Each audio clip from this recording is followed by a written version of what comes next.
he can finish he can get the job done using a sub-character. Why go with your main, right? Exactly, efficiency, you know, you don't want to hit him with the overkill here, but now Coffee Prince being a bit more aggressive here, fishing for those big orbitals, but Vermilion has been using that, undoubtedly one of the best backdashes in the entire game. Okay, we have to notice that Coffee Prince tried to use that game in Baston Leroy. He brought that out early in the second round in this match. He was able to connect the launch. And here comes Vermilion with a combo of his own with a flash.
Mula Challenger Series, play-in stage, papuntang group stage, at ngayon, nandito na tayo sa playoffs. The esports dream is truly real dito sa The Nationals. Matinding pagsubok ang pagdaraanan ng ating top 8 para sa araw na ito. Narinig na rin natin sa ating mga casters ang mga salitang nakakapagpabagabag, pero sino nga ba ang tatanghalin na King of the Iron Fist? Malalaman natin yan para sa araw na ito. My name is Eliza Taylor at welcome sa The National Season 3 Tekken Conference Playoffs. Kasama natin para sa araw na ito ang ating mga casters na sina Kid at si Doc Jimmy. Ayos ba yung intro ko, guys? Of course. I love it. I love it. Very poetic. Hinanda ko yun. Alam ko may hinanda rin kayo para mamaya, no? Pero uunahan ko na kayo, agad-agad tatanungin na natin itong ating mga casters, which is ito yung ating pre-show para sa mga viewers natin dyan. Kung meron kayong gustong itanong nyo na rin habang nandito tayo sa pre-show. Pero yung ating setting for the group stage, or rather para dito sa ating playoffs, is a best of 5 series para sa lahat. So hindi na to best of 3s na usual na nakikita natin. It's gonna be a long day, pero ang katanungan ko is gaano ka-importante o gaano kalaki yung difference ng best of 5 series compared doon sa best of 3 na usual nating nakikita. Malaking factor ba to para sa mga players natin, especially sa top 8 na ating kalahok dito sa The Nationals, Doc Jimmy? Oo, as a player also, the more opportunities you have para makapag-adjust sa kalaban mo, the better chances you have of coming out on top. So minsan you will lose 2-1 sa simula, but because there's that extra game your opponent needs to win, you're given extra time, and that tiny opportunity might be enough to change the outcome. More opportunities for the players. And speaking of players natin, ito na yung huling 8 kalahok para sa araw na ito. The final 8 we are seeing on your screens right now. Isa-isahin natin tong mga players na ito. We have Maru right here, Jules, Hapon, Vermilion, AK, Coffee Prince, Kunicat, and Machinehead. Looking at this, syempre, ano nga ba ang pinaglalabanan nila dito sa The Nationals? Walang iba kundi ang prize pool natin na tumataginting na 265,000 pesos. 150,000 pesos mapupunta sa champion. Second place naman ay 75,000 pesos. At third place, 40,000 pesos. Alam nyo guys, di ko alam kung ba't hindi tayo kasali dito at bakit tayo nagkakas at nagpa-panel para sa araw na ito.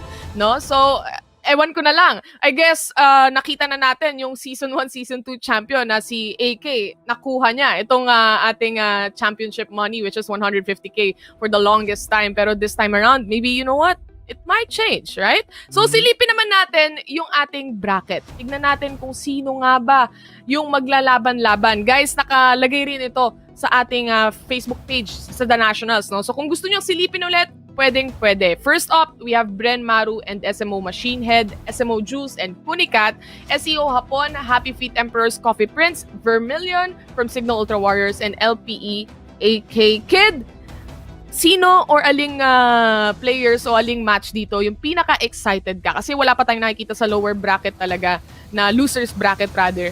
Pero dito sa lahat ng nakikita mo ngayon, kanino ka pinaka-na-excite? I think it goes without saying, and I think it's the same for everyone, that it's going to be Signal Ultra Warriors Vermilion versus LPE AK. These guys have been fighting it out ever since in the past national seasons, and you know, it's always a treat to see them fight it out. And for a fact that Vermilion also hasn't pulled out his secret weapon yet, which is the double Jin, and the AK is slowly coming back from it. I'm sure everyone is excited to see that slobber knocker of a fight.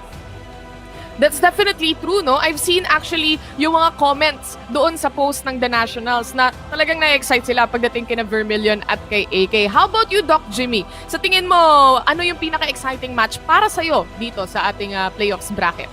Other than AK and Vermilion, Hapon and Coffee Prince is always a fun fight. These two are probably two of the closest friends, not just in the fighting game or the Tekken community, pero in real life as well. They travel together. They're literally brothers in Tekken. So this one is going to be like parang brotherhood rivalry that we get to see later on.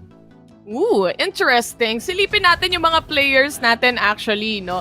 Ang isa sa mga player na nagsabi na abangan nyo na lang kung sino magcha-champion at pasensyahan na lang. Silipin natin si Maru right now sa inyong mga screens. Ito, Maru, the ascent of BRE Maru right here. From Conference 1, 10th siya nung regular season with a 43% win rate, 7th on the regular season.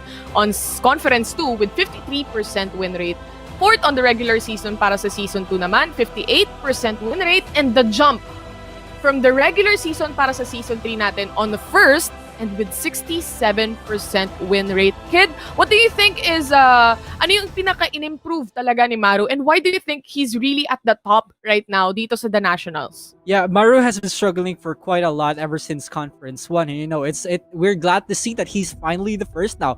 The way that improved is so branches out to many things, and I think one of them is expanding his character pool. Apart from just using Dragon Up and Kazumi, he's been using a lot more, having a lot more characters in his arsenal, and being more unpredictable with it. So I think the strength comes from being making the players guess. So, you know, the mix-up even outside of the game. The mix-up outside of the game. How about you, Doc Jimmy? Do you want to add anything onto that, or do you agree with it?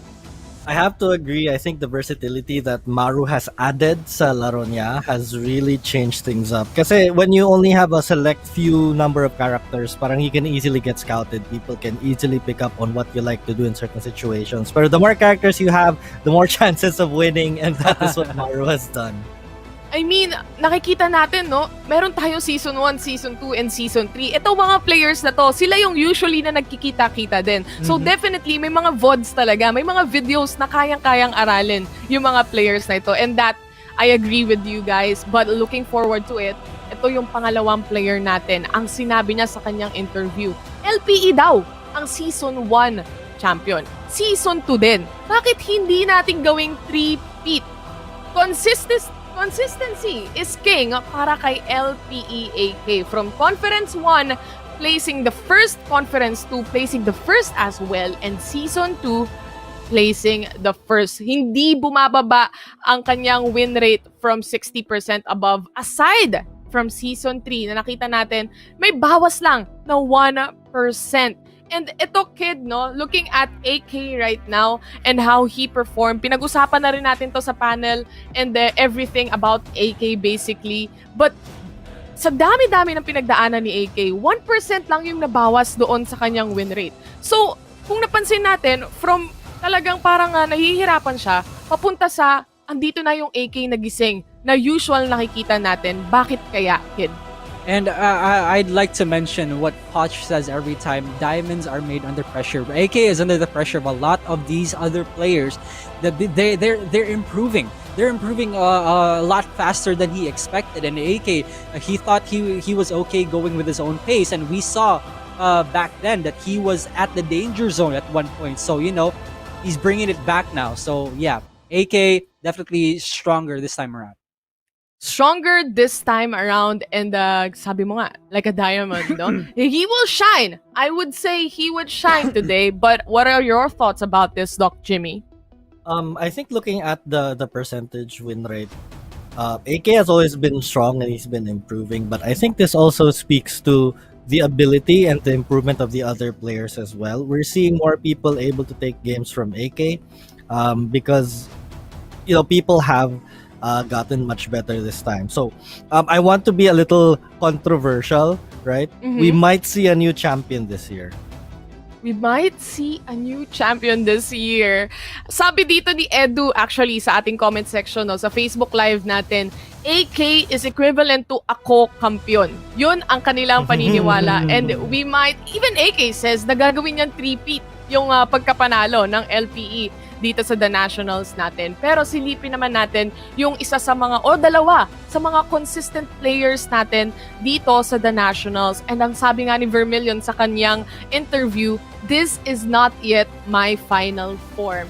Looking at their statistics right now, SMO Jules and Signal Ultra Warriors Vermilion, Conference 1, 5th si Jules, 7th naman si Vermilion, Conference 2, 4th si Jules, 3rd naman si Vermilion, and season finale natin, 3rd si Jules, and 4th naman si Vermilion.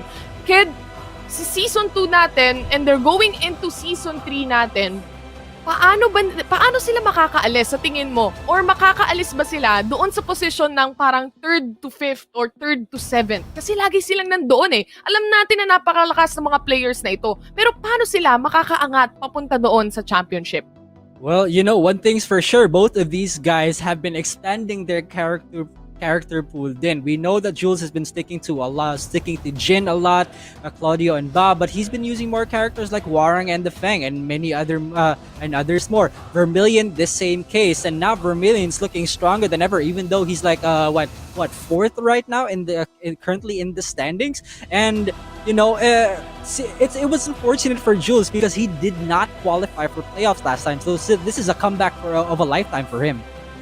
Definitely true, no? And aside from that, si Jules yung parang pumalit sa Dojin eh, no? Yung kanilang character, si Jules yung naglalabas ng maraming characters na nakikita natin para sa araw na ito. How about you, Doc Jimmy? Sa tingin mo, paano sila makakaalis doon sa 3rd to 7th ng mga results nila? It comes down to who makes the least mistakes. That is how everything always is in fighting games. When you're up against the highest levels, lalo na sa bansa mo, if you just have to make the least amount of mistakes. Tapos if your opponent makes that mistake, you take advantage of it, play as clean as possible. Pero minsan you can take risks, right? And I think this is the time for the players to really come out. Both of them have the potential to be champion. It's just who peaks the most today, ngayong Sabado. Oh yeah. Sino ba ang mas malakas para sa araw na ito? And silipin natin yung mga, alam niyo, hindi mo napapansin na nasa gilid lang. Tapos biglang aangat, tapos biglang siya yung mananalo, and hindi nyo siya napapansin masyado, hindi nyo siya nilalagyan ng focus, pero napakalakas na player din. Silipin naman natin yung ating dark horse para sa The Nationals, which is SEO Hapon.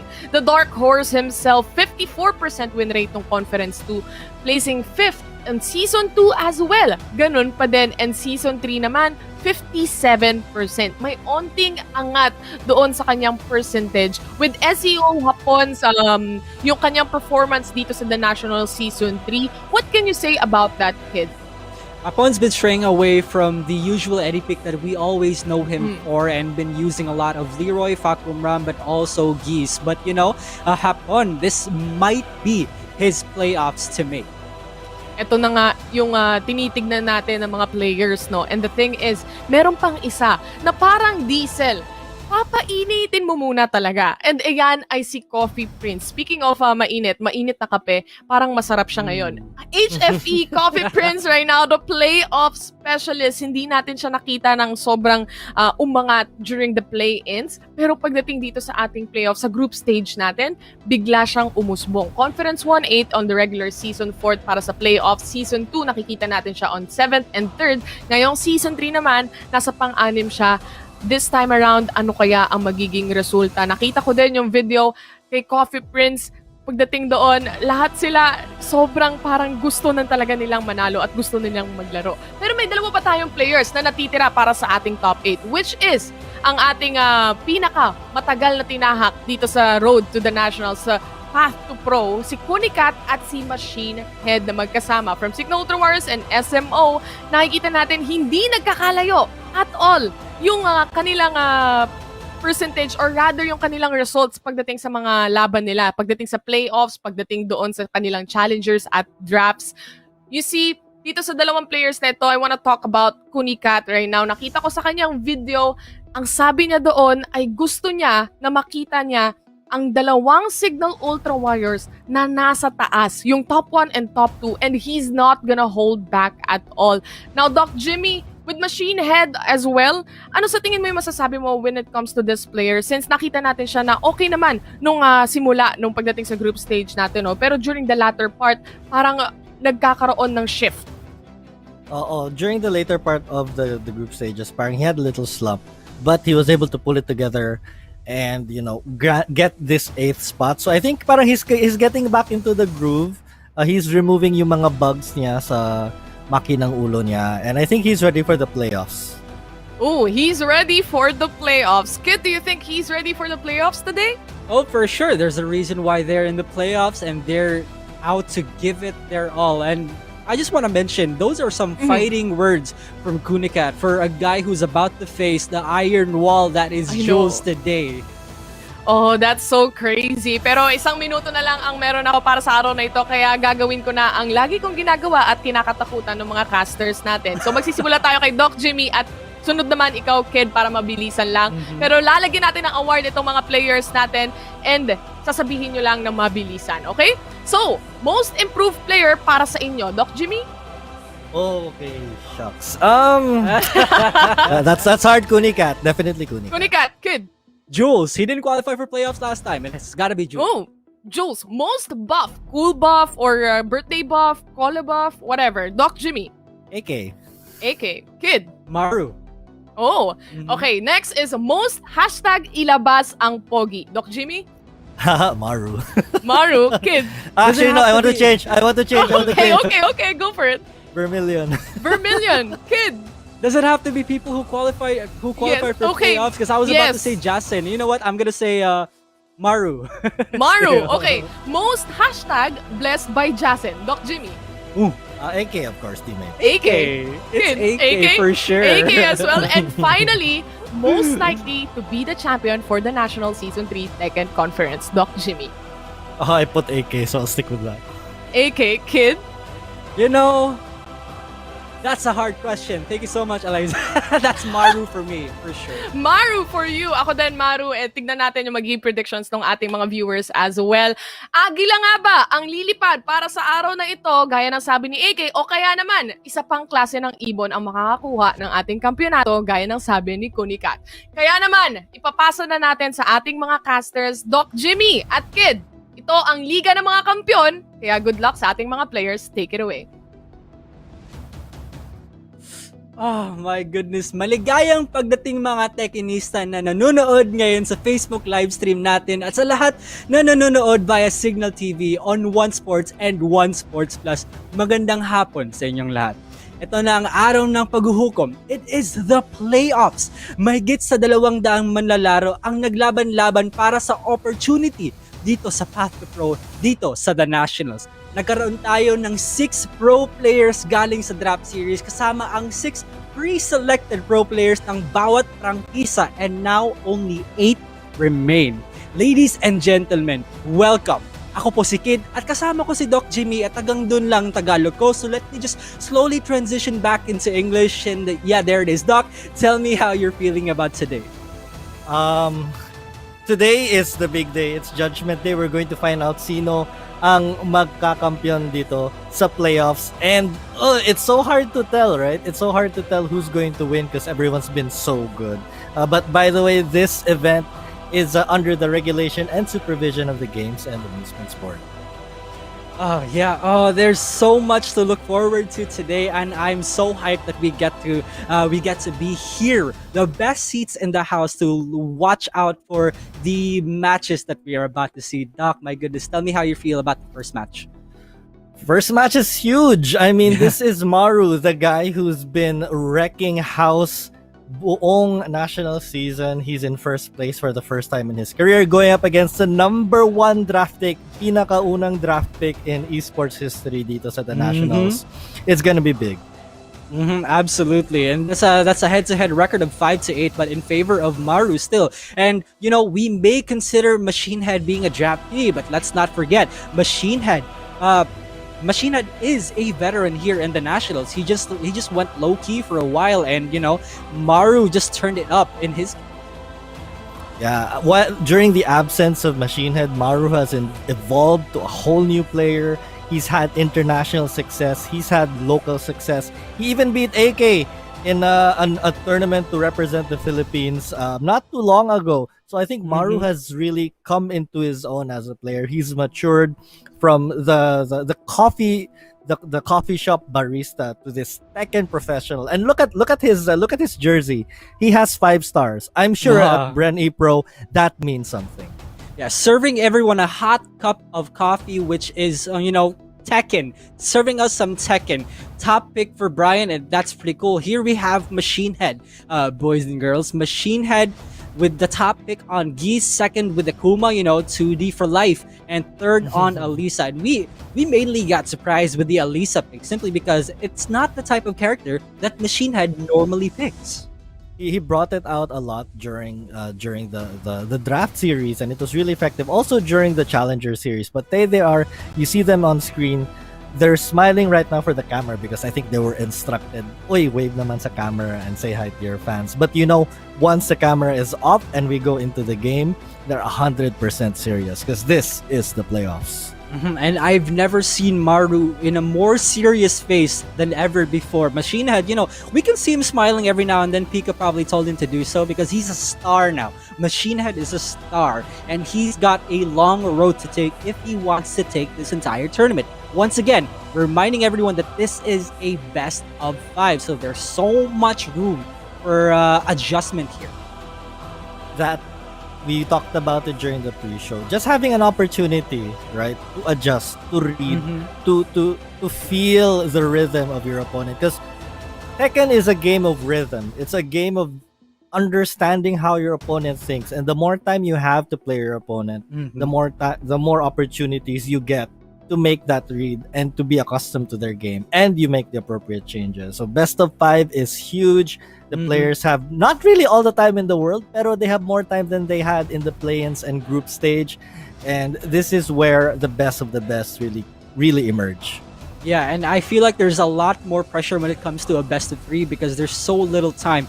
If you make a single mistake and you can't stop thinking about it, it's eventually gonna affect you in the rest of your matches. In a best of 5, you have enough time to think. You know what? I'm just gonna take a chill pill. I'm gonna take it back, keep it down a notch, and then adjust. And then I feel like that's where the strength of these smart Omega boys are coming from, because again, they are the iron walls, but the iron walls are going up against a spear that is Maru. Doc, we are getting into the match right now, and anything for Machinehead. Maru with the first ever Negan here in the conference in the Forgotten Realm. It has been so long since we've seen a Negan. I think the last person to use a Negan here at the Nationals was LPE's Dojin, who is now a coach. And of course, Machinehead, we saw a glimpse of his Eddie on the final day of the group stage. And now he's bringing it out. How will it do against this Negan from Maru? And it also should be pretty good for Machine Head here, speaking in terms of combo enders, because again, the combo ender for Eddie is normally a spike, so he can break the floor here. Low parry to start things off. Machine Head parries to the wall. Are we gonna see a floor break? Yes, we will. He opts to go for more damage, but he misses the last hit. A little bit of damage left on the table there from Machine Head. So Maru given probably like a ticket to life here. And him with this casual looking Negan looking to start things off right now. The mix-ups here with that iron bat or with the bat with barbed wire. And Maru now with his first big combo of the game. He puts Machine Head at rage, and yep, there it is, the double bat. Just hit him on the third time just to let him know. Plus frames for days. Maru takes the first round. And we talked about, the players not really showing everything that they have. Maru has just brought out his first trump card here, which is Negan. So far doing well, but Machine Head with his own trump card, with his original character, his original main Eddie here, doing quite some work. And Maru struggling just a bit, trying to look for some openings on Machine Head. Machine Head playing a bit more patiently now. Here we go, the rodeo connects. Maru takes a lot of damage in. Doesn't duck the second hit, very good choice. And right now, Maru fighting from a life deficit here.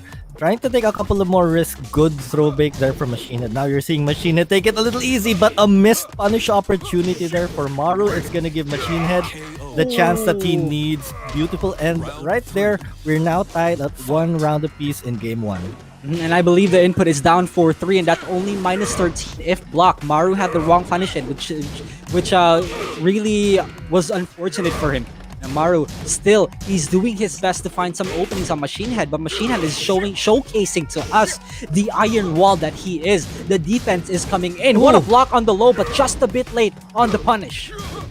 Right. Big, not really the biggest missed opportunity. He has the life lead at this point, but now Maru finally getting the punish that he missed last time, unable to complete the combo, which is actually totally fine because he is catching up in a big way at this point. Machine Head needs to bring up the defense. He puts Maru at rage. Maru is not ducking the second hit of back 2 strings. Good break on the throw. Machine Head has access to rage. He gets hit. Maru unfortunately ducks in front of Machine Head, and Machine Head takes it. Takes game 3. This is what we were talking about, right? Getting a feel of the rhythm. And I think at that point, some would say that might have been just a random use of the rage drive. But I think Machine Head had a feel right now of, what Maru was going to do. So it worked out for him there. Puts himself in a great position right now. Maru is going to have to win this round if he wants to tie things up.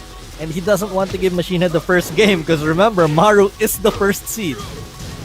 Sidestep 3+4. Maru tried to whiff punish it, but it's so hard to do that. Maru trying to open him up with intimidation stance. Machine Head gets carried to the wall. The pressure is on. Doesn't duck the second hit. Very good choice. Maru again with the oppression. Good break on the throw. Machine Head has rage, has extra damage. He spends it all. Maru also put in rage. 15 seconds left. He spends his rage drive. Good break on the throw yet again. The iron wall. Maru spends. Maru's press is on the third hit. And Machine Head takes game 1. What a display of defense and composure from Machine Head. Maru had an oppression session going. It looked like he had Machine Head on the ropes despite taking a bunch of hits. But Machine Head kept it cool and nakuha niya ang game 1.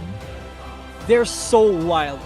Machine Head was so wild. He bet it all on that 3-hit string. I'm not sure about the input because it is a new move from Eddie after all. It is this new wall combo, but that was a big bet for Machine Head, and he knew that Maru was gonna press on the 3rd hit. Maru unfortunately loses a lot of health, loses a life lead because of that, and he was under a lot of pressure too because the timer was running out. So Maru's gonna have to think about that one. He does have the option to switch characters.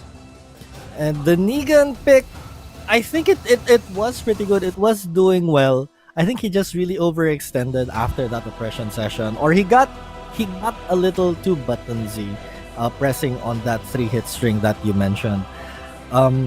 But at this point, I think Maru was, because this is a best of 5, he wanted to probably test out the Negan. But I think Maru's most likely going to switch in this next match. What do you think? I think it's also very likely for Maru to switch here, maybe going for characters that pick up relaxed stance, or the characters that have better lows to open up Machine Head. Because again, Machine Head's the way for you to get through Machine Head's defense or Iron Wall defenses is to have characters that had really good low pokes, make your opponent duck, condition them enough, and you can freely go for mids. And that is ideally the game plan for Maru here. And can he find a character that can execute that game plan? I know he has a lot in his arsenal. I mean, he was the original Dragunov of the Nationals. We all know that Dragunov has a really scary low mid game. He has Russian assault. He has, if I'm not mistaken, the down 2, which can really start to open Machine Head up. But who knows? He's expanded his character pool so much. I mean, we know he has Facom Ram. He can go to a Leroy. Who knows? He might pull out a surprise Lydia despite the changes that she went through in the last patch. But still, losing this first game here is big for Maru, and he really has to take this next game back. And speaking of the patch, Dragunov has gotten a considerable amount, but instead he goes for the OG, which is the Kazumi. But Doc, remember, we're at the Infinite Azure. This is an infinite stage. This can also go in favor of Machine Head because Eddie has one of the best backdashes in the game. Definitely a movement monster here. We've seen those backdashes from Hapon, and when you're a player like Machine Head who also mained Eddie at the when he came out in Tekken 7, I'm sure he also has that backdash down. Maru does have his options to chase on with Kazumi. He has a Fearless Warrior. He can move forward, move back. But it's really good. This is actually picked for Maru because we all know that Kazumi is such a fundamental character. Forward movement, backward movement, both. With punishing and pokes, like you mentioned, right? Really good for Maru. He doesn't necessarily need to pick up from relaxed stance. All he needs to do is put down some pokes, get the life lead, and run away with it. And that's how you shut down Machine Head thus far. Stature kick connects. Machine Head better get the life lead going. We're seeing Maru really try to establish this neutral game here. Oh, but a big hit right there from Machine Head. Maru immediately recovers there. But still so even in life at this point. Machine Head trying to start a mix-up here.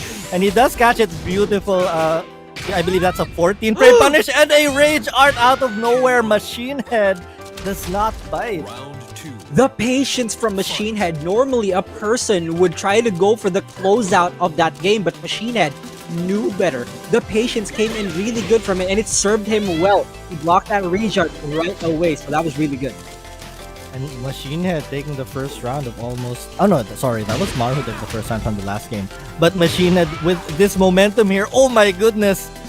Double that, do it again. No, this time he goes low, mixing things up with his options, and he finds the launch, really opening up Maru here and his Kazumi.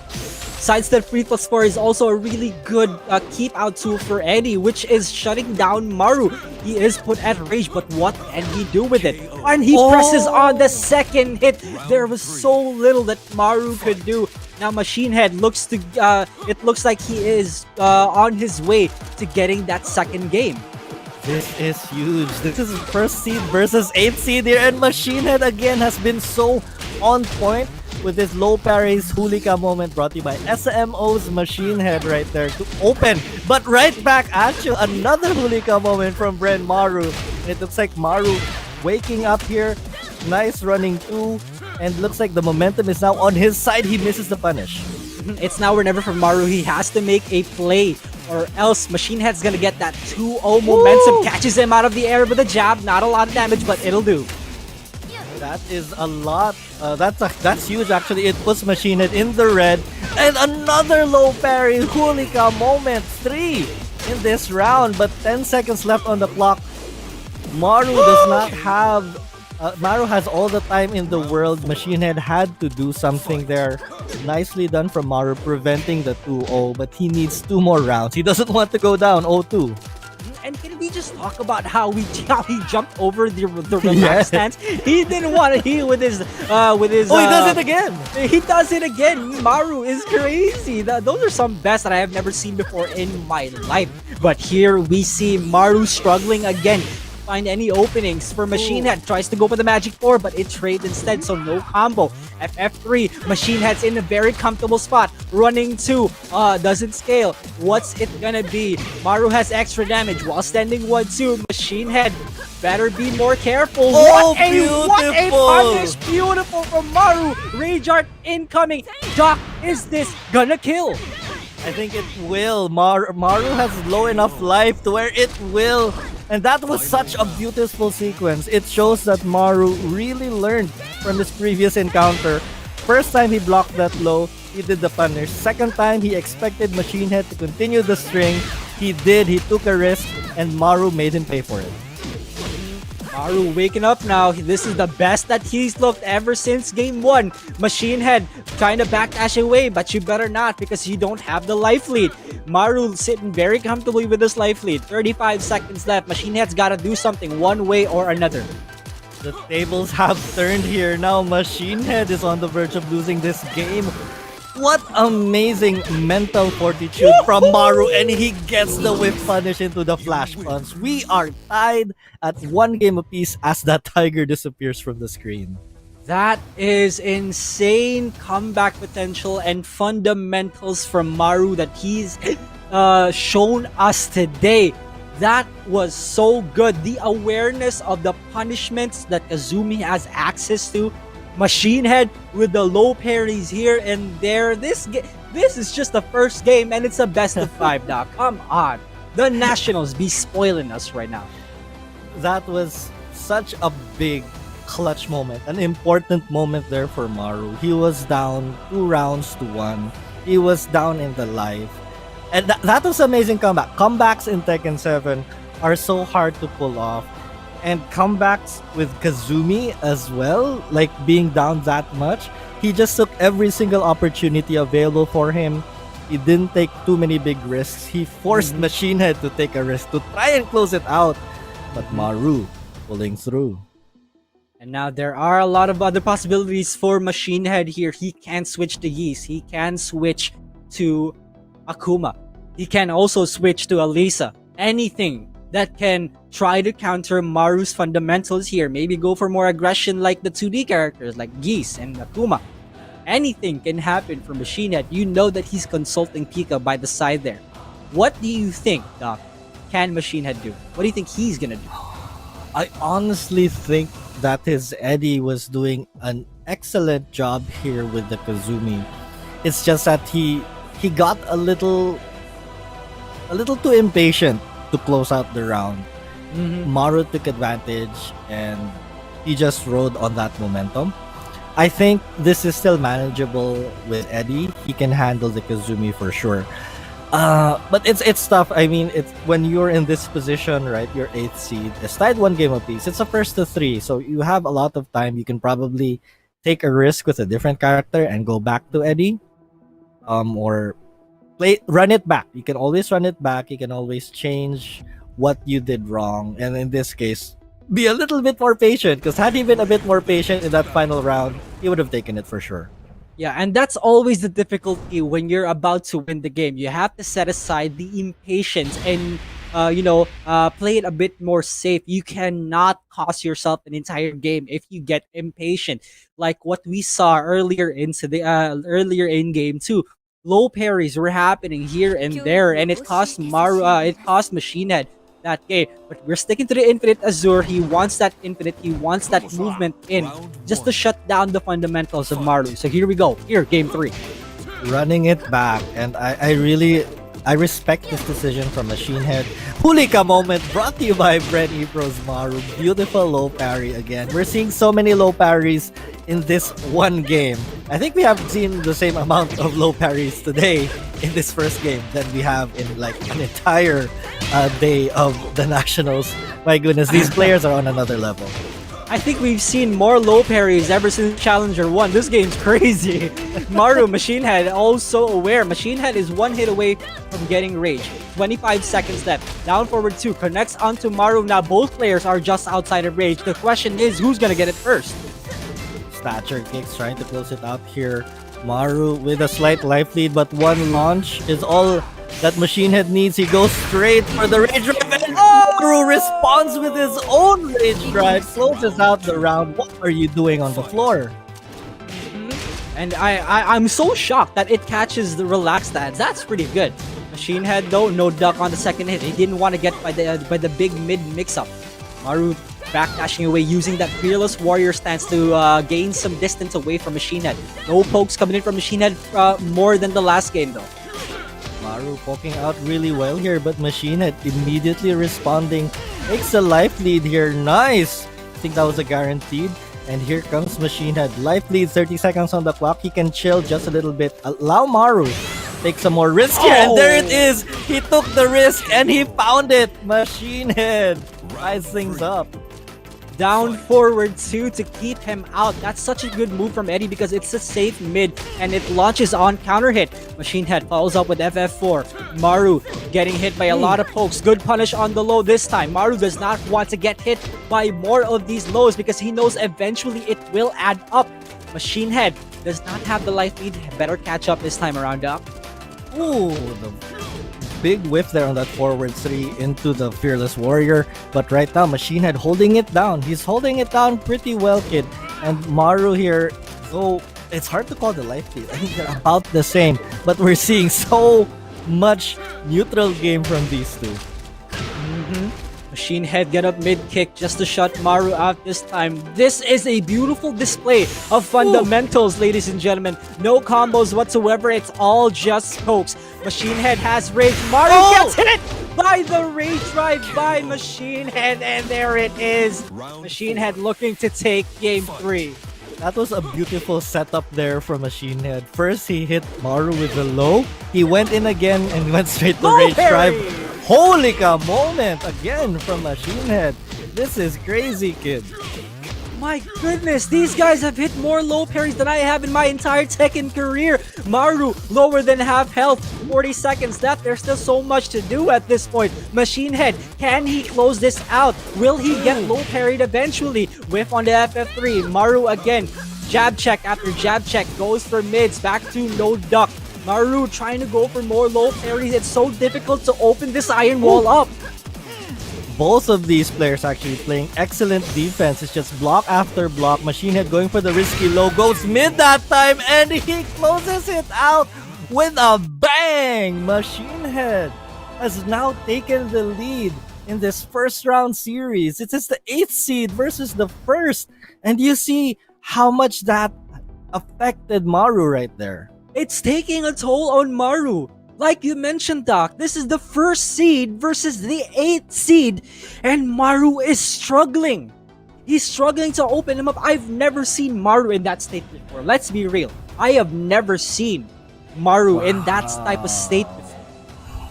Wow. I told you that before that third game, or that was that, yeah, before that third game, Machinehead's Eddie was doing so fine, and he turned it up a notch right there, playing fundamentals against fundamentals on this infinite stage versus Kazumi.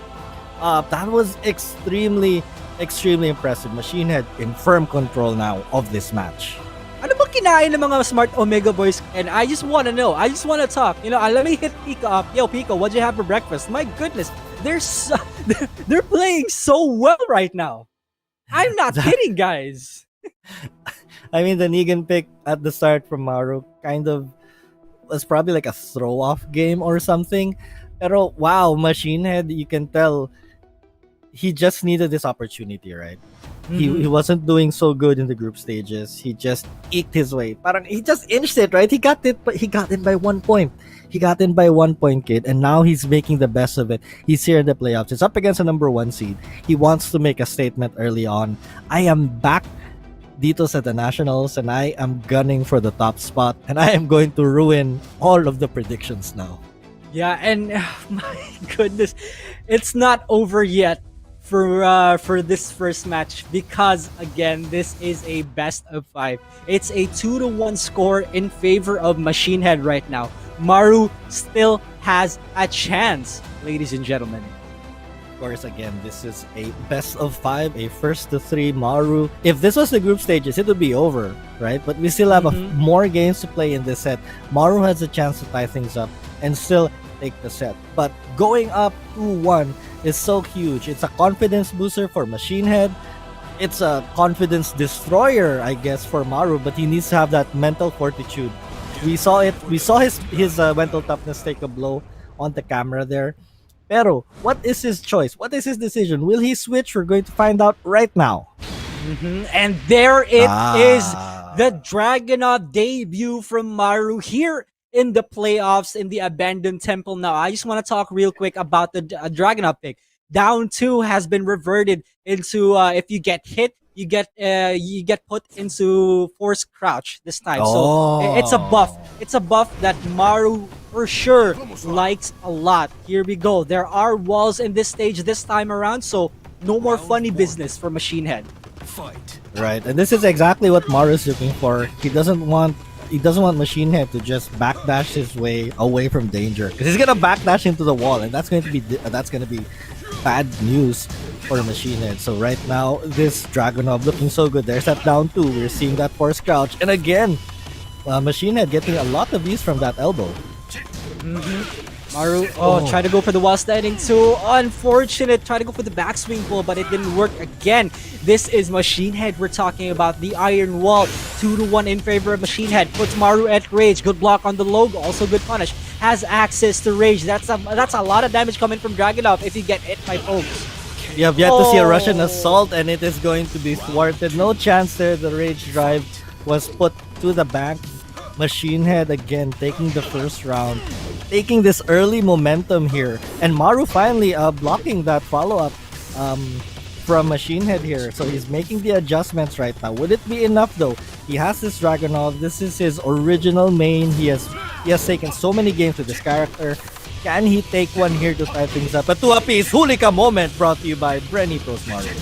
But unfortunately drops a crucial combo that could potentially carry Machinehead to the wall. Pumalag sa get out. Machinehead though gets picked up, gets blocked. Here we go to the wall. That's a lot of damage coming in from Maru. Goes for the OK. Machinehead outside of rage. Good block on the low. Maru now has the momentum. First time we're seeing the wall here in this fourth match, and Machinehead, beautiful catch, takes the lead right now. Down 2, hits its marks. Here comes the mix-up at the backswing blow elbow from Maru. Ties things up at 1 round apiece. Again, Maru's Dragunov is no funny business here, ladies and gentlemen. Down 2 after down 2 after down 2. You're not gonna do it again. You're not gonna do it again. I dare you. All right, he didn't do it again. Right, he took the opportunity, but beautiful float now coming from Maru, and it looks like he's finally getting into that Dragunov groove that we're so familiar with from him. Getting the down 2s, doing it again twice in a row. Goes mid this time, and Machinehead eats the he eats the mix-up there. Maru up 2 rounds. Again, this is the game plan for BRE Pro's Maru. Open up the iron wall by going for more lows and condition them into ducking so you can have a higher chance of hitting them with big mids just like that. Really good stuff for Maru. He's playing this out so perfectly well, but no proper punish on the lows there. Unfortunate. Well, tries to go for the 10-hit combo. Ballsy stuff. Machinehead outside of rage. Good throw break. Ever so aware is Maru. Does it again. Gets the position switch. Does not want any pressure whatsoever. Look at this display of fundamentals, guys. The defense from both players, the throw breaks, but Maru winning in the poke game here. Can Machinehead make a comeback? Goes for the mix-up. Beautiful from Maru. And we are tied, and Maru popping off. He says, I'm back. My Dragunov is back. I've gotten in the groove. It's now 2-all, ladies and gentlemen. And he is taking that huge sip of water. He looks happy to me. Machinehead, big decision now for him. Yeah, you chugged that water, King. You deserve it. He takes it to a game 5. Guys, this is what it takes to get it to a game 5. And this is still the first game of the playoffs. Imagine when we get to Vermilion versus AK. I mean, they are setting the bar high right now for all the players here in the playoffs. What a set to start off dito sa the Nationals Pro League Playoffs Season 3 number one seed versus the number one eighth seed versus the number one draft pick. Both of them going back and forth. And I think Machine Head now has to think really hard. He was opened up so badly by the down twos of Dragunov. And I believe we talked about it, right? In his choices of what characters he can go to. And now he brings it out to full effectiveness. Everyone who just dropped by into this broadcast would probably think, oh, this is probably grand finals. Nah, dude, this is still game one. But that entire set, those 4 games that we've witnessed so far, were worthy of being called a grand final set. The perfect display of fundamentals, low parries, reaction times, everything, Doc. Whew, my God. Came down to that slight mistake, and the mistake was initiated by just going for those lows, just opening up the legs to give you that little bit of room to go for the mids, to go for the knockdowns and the combos, and that big block there at the end, like after that rage drive mix-up, was so huge from Maru. It's huge because even though Maru had a big life lead there, he would have he put himself at risk for ducking in front of a wall. He could have gotten wall spat there and thus taking more damage. That was a risky decision that Maru could have taken, but Machine Head could not calculate, and that Machine Head of his. So we're seeing a game 5 here. What's it gonna be for Machine Head? He's sticking with the Eddie. The Eddie, but instead goes for the Infinite Azure, and he wants that infinite stage. He really wants that movement, Doc. He's really telling us that he don't want no wall. Who needs a wall when you have water surrounding you here on this Infinite Azure? And this is it. This is the final game between these two. Will it be a huge? Will Machine Head pull off a huge upset, or will Maru continue to assert his dominance here with this Dragunov? And once again, this is the first seed going up against the 8th seed, the last seed. Machine Head goes for the whiff punish. Big launcher coming in, puts Maru half health. 20 seconds have been spent. Maru trying to look for more mids, and he's getting them one by one, touch by touch. Running 2, good break on the throw. Machine Head ever so aware. What a duck from Maru, but unfortunately misses the wall standing 2 whiff punish. That was the first running to Russian assault that we've seen in this entire set of the nationals here. Well, for this day actually, and Maru now feeling a bit more confident to go for them. He is back in the Drago groove right now on Infinite Azure. A big duck, but unable to get anything out of it. Machine Head once again takes the first round. And you can see that there's a slight change in game plan for Machine Head. He's doing a lot more strings this time because he knows Maru will press whenever he gets the chance to do so. Maru with a low parry. Goes for the Oki combo. What's it gonna be? What's for breakfast? Ducks on the mid. Big mid coming in from Maru. Can he take this second round? Puts Machine Head at rage. What can Machine Head do with it is the question. Can't do much. He can't do anything at all because Maru is gonna close it out highest at 1 round apiece, and that was just a clinic of how to play Dragunov here from Maru in that second round. Really mixing things up with the mids and the lows. Right now, going to try and open Machine Head up with the lows. Beautiful backlasher, unable to get the punish. Both players whipping 2 big punishes, but still Russian assault first hit for that running 2 of the game. And there it is again, and he follows up with the combo. Beautiful conversion from Maru. Try to go for the mix-up here. Machine Head with a full crouch mix-up. And he is put at rage now while standing 4 connects. Down forward 2 being looked for. Machine Head spends his rage drive down 2 again. Momentum on Maru's side. Can he take this against Machine Head, ladies and gentlemen? Match point right here for BRE Pro's Maru, and that down 2 has been so effective, extremely effective. Beautiful punish and block from Maru. He's gonna take a huge life lead here. Only one more round for Maru. The momentum is there and it's serving him well. Good duck on the low. That was a minus 13. Machine Head didn't get a proper launcher off of it, and it's all going downhill from there. Key charge just to let him know, says it's GG, and Maru moves on to winners round 2. What a close match. Almost came down to the wire here. And we're seeing, I think that's Sidestep Lance being proud of his boy. What a clutch fifth game there from Maru, bringing it home with his original main, if I'm not mistaken, the Dragunov.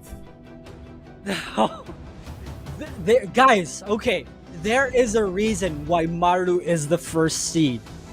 This is the reason why he is first seed here in the Nationals Pro League in a sea full of killers out there. Machinehead gave him a run for his money, but he showed him enough of a comeback potential, and we'll see that in the highlights. I think we're gonna have a longer highlight reel now because this is a first to three. But here we see that surprise Negan. The story that really developed here was Maru really trying to shock Machinehead at the get-go. He tried to respond to the Eddie with the fundamentals with Kazumi here. And, you know, the Kazumi, yeah, it did pretty well. He jumped over that relaxed stance.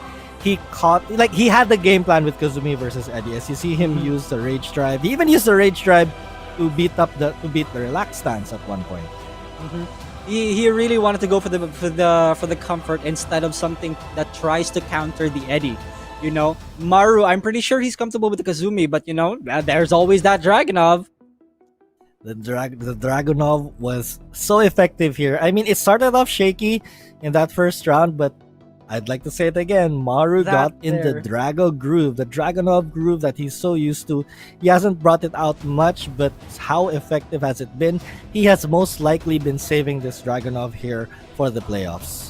And guys, I don't think we've seen that Dragunov since, you know, pre-playoffs, and what a treat that was for Maru. He made so many bets there that, you know, worked out in favor of him.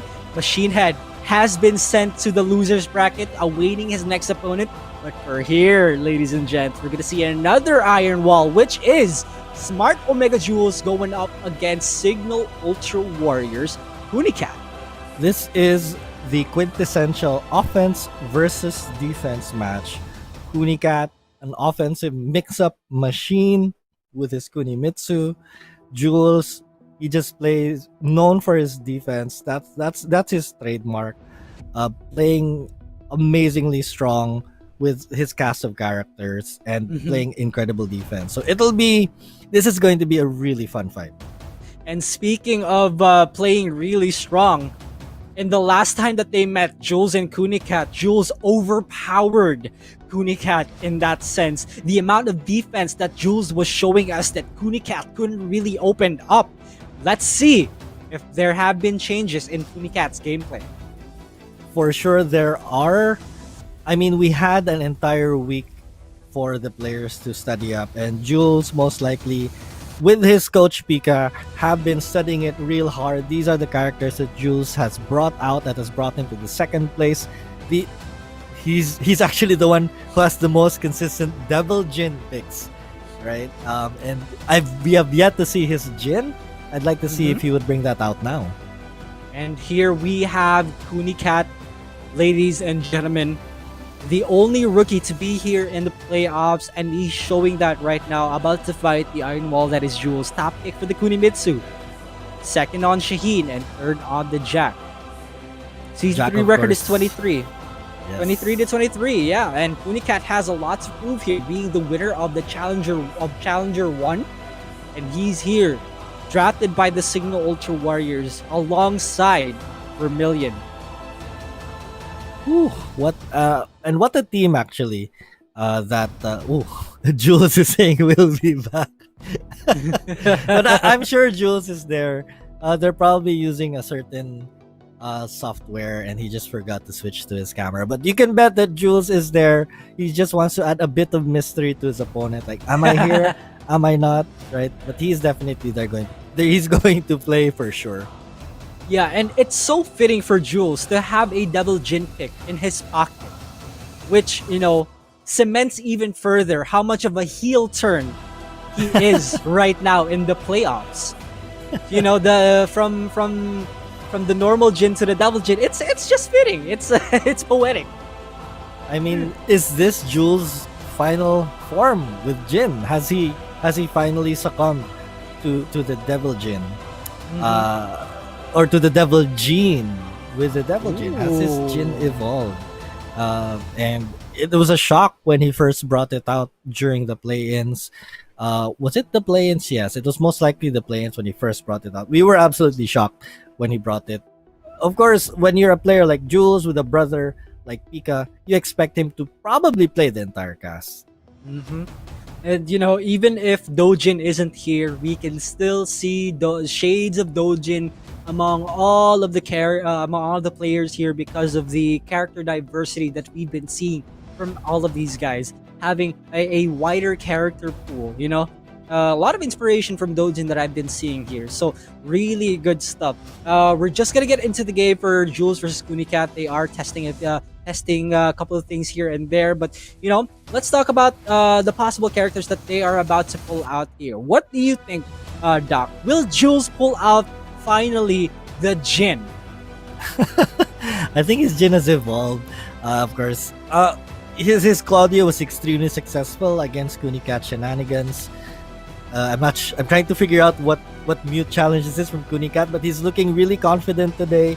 I'm expecting Jules to bring out anyone who he feels is confident. I think there's no more lulz picks for him because this is the playoffs. This is all business. Oh yeah. For a second, I thought Kunicat looked really different, and I just realized he didn't have his glasses on. But apart from that, here we go. Jules trying to hype himself up. He just saw his own teammate get sent to the losers bracket by the first seed Maru, so he's gonna have to pick up that team morale back up again for the smart Omega boys. Jules is more than ready to do that. Second seed, such a journey for him as well. Not even able to make it to the playoffs in season 2. He took a year to adjust to the environment, to online play, to changing into different characters, and I think he has come into his own. He's put himself in an amazing spot here to take the playoffs, to take the championship. And I said it during the pre-show, even though I picked AK to win this all, we might see a new champion for the Nationals. And we're just getting started. This is the second set of the first round of this playoffs, and I'm expecting every single match to be close because the players are going to bring it. Yeah, those are some fighting words, Doc. We might see a new champion here when we have not seen the full potential of AK just yet here. Not yet. In the Pro League. Guys, if you're looking forward to AK, we're still gonna get into that match later on, which is the 4th match. And guess who he's gonna fight? Ding ding ding. It's Signal Ultra Warriors Vermilion. I can't wait for that match. I have so much to talk about regarding that. But again, this is still game 2 of the day. We're expecting probably a maximum of 16, 17 sets given the number of players and the playoff bracket. We might go all the way today. I think the players have shown that they've been competitive throughout the entire season. Ang galing nila. They've gotten so much better than the last time we saw them. And who can expect? I picked Kunicat as my most improved player of the entire Nationals. What a journey he's had. The only rookie here in the playoffs. He got 7th seed. So this is his chance to show what he's got. Yeah, for sure. And Jules also has a lot to prove here simply because he did not get to qualify in season 2 for playoffs. Him and Pika, him and his own coach, which is really is a heartbreaker. It's a complete heartbreaker for those who are big fans of the smart Omega boys. And this is theirs to take. They really want to they're on the road to redemption and they want to take it back. That's a lot for the smart Omega boys. They've done so well this entire season. Unfortunately, Machinehead is in the losers bracket, but here comes Jules, here comes Kunicat, second Omega of the day, first Signal Ultra Warrior of the day. And there it is, going back to the Claudio that has brought him so much success against Kunicat. And this is deja vu all over again. We've seen this matchup in the last time that they met, and Kunicat was struggling to open up Jules, because this is the Iron Wall, the OG Iron Wall that we're talking about here. And you bet during the entire week leading up to the playoffs, Kunicat, together with Vermilion and their coach Nature Lover, have been watching this replay, the replay that we saw earlier, trying to devise a way for Kunicat to open Jules up. Let's see the strategy and plan that they have come up with. Here we go, poke game for Jules and Kunicat so far. Really good break on the throw. It just shows that Jules is also awake. Kunicat trying to open up with the aggression this time. Jules is taken to nearly half health. Back one, he's looking for it. The poke game, sidestep 4. Everything's adding up. Kunicat with a sidestep. Good. Oh no, break for Jules this time. That is so rare to see Jules not break it, but we have seen the game plan from Kunicat. He is sidestepping just a little bit more here, and Jules has been whiffing a bunch of Iras and a bunch of moves, and Kunicat has taken full advantage. Let's see if Jules can tighten things up, not whiff so much. He whiffs again. Beautiful whiff punish from Kunicat. This time it looks like Jules is gonna get that counter hit in, goes for the optimal combo. Very good stuff. Carries Kunicat to that wall. He's trying to look for the wall bounce, but he did not take it. While standing one, doesn't press on the second hit. Kunicat with the patience. And a very close second round here. Jules has definitely changed things up. He's not going willy-nilly as he did in the first game. And another beautiful side set. This time he's ready for the break. Stop trying to throw me. That's what he's saying at this point. Goes for the rage drive and he finds the screw. Can he finish it? No! Kunicat, ever so defiant, but he's going to fall to the back three. Yeah, the toe kick was a good option there just to stop Jules and his momentum, but in fact, Jules just continued on. Here we go. Jules follows up with the combo. Are we going to see a wall? Yes, we will. Gets the starburst in. This is going to be a lot of pressure this time. Claudio is really good when it comes to the wall and wall splatting you. Wall standing too. Jules again with the aggression. Up forward 3. Follows up with the combo. Kunicat. We're going to see the other side of the wall. The stage here. Wall-to-wall action right now from Jules and Kunicat, and the shoe shine! The shoe shine catching Kunicat by surprise. Down we go to the infinite stage. Jules, it looks like he's been getting a feel of Kunicat's rhythm. He's gotten 2 big counter hits, another one right there, and Kunicat's gonna have to change things up. He read that perfectly like a book.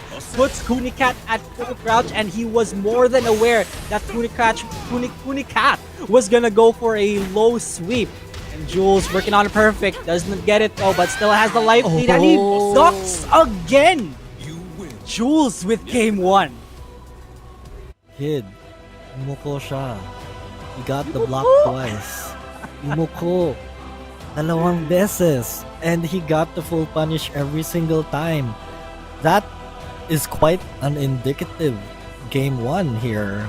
I think Kunicat did have a game plan, but Jules was able to change it up so fast. Ang bilis ng adjustment ni Jules sa game 1, and Kunicat is gonna have to dig deep now. I mean, I think he should continue on with his game plan, but be more aware and be less word I like to say is buttonsy, because he ate so many counter hits in that fight. And you can see a slight change in game plan when it comes to Kunicat, comparing him to the last time that they met. Kunicat was a bit more conservative in that last game, but however, he's trying to open him up more with low pokes, side steps. But it worked out for a few seconds. He did take round 1 after all, but Jules, like you mentioned, adjusted perfectly well there. I think Kunicat just has to take it down a notch, but continuing on with the low pressure that he's putting on to the iron wall that is Jules, similar to how Maru did against Machinehead. True, but I can't help but think that Kunicat might be a little discouraged from going for those heavy lows. I think he has to use just probably the generic lows so that he doesn't eat a huge punish like he did twice in that final round. But yeah, this is that was a very convincing first game there from Jules. A little shaky from the start. He had to try to adjust to Kunicat's game plan.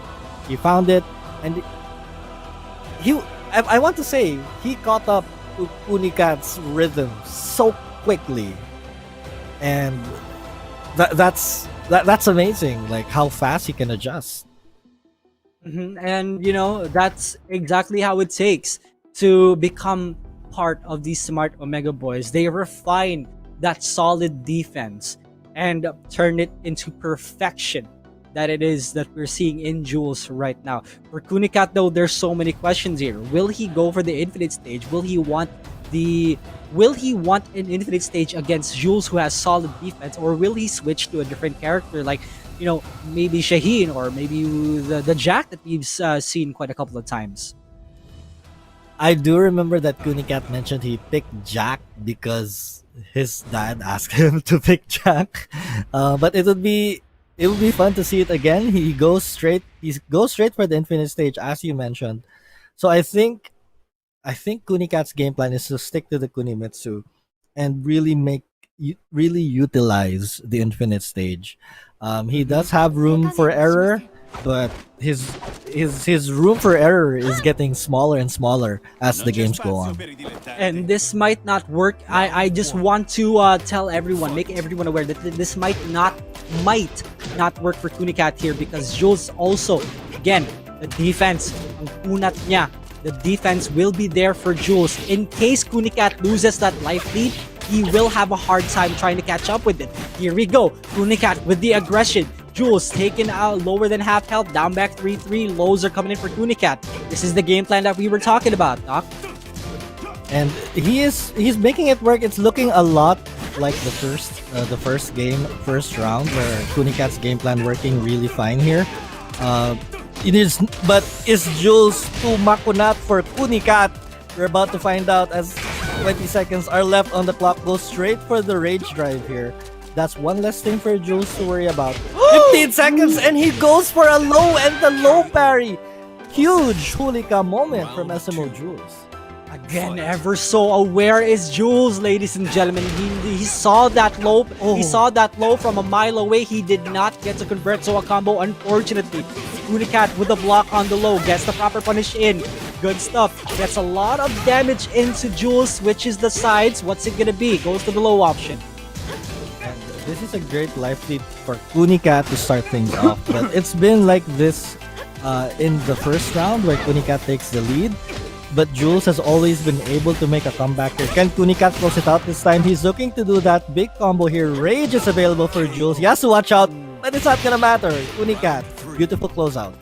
A big whiff on the sidestep 4, which Kunicat just had to sidestep a bit and then perfectly whiff punish that. Very good stuff from Kunicat, and now it's a stalemate. 1-1 in terms of rounds, but still, it looks like Kunicat is taking the life lead here. He's getting poked out by Jules though. The pressure is on. Good punish on the down forward too, but Kunicat doesn't continue it. 1-2-2. Jules ducks the mix-up. What's it gonna be? I have to respect the defense from Kunicat. He has not been counter hit by Jules in this entire round. He drops a combo right there, but still he is in control. Not going for that low on the mix-up. Oh no! He gets the grab, and that's enough to close it out. I thought he missed an opportunity to whiff punish that Ira. And I love the persistence from Kunicat here. Even though Jules has been breaking 90% of these throws, he hasn't given up. He's still continuing on with these throws, and now Kunicat is riding on a wave of momentum, and he wants to drown Jules with it. Good throw. No throw break again. It's all adding up for Jules. He's outside of range too. Has access to it now. What can he do with it though is the question. Sidestep 2-2. Low parry. Goes to the optimal combo, but he misses it. Down forward one check, the mid check from Kunicat, and he takes it to a game 3. That was just an excellent way to execute the game plan right there from Kunicat. Notice that he was defending a lot more.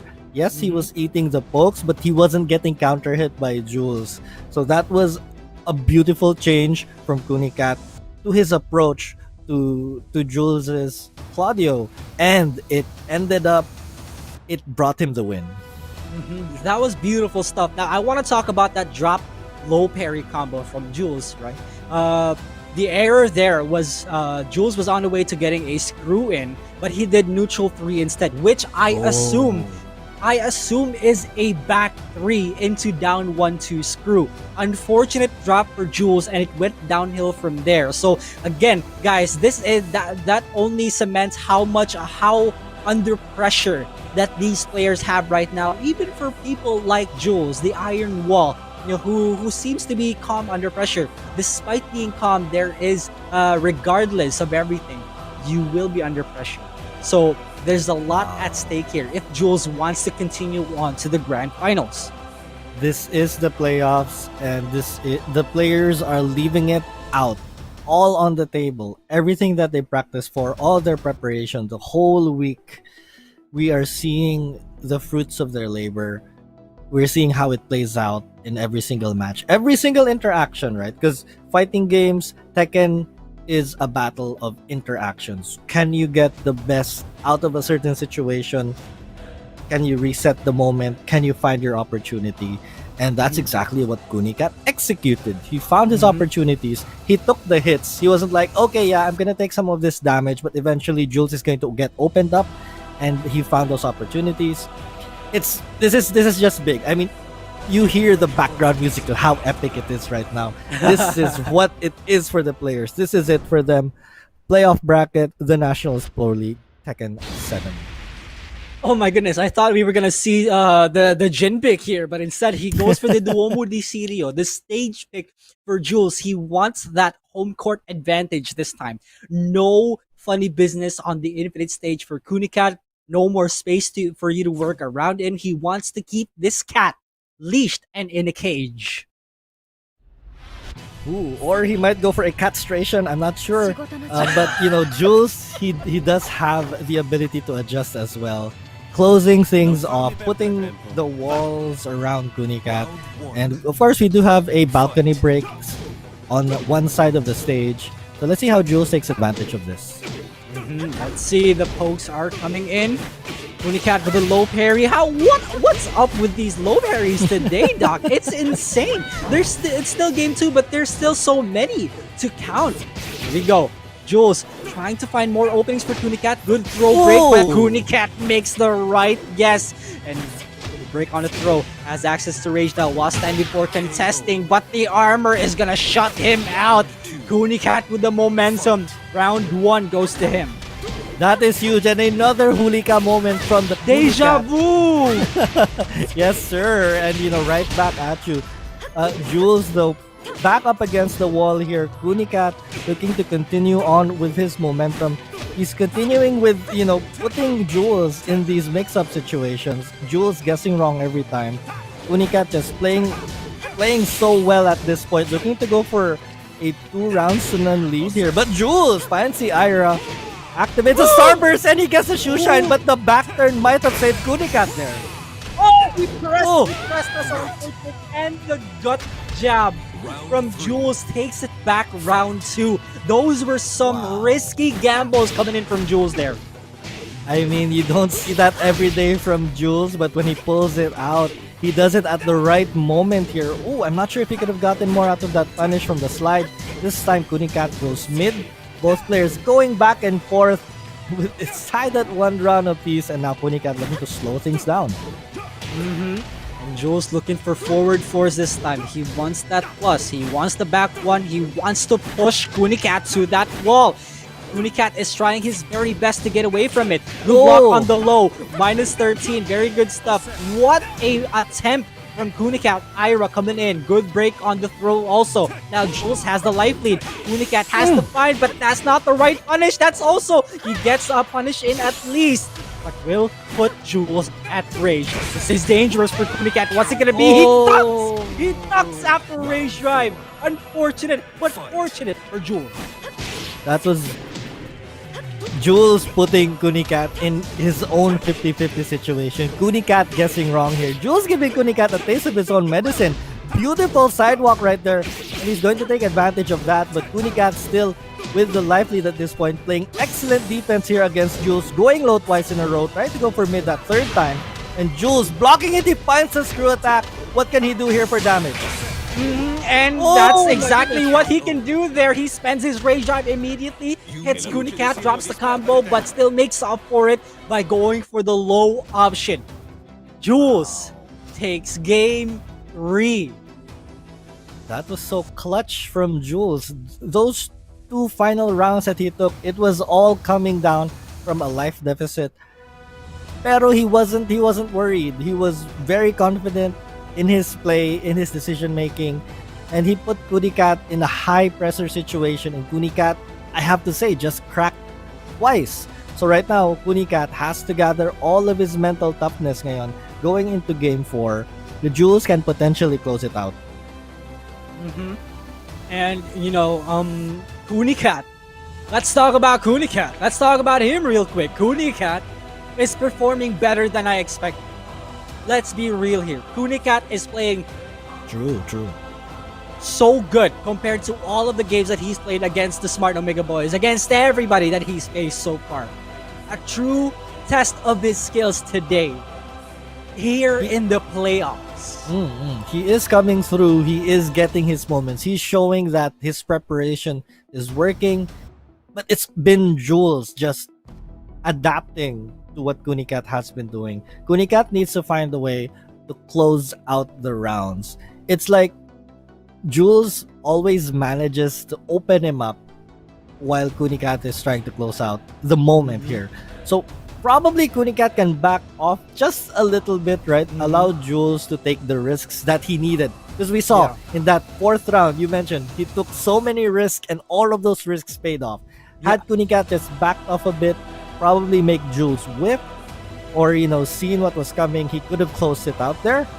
So I think the play now for Kunicat is to go back to Infinite Azure. And Doc, that's the difficult part about that certain game plan, right? Making Right. Jules take the risk. The thing about Jules is that he barely makes any of those risks. He calculates them in his favor, and you never know when they're gonna come. That's the type of player that Jules is. That's the type of players that the Smart Omega Boys have molded into their gameplay. It's difficult to fight them because they're so calm and collected. They're so calculated. Very true. And speaking of molding, let's talk about the molding that Signal Ultra Warriors have done to Kunicat. They have put Kunicat into a position where he can take the life lead against Jules. That's not easy, right? And I think Kunicat is able. He's in a good spot. He's in a good spot right now. If he can continue to take the early lead and force Jules to take these risks that he doesn't do usually, I think he still has a chance. And the big question here is, can Kunicat bring it back and take it to a game 5? This is potentially the final game for Jules here. He could send Kunicat to the loser's bracket, but there's still a chance, even if it's just a slight chance. Here we go. And Kunicat doing his best to have as much advantage in terms of space as he can here, going straight to this infinite stage, backing off, allowing Jules, just blocking all of Jules' pokes really nicely. He has a good lead at this point. We're about 15 seconds, 20 seconds in. No throw break there from Jules, but the counter hit while rising 3, nothing after. Here we go. Jules outside of rage. Kunicat doesn't duck the second hit. He knew he felt like he was gonna duck it. He does have extra rage. Ira coming in. What a whiff punish by Jules. He knew that there was so much recovery on the whiff low sweep. So he went for the back one instead. Very good stuff. Kunicat though still struggling to find an opening now. It might be his downfall, but he's poking Jules out. And he's again going up to this early life lead early on in the round. It's just he has never been able to close out these games or these rounds against Jules. Jules made a comeback in that first round, but right now, Jules trying to turn the tables. It's pretty even so far, just back and forth with these folks. Nice defense so far. Sidestep gets clipped, but Kunicat though, with 27 seconds left, needs to make something happen.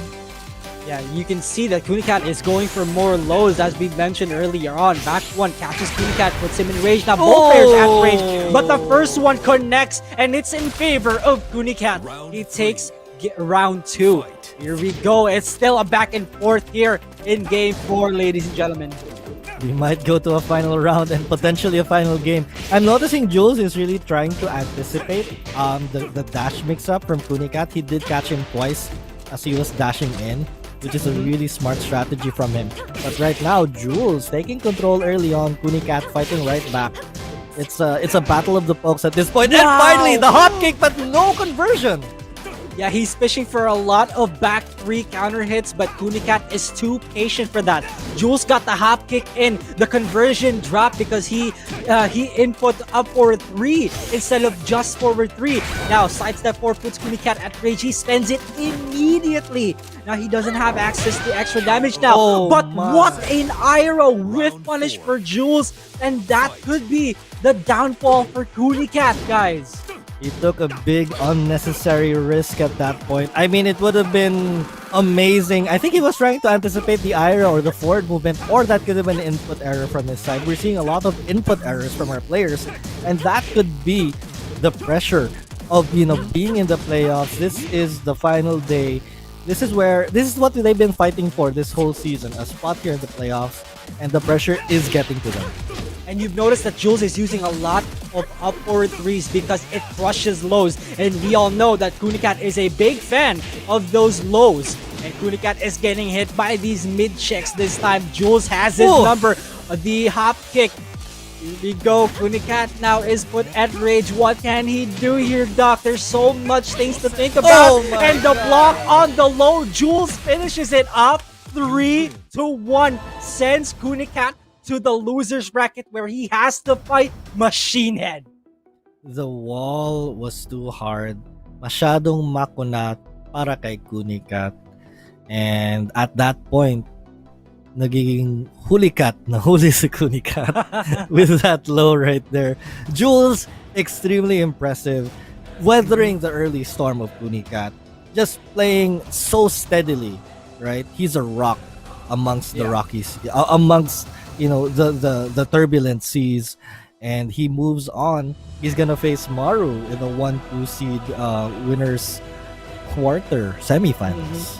And with that being said, Jules moves on to round 2 of the winner's bracket where he has to fight against Ding Ding Ding Maru, and we'll see the highlights of that match just to see how, you know, even though Kunicat lost that game, he still played really well against Jules, and I think that's a very big improvement compared to the days before playoffs. You see the preparation that really went into this fight, and Kunicat executing to the best of its ability, but it really came down to Jules. There's a holy cat moment right there. But it came down to Jules adjusting to this gameplay and really tightening things up. He also was able to get a read on Kunicat's mix-ups. He guessed right in a couple of occasions. And it's the 50-50 moments are always part of the game. But Jules did his absolute best to prevent those type of moments throughout. And if you've noticed, Kunicat didn't even go for a lot of low sweeps, the full crouch mix-ups.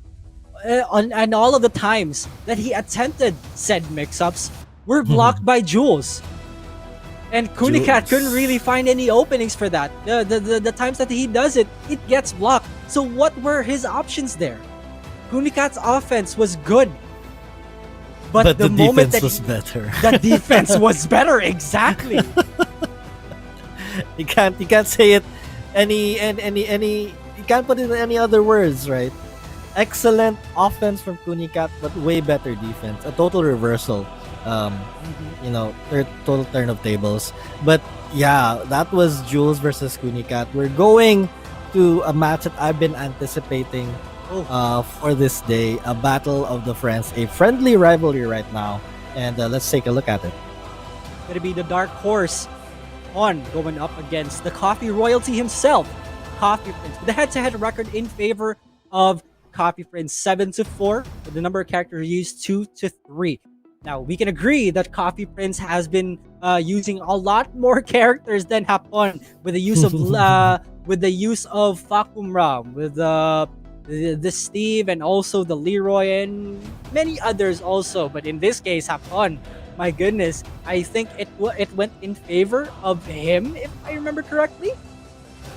Yes, Or was it Coffee Prince? I think it was the I think in this point, Coffee Prince was able to adjust to the Lydia. Ooh. Okay, we're actually about to find out right now. But yeah, the matches between these two are so 50-50. It's super close. So it turns out Hapon got the better of them. Got the better of Coffee Prince here. But let's look at Coffee Prince, what he's done so far in the Nationals here. He's picked Fakumram the most. Wow. Yeah. Leroy, second most. And Steve has taken a backseat.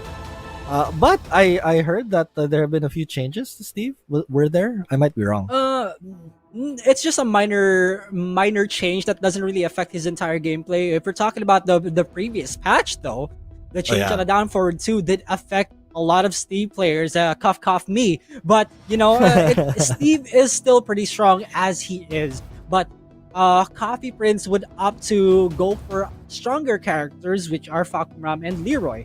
But Steve still is on the table. However, for Hapon, we're gonna see that real quick, boys and girls. Hapon has also been switching things up. He's been using some Fakumram also, and he's been switching to what do you call this, Lydia, for some reason. And I wonder if the Lydia is gonna come out for Hapon in this playoff. She did take I'd like to say a serious blow in the most recent patch. So who knows? He might bring it out, he might not. But yeah, he has a really good pool of characters. His Geese has been really effective. Of course, he was part of that Season 2 Leroy outbreak. So he does have that in his pocket. And his Eddie, still, honestly, I think is, in my humble opinion, the best in the country. Yeah, I'd have to agree, right? And Horu specifically is looking forward to this match because of how well Coffee Prince performs when it comes to playoffs. We know that he doesn't do well in the past few days, but he always performs when it matters the most. But he's up against a bunch of Hapon. dream runs. Yeah, he's had a bunch of dream runs in the previous seasons where he's just impressed us so much. But going up against your brother, the man that you won an international 2 versus 2 tournament with, going up against the best in the world, it doesn't get any more, should I say, personal than this. These two are brothers from other mothers. And this is going to be just straight down the middle. This is going to be a 50-50. It's hard to tell who would win, but I'm going to put myself on the spot. I pick Coffee Prince to take it at the end of the day. And with that being said, Doc, they've known each other so well, which means they know their play styles also very well. And it's not an easy task to just set aside your normal play style and pick up a new one just to psych your opponent out. That's not an easy task. Eventually, your habits will come back for you, and you'll come back to doing those habits again. And it makes your opponent read you a lot more. A lot of people, though, especially Maru, did comment on this broadcast saying he wants an Eddie mirror. Yo, okay. I mean, if they eventually... It's unlikely, though. Come on. I mean, it's possible if they meet in winners finals, right? I mean, but first Maru's gonna have to beat Jules, which is quite a task. If I remember correctly, Jules took it over him the last time. Hapon is gonna have to beat Coffee Prince and then beat the winner of Vermilion versus AK. So it's a tough path to get to that Eddie mirror.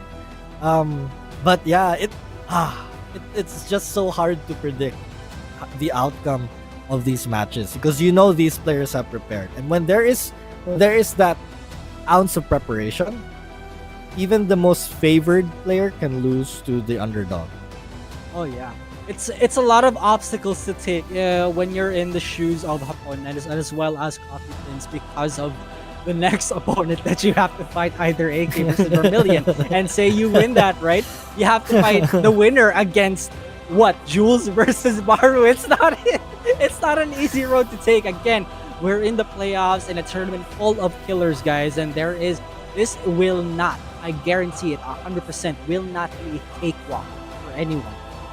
It's going to be a walk over hot coals if I would like to draw comparison, because every match is going to be a big challenge after the other. And I'd like to bring back that familiarity, right? Oh yeah. The last time that Hapon and Coffee Prince met, I think Hapon brought that unfamiliarity factor by pulling out the Lydia. Oh yeah. So he does have that ability to throw Coffee Prince off his game. Because when you're so familiar with someone and then they start doing things that they normally wouldn't do, it's a mental blow and it can affect their game. But that last match they had was super close. It was double Luigi 1-1 final round.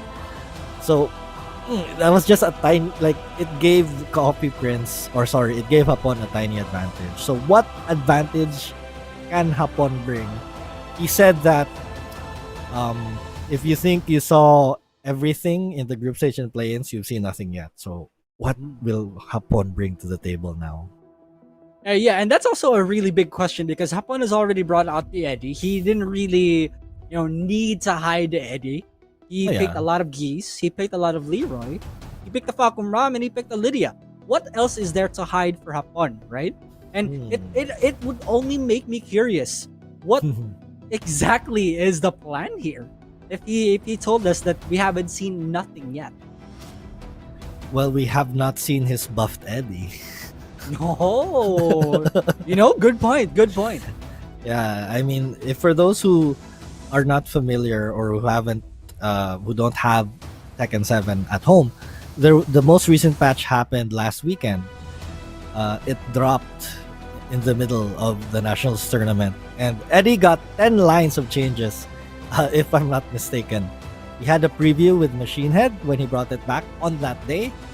So his Eddie was really deadly.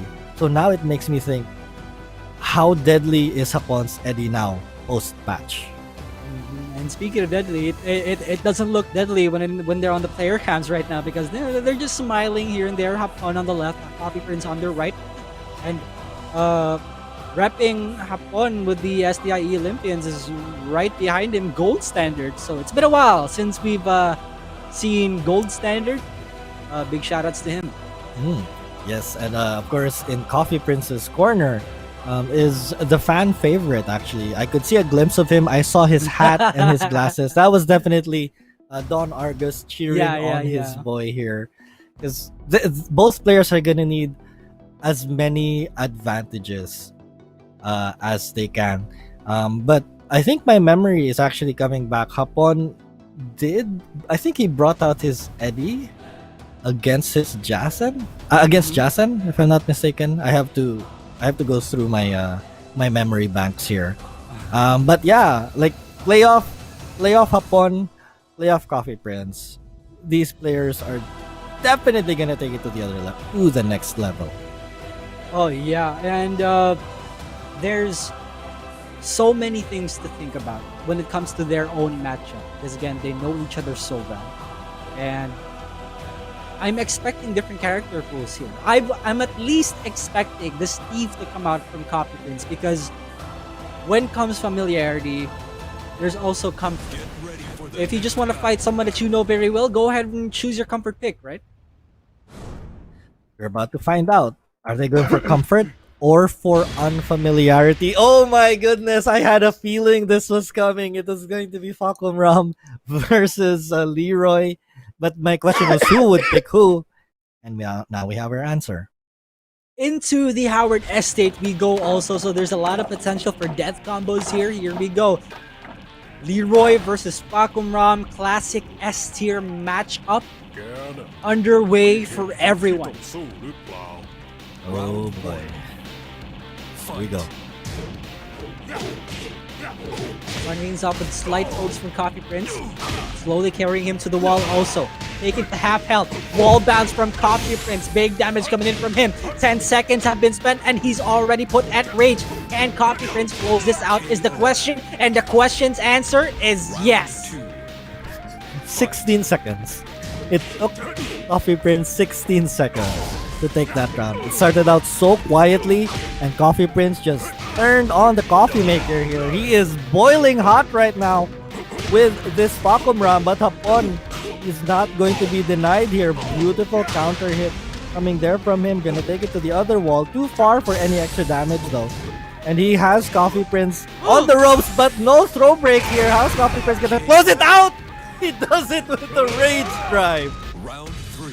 That was a trade between the Rage Drive and the Cane. Hapon used the Cane immediately, and he got interrupted. Coffee Prince with a Sabaki carries Hapon to the wall. Hapon in big trouble. He whips huge against Coffee Prince, but Coffee Prince gets blocked on down 4. What's gonna be the mix-ups? There is a threat of the Hell Sweep. Hapon has not been breaking any of these throws.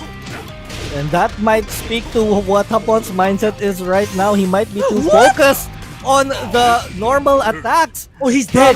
Facom Ram, but yeah, the trade, no, not the trade, not enough life to absorb there. I respect the attempt from Hapon to go for that Rage Art, but Facom Ram just deals too much damage.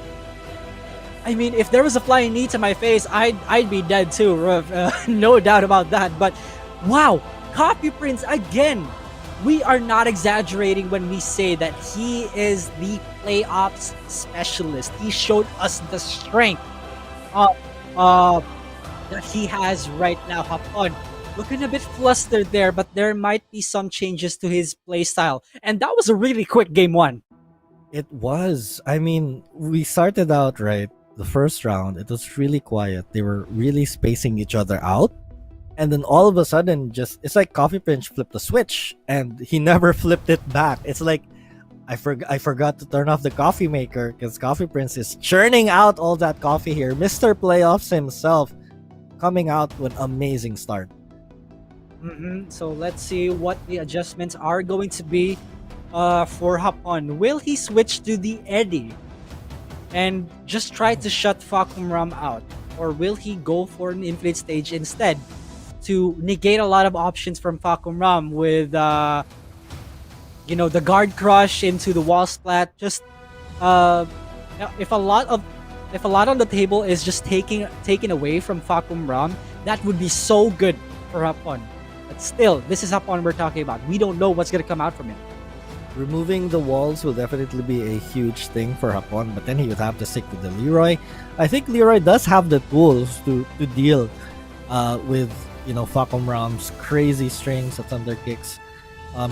He does have the parry option to just put Coffee Prince in check, but he never really was able to utilize that in the first game because Coffee Prince just overwhelmed him that entire time. So right now, Hapon is going to need to make huge changes to his game plan. In a sense, he has to try and control the Facom Ram strings. Probably duck, which is scary to do against an opponent from Facom Ram. He makes you scared to duck. He makes you scared to interrupt. He makes you scared to do anything, and he ends up taking the whole match, right? So that's crazy. And funnily enough, both of these characters are so scary to duck against.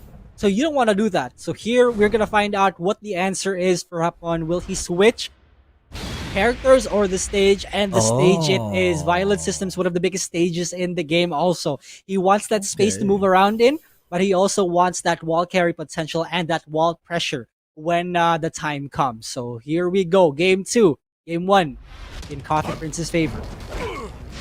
And you see Hapon just really trying to compromise here, compromising on the space and compromising on the walls. So he still has to deal with the Facom Ram wall pressure, but he doesn't have to deal with it so early like he did in Howard Estate. But right now, the float here coming in favor of Coffee Prince. Oh, beautiful break right there from both of them. But Coffee Prince finding his hits. Hapon, never mind, responding immediately here. This is a better start for him than anything in the last game.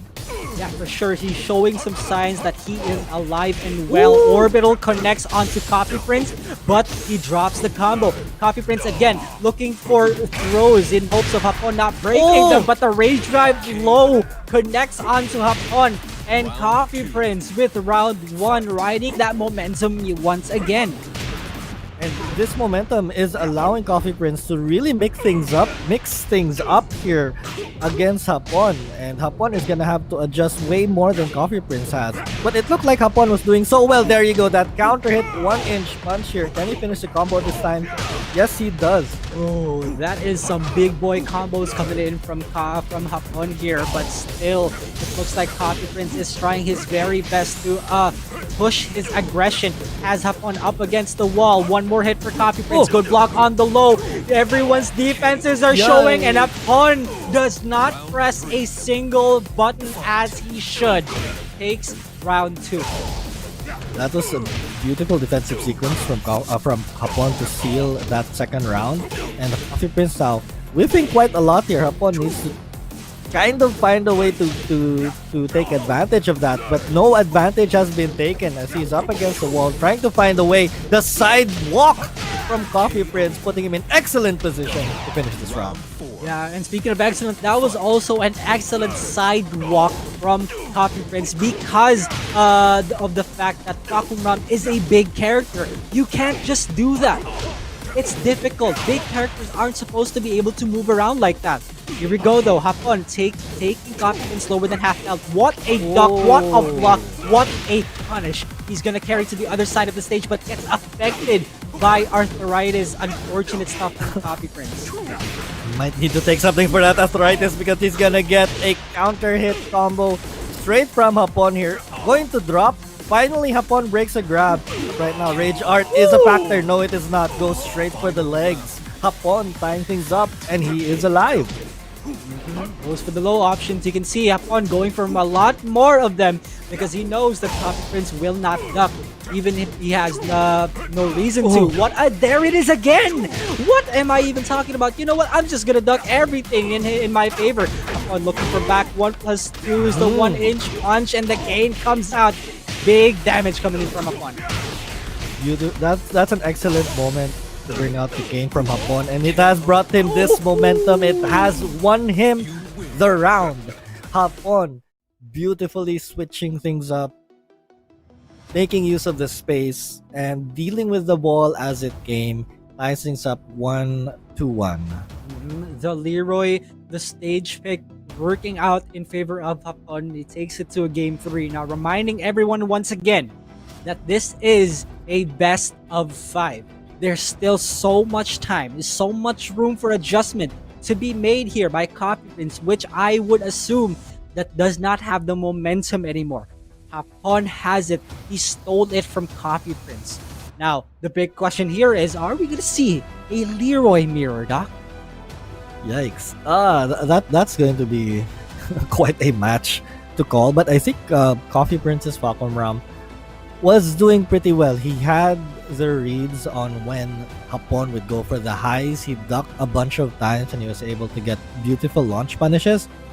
But Coffee Prince got hit by back ones a little too much in that game, and I think that's what spelled his downfall. So I would say stick to Fakumram, switch to a smaller stage so Hapon will have to deal with the walls earlier, and then try to be a tiny bit more compact. And that's a really good point. Just continuing on that aggression, keep him at the wall, keep him on a leash, keep him cornered. That's the game plan that Coffee Prince has in his mind right now. The ideal game plan, the ideal strategy that's coming into play here. But the big question here is, can Coffee Prince even do that against a guy like Hapon, with a character like Leroy who can shut down oppression, shut down aggression, just like with just a push of 2 buttons back to the parry. And the rebellion of Hapon to just go against the oppressive nature of Fakumram played so much in that game. It was close. It went down to the final round. But usually the final round, it's the player who really took control of the game that normally comes out on top. And, Hapon was just able to seize the moment there with the Leroy. And Coffee Prince is just going to have to adjust. So let's see if our prediction is right or if Coffee Prince pulls something out. Right, so we are gonna see the G Corp helipad, which we haven't really seen. People don't normally pick the G Corp helipad, but He probably just wants more combo potential here with the addition of the wall breaks. True, the walls are much closer. That gives him an opportunity to break the walls, to extend his combos, to get more damage. So look for Coffee Prince to be... Actually, he might be a bit more aggressive now that the walls are much closer. But it is slightly weirdly shaped this stage, so both of these players are gonna have to anticipate a sidewall situation. Here we go, Hapon looking for the orbital. It falls up with a combo that only works on big boys, and Falcon Ram, he is a big boy himself. Up against that wall, runs away from it with back 3. Hapon back dashing away. Coffee Prince trying to go for more aggression. Back 1, good punish from Hapon. Yeah, and I think this is more controlled aggression because we're seeing now Coffee Prince really change his rhythm.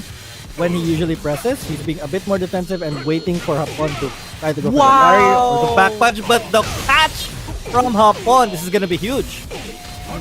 Carries him close to that wall break, but he low parries it instead and goes for the Rage Arc just to get that confirmed kill in.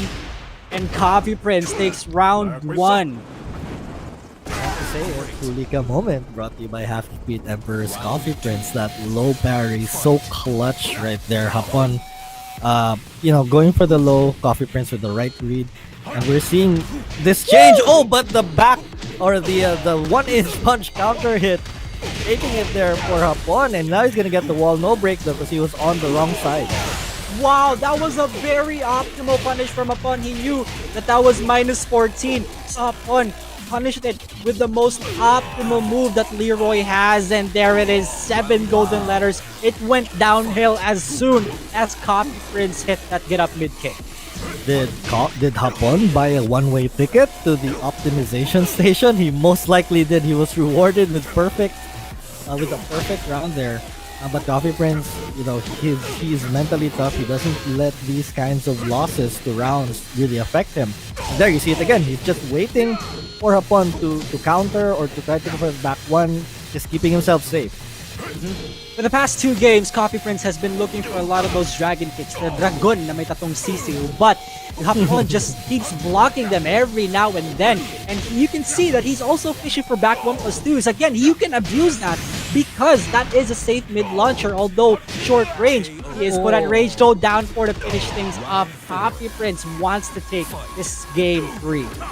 Beautiful set of mix-ups there from Coffee Prince, but Hapon finding the hit right now, going to push it. No wall right there because he broke that previously.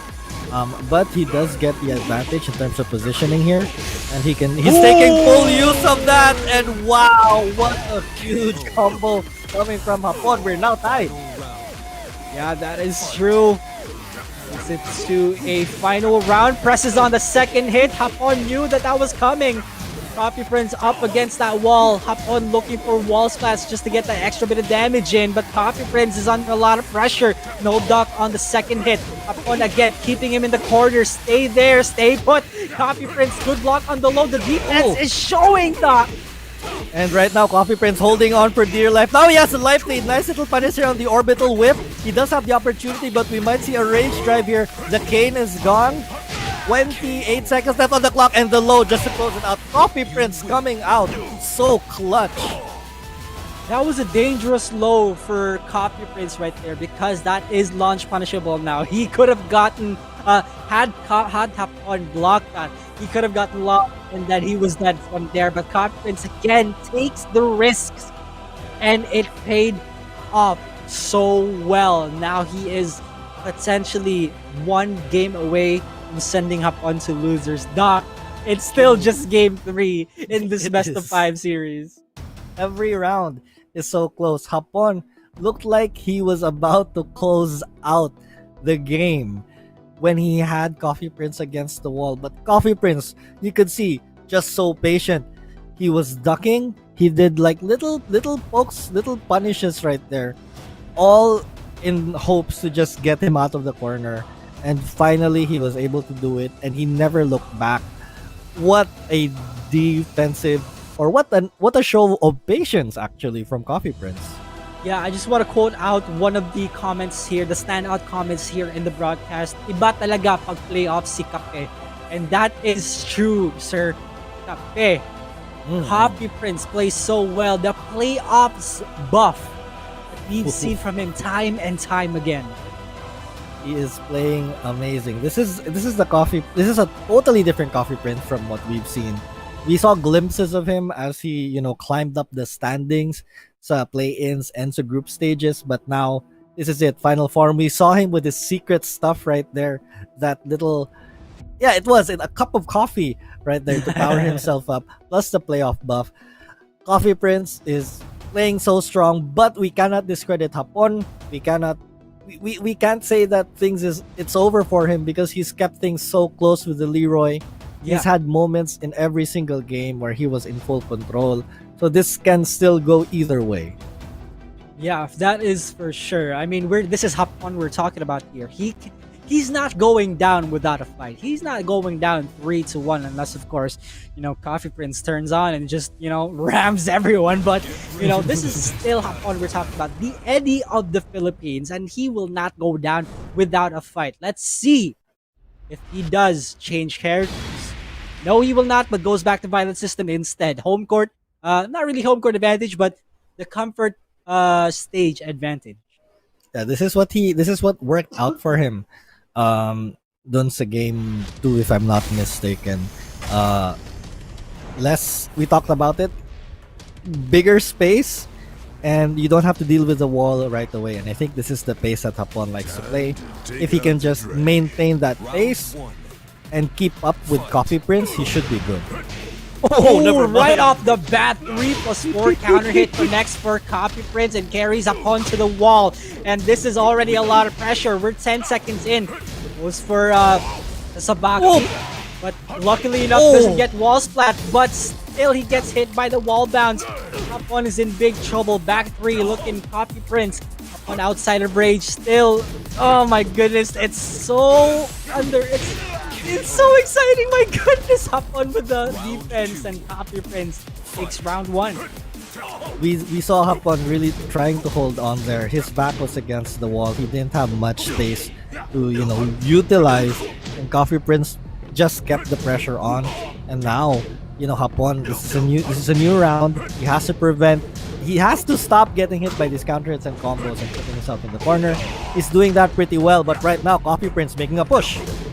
He's whiffing a lot too, and Coffee Prince does have access to one of the strongest whip punishers in the game, which is back 1. Back 1+2. He interrupts him in the middle of down back down back 4, and Hapon follows up with the combo. This will not kill, but will leave Coffee Prince at such low health. Low as low can be. He just needs one more hit. Oh, the slow-mo. Nothing's gonna happen. Yes, something happened. Coffee Prince. That final frame of the flying knee closes it out. Unfortunate there for Hapon, and now Coffee Prince is on match point. My goodness, back 3 fishing. Hapon does not follow up with the combo. This could be the downfall. The momentum is on Coffee Prince's side. 2-1 in favor of him. Hapon has to do something. Will he go down? That's the question. Coffee Prince with the throw broken by Hapon. 2-2 punish. Almost at rage as Coffee Prince. More pokes are coming in from Hapon. What can Coffee Prince do? 30 seconds have been spent. Hapon is on fire with the pokes, but Coffee Prince still has potential. He can still come back from this. The low pokes are coming. Oh, so dangerous right now for Hapon. He should not make a mistake here. Opening him up low, but Coffee Prince gonna make his comeback. No, stop. The parry. The parry from Hapon stops Coffee Prince in his tracks. The orbital. Hapon yet again fishing for it. He's contesting a lot of the frames here against Coffee Prince, but still Coffee Prince is on fire. I mean, yeah, his choice of hits here. Oh, there it is, and the big hit cannot get that get Ender, but he finds an opportunity here. There it is. Can he close it out? Hapon is being sent now to the losers bracket. Coffee Prince moves on. The coffee royalty with the coffee buff and the playoff buff for Coffee Prince, and he just chugged that one down like it's nothing. Coffee Prince sends Hapon, the Eddie of the Philippines, the dark horse of this tournament, to the loser's bracket, awaiting his next opponent. Wow. I think Coffee Prince is gonna have to like pull out the phone and order order another cup because he's going to need it for who he's gonna face. But what a match between the two. It went as even though that final game was 3-1, everything was still extremely close. And we have to take a look again. Let's go back to the highlights and see how this game developed between SEO Hapon and HFE's Coffee Prince. Let's see that real quick. Again, in game one, it was a really weird game because Hapon could not break any throws that Coffee Prince threw out, just like that one. That is a normal throw, by the way, Yeah. Doc. That's a normal It throw, is. which can be broken by either 1 or 2, but not 1 plus 2. And it's so True. uncharacteristic for Hapon to not be breaking those. It's a testament to probably the pressure that Hapon was feeling early on in the match. And I have to say, sayang yung 11 win streak ni Hapon on Leroy here because Coffee Prince broke that. But Hapon did come back in the next game, and Coffee Prince immediately went to a stage where he could take advantage of the wall. But it looked like Hapon actually. This second game looked like Hapon was in absolute control. We're gonna see that in a little bit. But to get a lot of damage. Yeah, and that's the main highlight of Coffee Prince. The main highlight of Coffee Prince in this game was his whiff punishing. Oh, yes. He noticed that Hapon was whiffing more often than not. And you can see that right here in the slow-mo also. Hapon was looking to close out the game with a simple low, a cheeky low. But Coffee Prince, knowing for a fact that running 3 can crush lows and sometimes even mids, you know, he went for a really good option, which is a plus frame running 3. Here we have, ladies and gentlemen, the moment we've all been waiting for, the next match. Signal Ultra Warriors Vermilion versus Laos Auto Group Esports AK. Wow, and look at this head-to-head. It is dead even. 17-17. We talked about Hapon and Coffee Prince being a 50-50. This is literally a 50-50 match. Both players have gone back and forth against each other this entire national season. Everybody better call your friends because this is a match to watch. These guys have been duking it out ever since, and you know, Vermilion hasn't pulled out the character that we know him for and love, which is the Devil Jin. AK's been turning it up himself with the law, but you know, anything can still happen. The classic rivalry. It's been AK versus Dojin, and now it's AK Vermilion. Call your friends, tell your mothers, tell your relatives, call your grandpa, because this is the match to see. This is Tekken's own version of the Thrilla in Manila. These two have been going back and forth for so many years, not just here in the Nationals. AK coming into this season with a brand new law. He is looking to instigate his own version of, may I say, martial law with his law. Of course, the geese has always been there. And we have a newly naturalized Akuma. Akuma has migrated to the United States. He has dyed his hair and taken full American flag. But yeah, I mean, he does have a bunch of go-to characters, and he still has his Shaheen as well. I mean, Paul does have the damage output of Akuma. But anyway, let's check out Vermilion here, guys. Vermilion with a top pick, Jin and Julia on the second. You know, shout outs to Nature Lover, his own coach, and Kazuya with a season 3 record of 27-21 and total picks of 11. Now, Vermilion has not picked the Devil Jin just yet, but a lot of people, as well as me, do believe that he's hiding it for the perfect moment. He's waiting to pick Devil Jin for the perfect moment, and I think this is it, Doc. It could be. He has been like saving it for this match, knowing that it is AK, knowing that the history that these two have goes way back. I mean, when Vermilion used to, you know, he's from Bacolod, and he would fly to Manila to to face Manila's best. He's really come such a long way from his journey. And AK, of course, he has always been the number one, arguably, in the country, bringing so much international accolades and putting the Philippine Tekken scene on the map. Oh yeah, for sure. And making impacts on many different tournaments, and which is no easy feat, by the way. Having to fight against probably the best Tekken player in the world, Arslan Ash.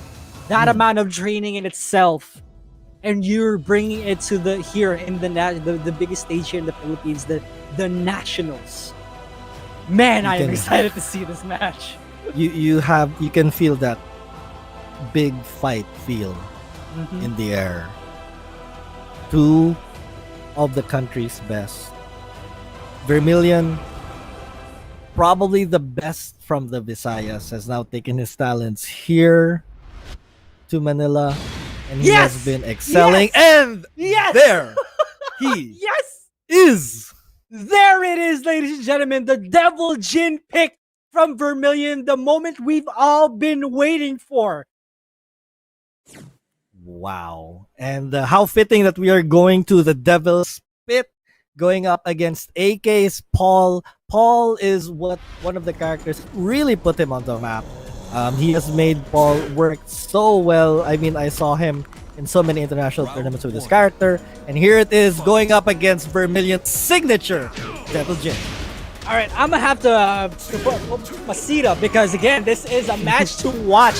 AK with the Paul. Also, let's not forget, this is an OG main. Vermilion up against the wall, not pressing on that second hit. Up for the Wraith kick. The demo mans are coming in from AK. Is he gonna go for another? Oh my God! What an opening statement from AK, going with the perfect here and mixing things up right away. First round, it was all demo man. No. Oh no, not the most optimal punish from Vermilion. Still, this is just the first game. There might be a few adjustments from Vermilion here.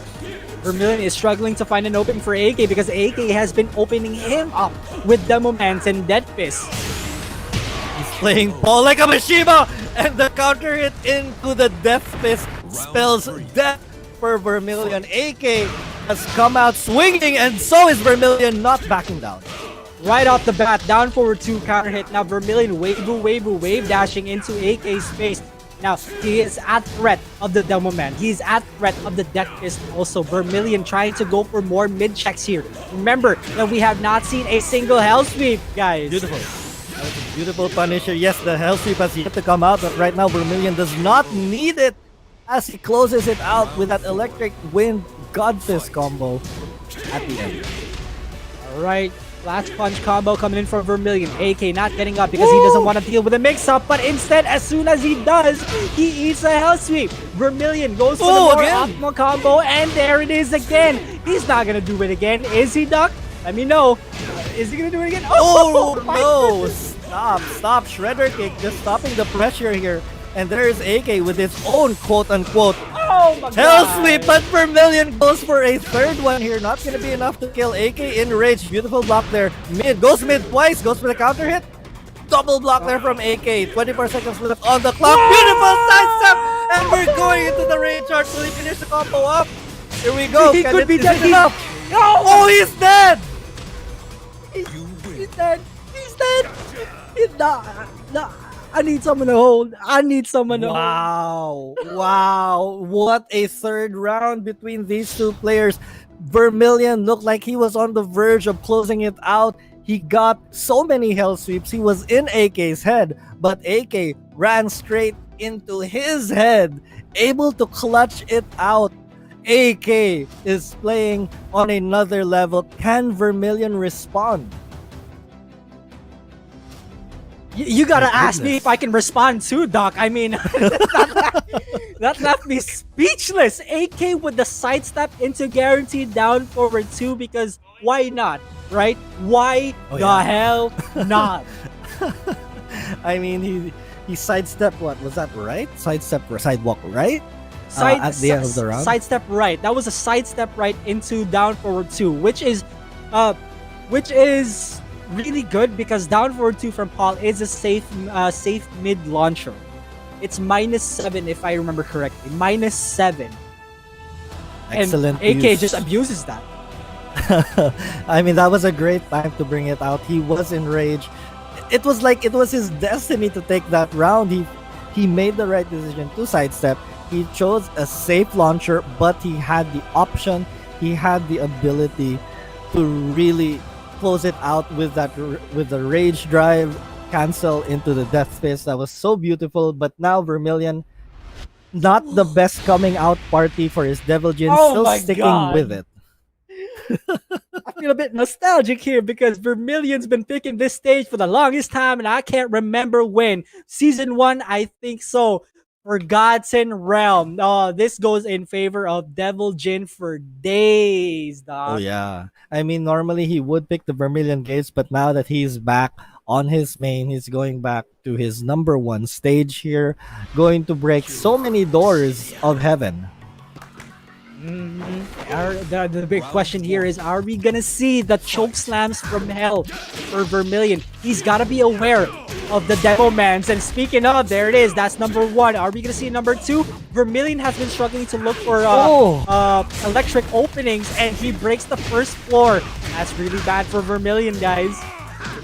And yeah, Vermilion wants to take all the 4 breaks if possible here, but AK still in control. Oh, beautiful whip punish with that Wind God Fist, right? Electric Wind God Fist, gonna get as much damage as he can. 30 seconds on the clock. Rage is a factor here, but he ducks and AK just closes it out.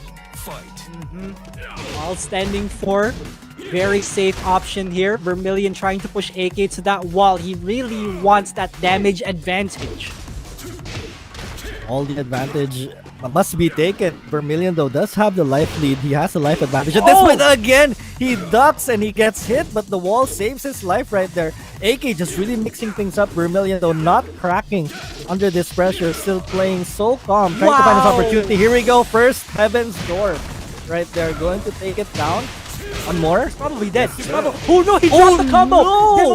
This could spell the end for Vermilion, and the boost up finishes Vermilion up. The Demo Man has been terrorizing him for the past game. And okay, excellent punish. The man whipping for some reason. Probably the ankle right there, changing things up. Beautiful whip punish again. You know that Vermilion his head is still in this game here, but he drops a combo. This is what ended the last round for him. He might have to eat it again. Down to the bottom floor we go. No more floor breaks. Vermilion is gonna have to play as honestly as possible. Right, here we go. That was such a missed opportunity for Vermilion, but it's not over just yet. He does have a sliver of health left. The mix-up's coming in, and this should be it for AK. Vermilion stopping his momentum, showing some signs of life. Finally.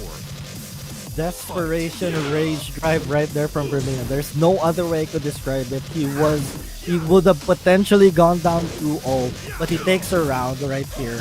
And beautiful awareness there from AK. Saw that the second hit was blocked, but he gets a counter hit anyway. Again, the Demo Man terrorizing Vermilion. He misses the crouch cancel electric. It's snowballing so downhill for Vermilion. Gets hit by the get up low kick, and this could spell the end for him. And yes, it will. AK with 2 games. Is the pressure getting to Vermilion here? He missed a huge opportunity. He blocked the Demo Man, but he only got a down 2.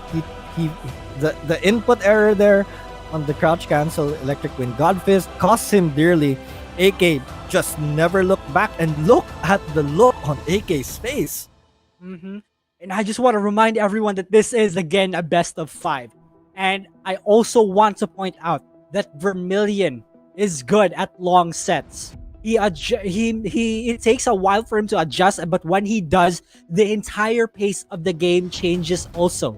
You can see that he's nodding in agreement. Coach Nature Lover is telling him things on how to counter AK. But AK has been playing like how Paul has normally played. That is Demo Man. That is after Demo Man. Young Rafiki is having a field day in this game. I'm telling you right now. For sure. And I think AK's gameplay has really gotten to Vermilion. We're seeing some mental lapses here, and he has to pull it together if he does not want to go to be the first 3-0 victim of a 3-0 in this entire first round. AK coming out, guns a-blazing. He's not looking back. He's playing so well to start off the playoffs. And I think all the other players watching this are they have cause for concern. Oh my goodness, and I'm really concerned for Vermilion right here. He sticks with the Forgotten Realm. He hasn't picked up a single game just yet. AK terrorizing this devil that is Vermilion, the Visayan Super Saiyan, being shut down by the young god himself, AK. I mean, AK looking very much like a god of destruction with this ball. Seems to be on another level at this point. Can Vermilion rise to the occasion here? Can he bring out his final form? Because the score is 0-2. Demo Man again making its mark. It's also going to make a mark mentally for Vermilion. Vermilion though slowly but surely adjusting here, but AK continuing on with the oppression. He's at threat, constant threat of the Demo Man. He's been hit by it one too many times already. With Punish Electric, should be carried to the wall. We should be seeing a floor break. Yes, we will. A lot of damage coming in for Vermilion here. Knocking on so many doors now, Vermilion. Great start for him, actually able to get the first wall break, but things are looking dangerous and he goes for it again, but AK does not bite. Alright, now AK riding on that wave of momentum again. Jab with punish, shredder kicks. Are you kidding me, AK? He ducks on the third hit, thinking a high or a low was coming in. Vermilion though looking for some opening, some slight opening that he can stop AK with his aggression, but he can't. AK is too oppressive right now. Oppression session right now being displayed from AK, really putting Vermilion in a bad spot, and the counter hit low is going to close it out. AK on the verge of going 3-0 versus Signal Ultra Warriors Vermilion. AK is cheeky. As soon as the round started, he tried to go for another Demo Man, but luckily enough, Vermilion interrupted him with a jab. Now, this is Vermilion's final chance. Can he take this? He needs this out of everyone else here in the building. Vermilion breaks another floor. We're going down to the basement. Extra damage coming in for him. This could be his round for the taking. Ooh, okay, gonna punish the Demo Man right here. Going to try to close things out. AK going for the low. The sidestep again! But be very careful. The wake up 4 just to close it out. Alright, what's it gonna be? AK starting things off with more lows. Down forward 2 counter hit. He's gonna carry to the wall, but no clean wall spat. Still, it's better than nothing. Vermilion trying to go for more wall spats here. And here he has the life lead. And AK and Vermilion capitalize on this. Not a single house we've seen today. I mean, if AK is known for anything, it's turning a game around 180 degrees here. But Vermilion playing so well. Gets the hell sweep. First hell sweep we've seen in a while. Gonna take it to the wall, close it out right there. And the Vermilion stays alive, on the verge of taking his first game. Tied at 2 rounds apiece, but a magic 4 to open up the round. Big damage coming in from AK already. We are only like 10 seconds in. Nasty! That was nasty! Damage. Oh my goodness, he went for it down 1-4-2. And AK, guys, get this. AK takes it against Vermilion 3-0. The first one we've seen today. Cause for concern for every player watching that's left in the winner's bracket. Immediately Coffee Prince gonna be concerned right there because AK is playing out of his mind. But with that, LPE AK put Signal Ultra Warriors Vermilion into the loser's bracket. And how crazy is that, right? When we first saw this bracket, there was potential for either Vermilion or AK to go to losers in the first round. My goodness. Wow. That's not right. That's not right. We're gonna see the highlights here. What happened in that game, boys and girls? 3-0. So yeah, let's check out the highlights real quick. Yes, My sir. God. I mean, the first 2 games were I don't know. Should I call it an absolute steamroll? Because the first game really looked like that. AK really establishing the demo man, aka Paul's own hell sweep game so early. Vermilion did manage to make a comeback here. I think he brought the first game to the final round, but AK really. Okay, no, he did not bring it into a final round. AK with that magical sidestep, closing it out. I mean, AK is just he was a steam locomotive already heated up and bearing down the tracks on Signal Ultra Warriors Vermilion. Oh yeah, and this was also the part where Vermilion could have taken this round, but it whiffs. The second hit whiffs. That was the momentum breaker for Vermilion right there. And in the end, AK that took that game also. That's not right. That's not right. It's not, but it happened here, and AK just he turned things up. I mean, the ball pick, like how he played this whole set was so scary. It looked like Vermilion was going to take a game here, but AK just really establishing, planting the seed so early on. Vermilion just could not recover. And speaking of recover, I've mentioned this over and over again. He was put in fear of the demo man because AK has been planting that seed into Vermilion's head. Look, I'm gonna keep doing a demo man on you, and as soon as you start ducking, I'm gonna do Death Fist. That was AK's game plan. Sidestep, Death Fist, demo man, stop him in his tracks, sidestep even more, and he shut him down 3-0.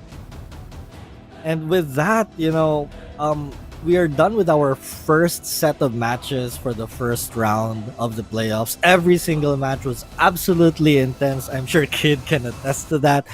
And we absolutely have to go on a quick little break. But don't worry, there are more games coming. We have just begun the playoffs sa National Season 3 Tekken Conference. See you guys after the break.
Maligayang pagbabalik dito sa The Nationals Tekken 7 Conference Playoffs.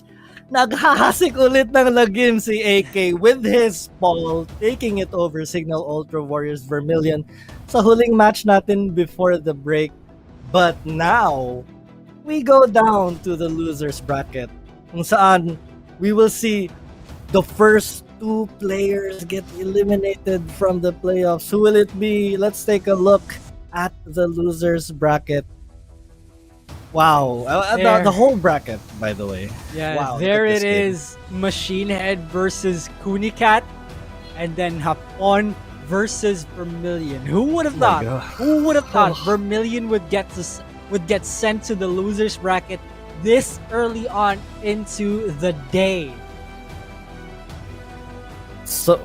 So the first match that we're going to see is going to be SMO's Machinehead and Signal Ultra Warriors Kunicat.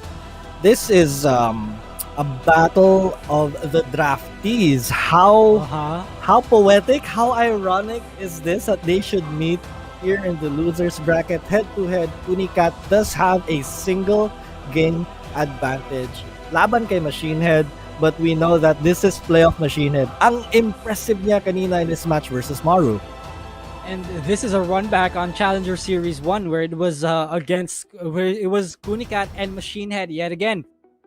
Machinehead though, Geese, Akuma, and Elisa. But he did pull out the Eddie, and we might see it again. But for this matchup, I'm thinking he might pull out the Geese because he's fighting Kunicat. What do you think? It's tough because Kunicat has evolved as a player throughout his entire nationals journey. He has been beating every single 2D character that has been thrown at him recently. Oh yeah. He did so most recently, I believe, with Jack 7 in his final match. Correct me if I'm wrong, but his Kunimitsu played amazing against SMO Jules in the winner's bracket. He has yet to bring out Shaheen in this playoffs, but it's gonna be hard because this is potentially one of these two players' final game, and going out in the first round is going to be so tough. Yeah, again, guys, this is a best of 5. I just gotta keep reminding y'all because it's important that adjustments are made within the game and during their playing. So this is super important for Kunicat, and this is also super important for Machinehead. It's important for everyone, but eventually someone has to fall first. Some guys' dreams have to be shattered here in order to move on and see who the champion is. And honestly, making a run through the losers bracket is going to be an excruciatingly tiresome ordeal because you have to play twice as many matches as people in the winners bracket. So, sa simula pa lang, it's going to be tough for these two players to begin their journey. They already started out with a loss. None of them wants to end it with another loss. No one wants to go 0-2 in a tournament. But unfortunately, sa isang top 8 bracket, mathematically speaking, dalawa. There will be two players who will go out 0-2. Unfortunately, it's going to be one of these two amazing players.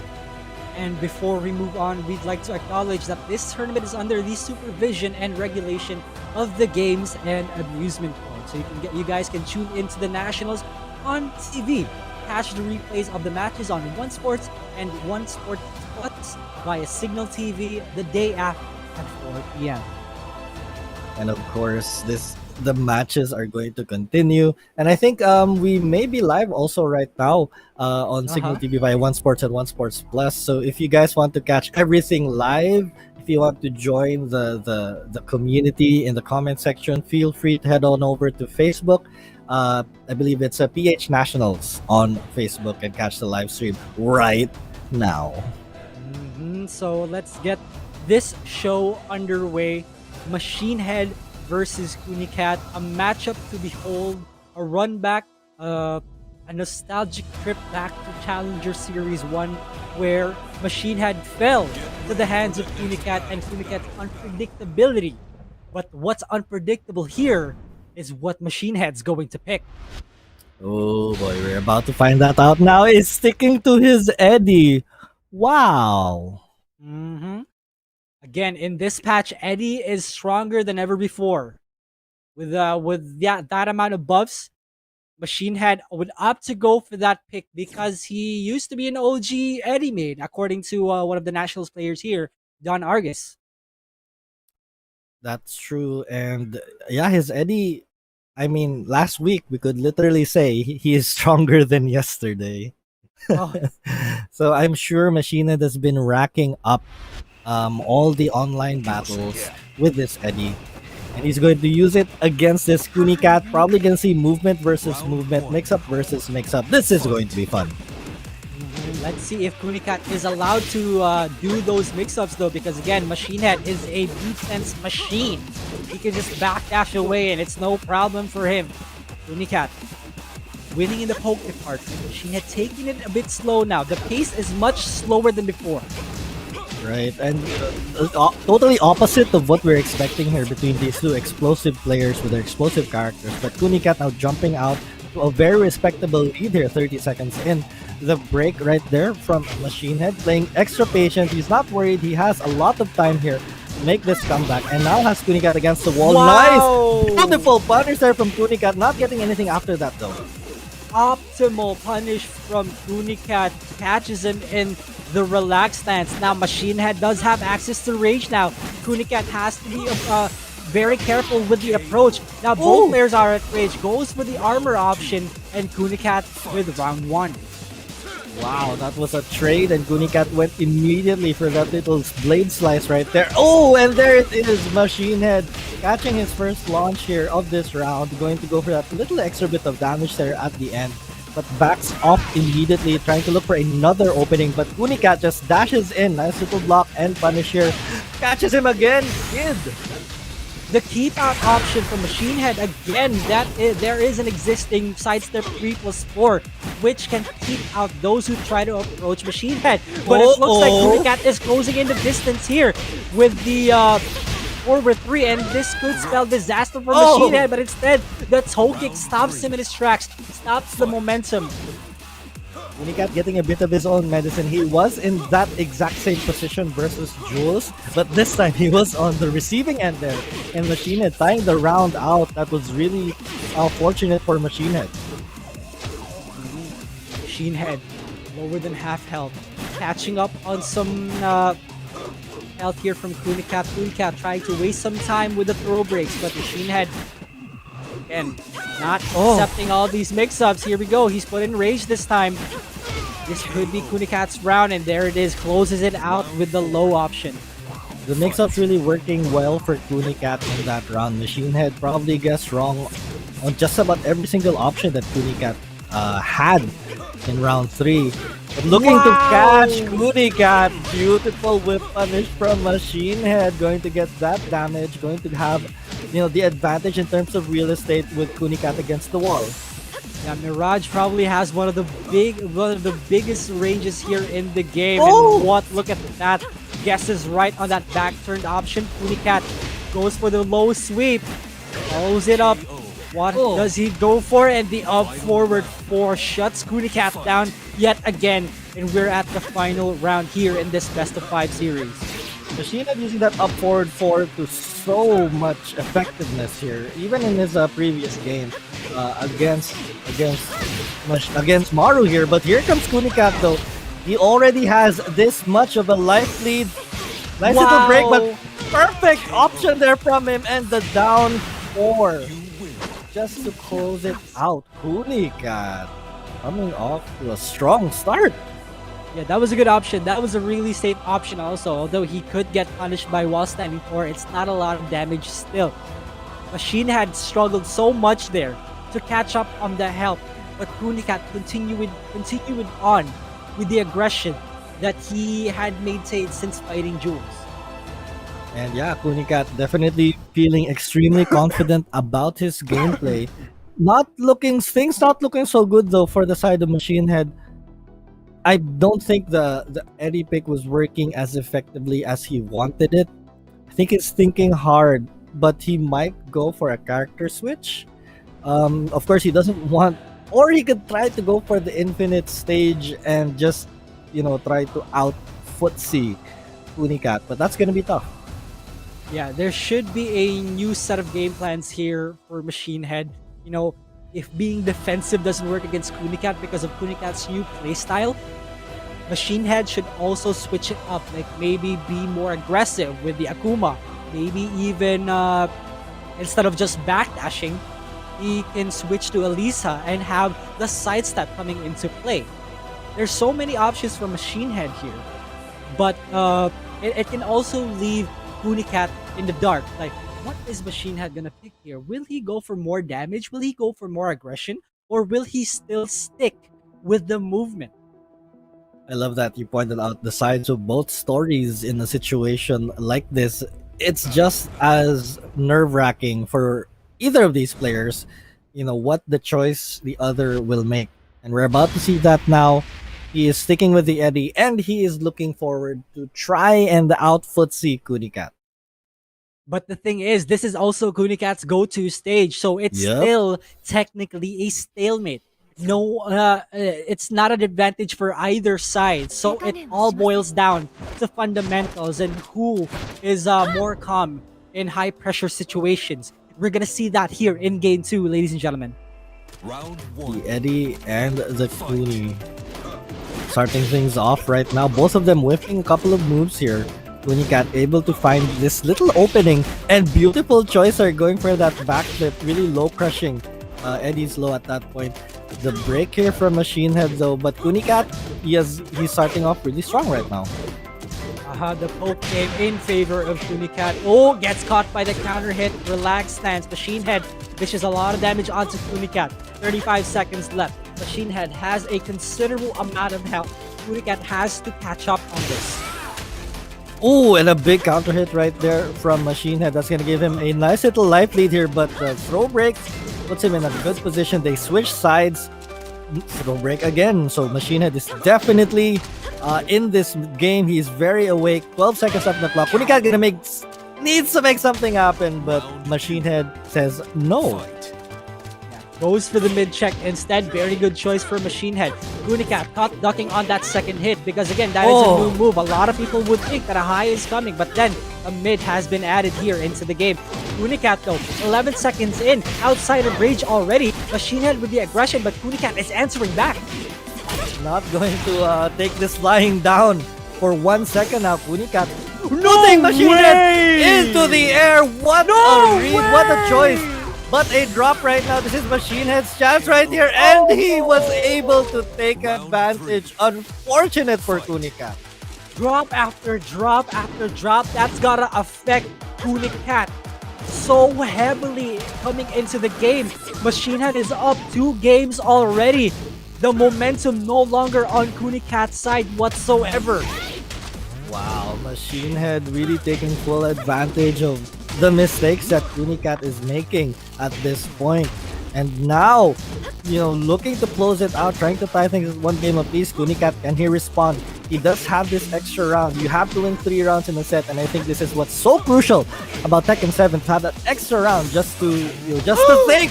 But there it is again. Machinehead with the keep out finds a launch and closes it 1-all.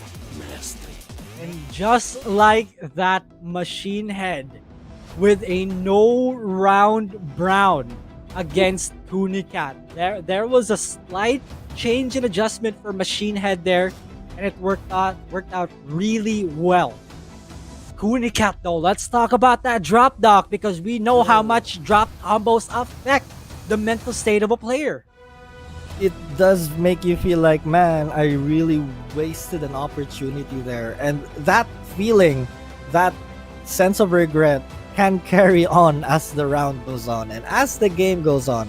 And we did see it affected Kunicat so badly. It would have been 1 round apiece, but it went 2-0 in terms of rounds, and Machinehead was able to close it out. No round brown game there for Machinehead. Now the ball is back in Kunicat's court. Yeah, and can we just, I want to point out, right, can we just talk about how both Signal Ultra Warriors are in the loser's bracket? Ooh. That is insane. This game is boiling down to who the better Daniel is. Battle of the Daniels, indeed. And ooh, what is it gonna take for these two players to prevent themselves from getting eliminated so early on? I mean, Kunicat had that bold prediction about two Signal Ultra Warriors being in grand finals together, but the fact that they are both down here in the losers, if they win their succeeding matches, they will eventually face off in the battle for top 3 or the battle for losers finals. And yeah, that prediction is already out the door. Yeah, I mean, as soon as AK won that first game, My gosh. everyone's prediction just went out the window and just messed everyone up. So, it is what it is. But here we are, Infinite Azure, to a very aesthetically pleasing game Oh, yeah. stage. I love that they added this stage, though. It's one of my favorites. It's so good. We are Infinite once again in favor of both sides, so it's equal. Yeah, Kunicat probably showing a bit of his personality here. He's more of a night person than a morning person, so changing the time of the stage to really psych himself out for this. And as we are beginning though, Kunicat with the aggression, no throw break right there for Machinehead. And ooh, look at the patience. Machinehead doesn't want to take any mix-up whatsoever for Kunicat, so he just stays down.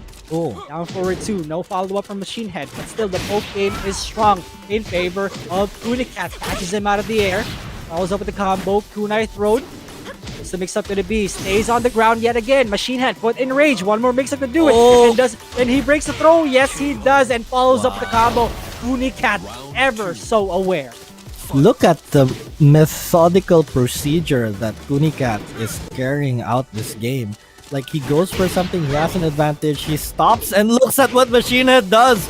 And a big combo launcher right now for Kunicat. Nice little ender there. And look, he's being a bit more patient even when it comes to the wake-up game.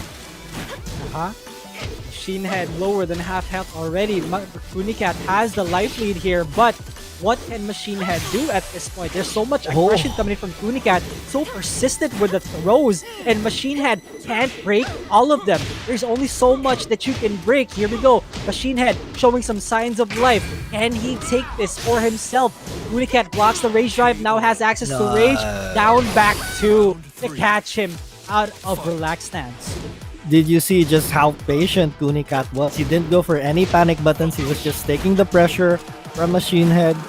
He accepted the mid after the rage drive, and then as soon as Machinehead was in relaxed stance, boom, dead. Here we go. Di pumalag sa get out. Kunicat getting a bit more patient this time. Machinehead looking for again? more pokes. He's pressing after pressing. My goodness, Kunicat is put at rage. Oh, he tried to launch it again. There it is. What move is Machinehead with that? round 3. What move is that? That's crazy. But Machinehead taking full advantage right now. Flustering Kunicat in that round. Kunicat just didn't believe that Machinehead would do it again. What an interruption from Machinehead. Going to get nice little bit of damage here. Now going for the mix-up. Kunicat gets out of there as fast as he can. Trying to distance himself out. Life leads pretty non-existent. It's pretty even right now between these two. Yeah, Machinehead trying to keep Kunicat out, trying to maintain his Oh. distance also. Relaxed stance, counter hit, puts Kuni at rage. Now, Machinehead has to be careful here though, because there's a lot of combo potential for Kunicat here, and one simple combo could be the end for Machinehead. No, he spins it Oh. immediately, ducks while standing 4, finishes it off. Takes it to a final round already. Machinehead looking to stay alive. He does not want to give Kunicat a 2-1 advantage in this loser's bracket match here, because again, the loser of this fight is eliminated from the playoffs so soon, so fast, and these two players are some of the best we've seen the entire season. It's a shame to see one of them go after all is said and done. That could have been a launch for Machinehead, but punish is a punish no matter what. Good break on the throw, Gasta gets the mix-up, and Machinehead, it goes in his favor. 30 seconds spent. Machinehead punish on the up forward 3. Tries to go for the uppercut. Kunicat playing a bit more patient now, dog. If you've noticed, he's not going more aggressive. But still, the life lead is in favor of Machinehead here, guys. Machinehead being so hard to crack right now. Kunicat No taking so many way! risks. No throwback right there. And the slide to end it. Kunicat holds on and takes the lead 2-1 over Machinehead. He knew that Machinehead was not gonna get up right away. Machinehead had that habit for the past few games, but he would rather opt to get hit by the low option whenever he goes on the ground. But then Kunicat read that perfectly well, and then went for the slide.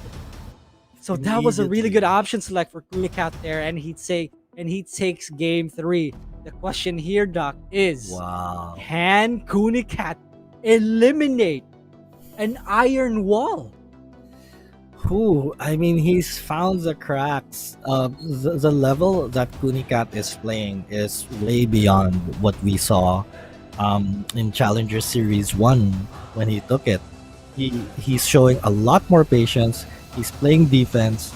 He's not getting impatient, even though he's taking damage from his opponents. He's waiting for the absolute right time to push something or to fight back.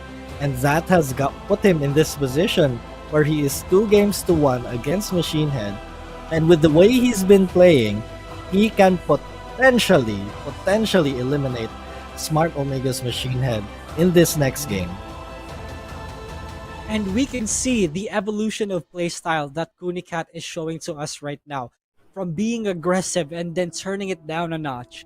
He's playing more defensively. He's playing at the pace of Machinehead, which Machinehead isn't used to seeing Kunicat doing. So that's some kind of level up for Kunicat there, which is really good. It's so hard to do, and Doc, I think you can attest to this. It's so hard to switch up your playstyle in the middle of the game.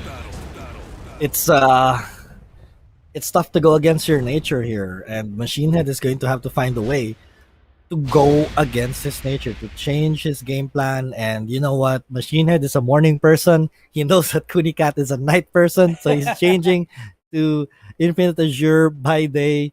And let's see if this like aesthetic change, right, can give you like a mental advantage here. Let's see if it works out for him. I mean, it's harder to see ninjas at night, Doc. Let's be real here. True. Let's fight in the day like real gentlemen. Machinehead opts to go for the infinite stage again. Here we go. Kunicat with a fake punish. Machinehead trying to go for more aggressive approaches now. Right, hitting him with a bunch of lows here. Kunicat trying to go for the dash mix-ups, but not really getting anything out of it. Not getting punished for them as well. So, he's not worried about going to it again and again. Beautiful guaranteed hits are coming from Kunicat. Catching up in terms of life here. And the throw break, excellent there from Machinehead. Back to reset we go. The health lead is in favor of either side. Kunicat getting caught by the back twos yet again, anticipating the high is coming. But Kunicat though gets the throw in, and he gets it successfully enough. Kunicat, round 1, slowly but surely building that momentum. Starting off with the lows here, Machinehead has not been consistent with the throw breaks, and it's been biting him in the back this entire set. But he's not gonna let that affect him though. Beautiful block patience there from Kunicat, anticipating that Machinehead would complete the string and get so much damage from that combo. Kunicat in a great spot right now. Machinehead going to have to clutch this game out. And speaking of clutch, there is a lot of potential here. He spends his rage drive. Kunicat still doesn't have his. Oh, he interrupts and follows up with the combo. Wow. Good awareness. Beautiful stuff from Kunicat. Guys, Kunicat is 1 round away from eliminating Machinehead. Can he do this? Can he make the upset? Oh my goodness, and the momentum has not left Kunicat at all. He doesn't care if this is a morning stage. He's going for it, but a little overextension right there from Kunicat gets punished by Machinehead, and now this is Machinehead's chance to take back the momentum here. Kunicat has got to hold on. Right now, beautiful sidestep, but couldn't get much out of it. Relax and saving it there, but no! Machinehead is eliminated. by Kunicat. The first ever draftee here in the Philippines is also the first ever to be eliminated here in the playoffs. Poetic as it is, Kunicat proves everybody wrong and moves on. Wow. That was such an impressive victory, an impressive show from Kunicat. Kunicat is here to play. He is here to do the best that he can to show that he is worthy. He is worthy of his spot here in the Nationals. And we have to take a look at that again because every fight was so methodical. Both players played so excellent. Right? We just have to look back. Oh yeah, that is definitely true, Doc. And Kunicat really shattered some expectations here for everyone else who expected Machinehead to win this. Kunicat cementing that he deserves, he is worthy to be here in the Pro League, proving the haters wrong. And what a way to prove it, doing it against Machinehead. And his Eddie, right? I think, we have seen this birth of a new Kunicat where 2D characters do not face him anymore. He has overcome that hurdle and he is here to play the best Tekken. It doesn't matter who you select. This Kunimitsu, this Kunicat is going to go for the victory. And again, it looked like Machinehead had something going there with his Eddie, but immediately Kunicat just responded. Yeah, and it was just Kunicat's birthday recently, so this is a really good birthday gift for him. Eliminating the first ever draftee here in the Philippines, that's bragging rights if I've ever seen one.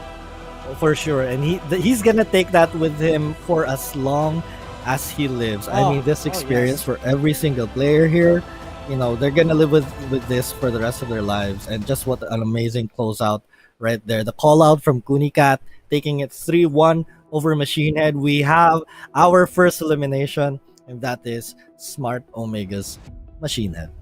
The first upset here, the 8th seed who was fighting for his life gets eliminated right away. What a storyline that is. But we have to move on, as much as it hurts, to our next losers bracket match, which will be STIE Olympians Hapon versus Signal Ultra Warriors Vermilion. And looking at the head-to-head, Vermilion has 6 more wins compared to Hapon whenever they face each other. Look at the percentages there. 200% from Vermilion alone with the Hwarang and the regular Jin. Hapon is gonna have to pull something brand new. Yeah, for sure. And we know that Vermilion is pulling out the Devil Jin and he does not want to get eliminated right away. But before we get into that, let's talk about Hapon real quick. Leroy pick has been pretty strong, but not strong enough against the likes of Copy Prince. There has to be a slight change of game plan here. And what will that change be? Will Hapon go back to his tried and true Eddie, or will he continue to ride this Leroy train? But of course, Vermilion now finally bringing out the Devil Jin in his first match of the day. But it was a party that was wrecked by LPE AK. But now this is a whole new match. This is a brand new opponent. Vermilion has to reset his mental faculties here. He needs to start fresh. I mean, these picks have been good for him, but has he lost confidence in the Devil Jin, or will he bring it out again and go down guns a-blazing?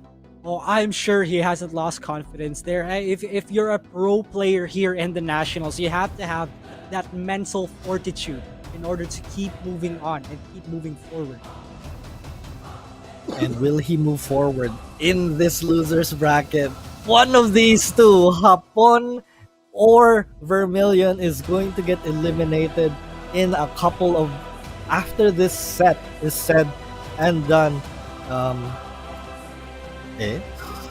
not sure what message they were trying to say there.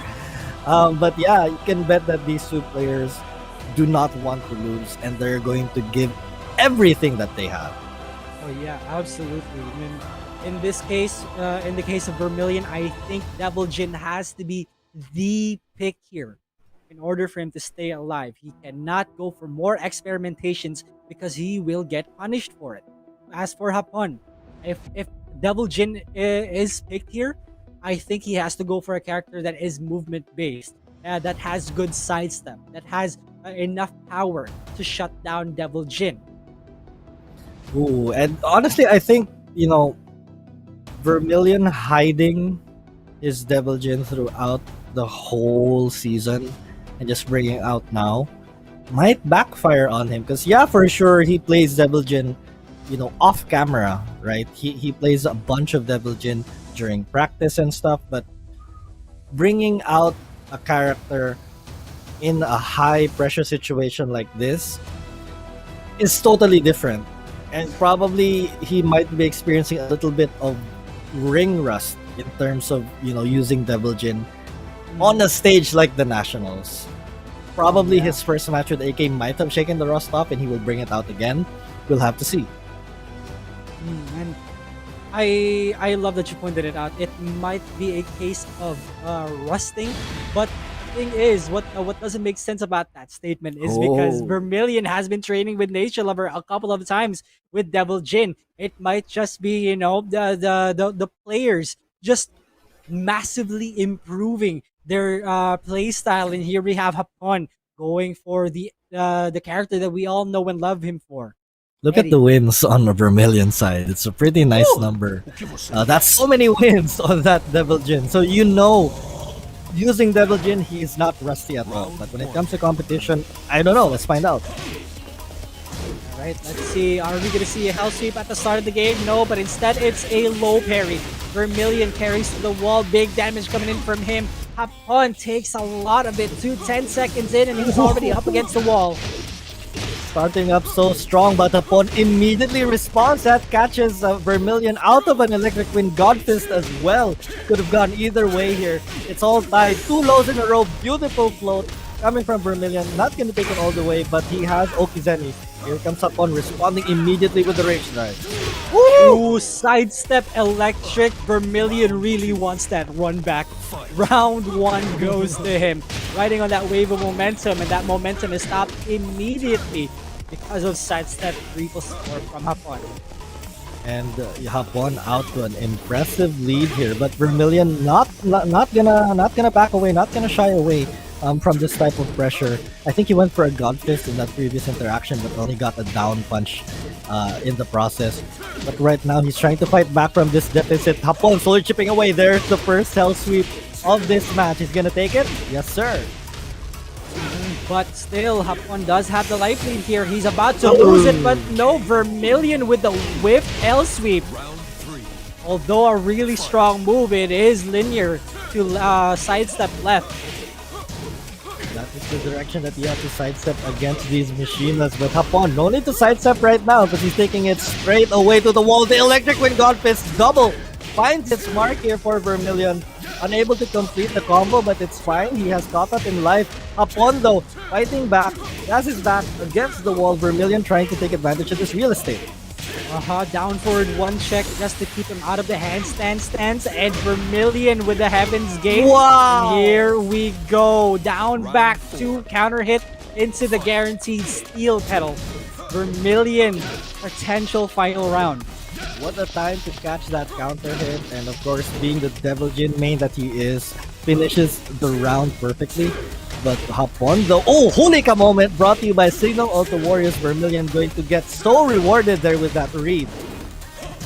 Up forward 4 from Eddie also has really good range. No punish from Hapon on the forward 1+2. Vermilion again trying to catch Hapon with the wall bounce. No break on the rodeo. Switches positions also. This is really good for Hapon. Vermilion is put at rage. And the armor move from handstands, and Hapon knew that he was gonna press on that. That rodeo grab was so crucial there. Had it come out a few frames more, he would have eaten an Electric Wind Godfist. Oh, for sure. Vermilion half health already. Hapon wants to take it back. Whoa, beautiful float there. Vermilion was ready with a counter.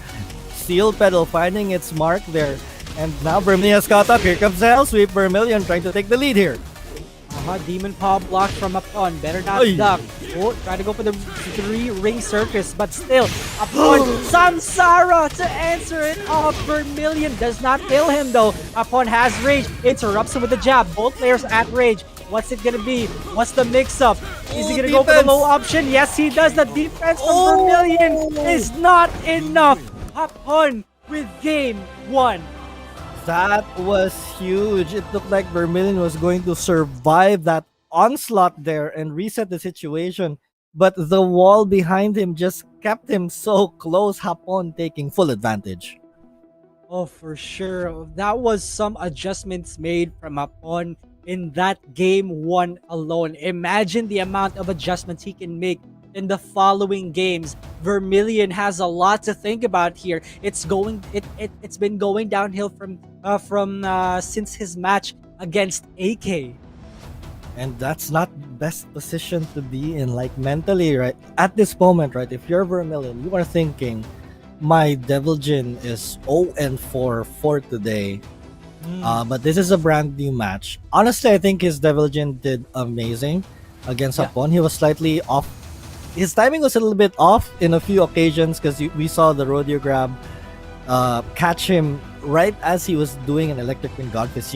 I could hear the electric, and then he just got thrown. But timing wise, a couple of adjustments in terms of when he chooses to attack. And I think his Devil Jin is going to be fine. Yeah, I think so too. That's a good point, Doc. The Devil Jin was playing really good. It's just that Hapon was playing better. It's not a matter of underperforming. Both players are performing really well, and a lot is at stake here, so they have to amp it up. Hapon was interrupting him one after another. He found the timing for Vermilion, and Vermilion was struggling to adjust to it. It just is what it is. And Hapon was able to close it out. That was a clutch round, in all honesty. Because if my memory serves me correct, Vermilion had the life lead going into the end of the round, or the other way.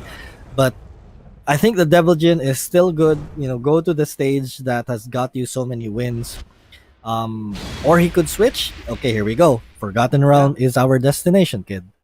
Yeah, and one thing to safely assume is also that the players here in Pro League have been preparing for Vermilion's Devil Jin, and this is what they've been preparing for in their life. They've been losing to Vermilion simply because Vermilion has been using characters that isn't Devil Jin. So they might just be more comfortable in this matchup, Doc. That is a excellent point. I mean, when going into the season, everyone has had at one point, had a Devil Jin practice day in preparation for facing Vermilion. And I think that practice is, it's paying off right now. For Hapon, it's just up to Vermilion though to make things work. This is his main. This is what's brought him so many victories over the years. He just has to play smart. Yeah, that's true. And playing smart is Hapon right now. He's displaying that perfectly well, playing more patient than ever before. Now, Vermilion is struggling to find an opening. Also, 3-ring circus in hopes of picking up a relaxed stance, but he's struggling. He's struggling, Doc. And he's actually in a controlled struggle, I guess, because it's not like he's getting oppressed right now. And finally, the trade working out for him. This is the opportunity that he has been playing for this entire round. Going to get so much damage. You can close it out here. Wow. Yes. Up 4-3, really good option. Takes round 1. This could be the momentum that Vermilion has been leading ever since the past 4 games. Now, what can he do with it is the question. Hapon trying to answer back also with his own pose. Right. And Vermilion has started out really strong in every match that he's had. He's just not been able to continue on with the momentum, but now it looks like he is about to do that. Still a lot of time for Hapon. Just needs to get through this mix-up, which he does, but Vermilion poking away, closing it out, looking to take his first game of the day. Can he do it? Down jab into the throw mix-up after down jab after down jab. Vermilion has been on fire with the interrupt against Hapon. The choke slam from hell. We're going to the basement. A lot of damage gonna go into Hapon right now, but he drops the combo. But still, he gets a follow-up on the Hell Sweep. This is way more damage than Hapon can take, and the wall bounce. He committed too hard on the duck. And Vermilion finally on the board. That has to be an intensely huge confidence booster for Vermilion. Has he finally broken that mental wall that's been keeping him from getting a win all day? Well, he has. He's got a win on the board. But is this the push that he needs with his Devil Jin? Yeah, that is true. It's 1-1 in a best of 5 series, so there's still more adjustments to be made here. Reminding everyone that Vermilion is really good at long sets. He adjusts just in time, but that's also the same case for Hapon. Hapon is excellent at what he does. He adjusts so perfectly well also in the middle of the game, and it all just boils down to who changes their playstyle in that order. True. He who makes that final bit of a change to the game plan, edges their opponents out, will always win at the end of the day. But for that game, I think Vermilion he was trying to get back on his Devil Jin groove, and I think he's back in the groove. We see the wave dashes at the end of rounds. He's feeling really confident now with his play. It's now up to Hapon to weather this storm. He's gonna most likely take it to a different stage. I'm expecting Infinite Azure to, take away the walls, not just the walls, but the floor breaks as well, and he's gonna stick to the Eddy. Will he do it? And yes, he will. Going to the Infinite Azure again. There's so much impact coming from the Forgotten Realm stage that Vermilion picks every single time. But mind you, that is the first game privilege that Hapon has for winning that for winning that first game. If he wins this one, Vermilion's gonna switch to another stage. If Vermilion also wins the next one, you know what's gonna happen next. Hapon gets to switch again. And this is an important match for Vermilion. Ooh, he gets the block, but no punish there. And never mind, that's a quote-unquote delayed punish, getting a bit of a launch right there. And oh my goodness, a whip punish. And another Hulika moment brought to you by Signal Ultra Warriors Vermilion. Beautiful parry right there. And the Demon Steel Pedal and the low to close out the round. Vermilion looking good. Yeah, broken plate being thrown at Hapon. You can look at that backdash from Hapon. Woo! This is he's showing us the effectiveness of the infinite stage. No walls to hold him down. No walls to hold him back either. But Vermilion playing nice and patient here. Good block there from Hapon. Little sidestep right there to get a bit of damage. But Vermilion playing the game to Hapon's space. And right now, Hapon in control with 30 seconds left on the clock. The life lead in favor of Hapon. The backdash from him also. Vermilion has to be really careful on the approach because there's so many keep-out tools from Eddy. Vermilion looking for the wave-a-wave mix-up, but Hapon is not breaking. The spring kick, the kip-up.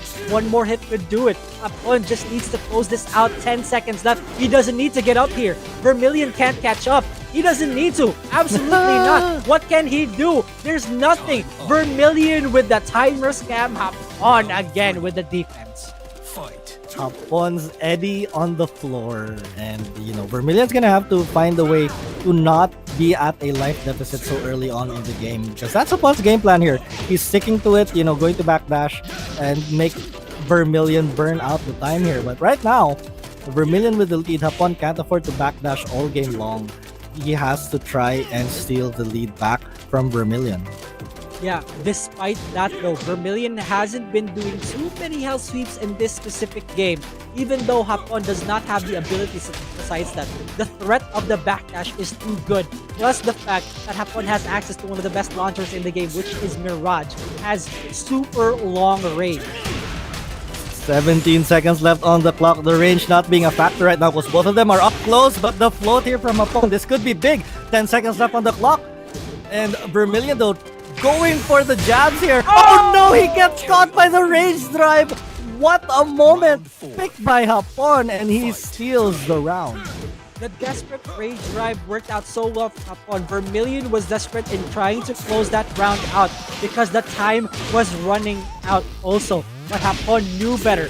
He had access to rage and he did it. Very good decision making from Hapon. Now Vermilion though, adjustments slowly but surely being made here.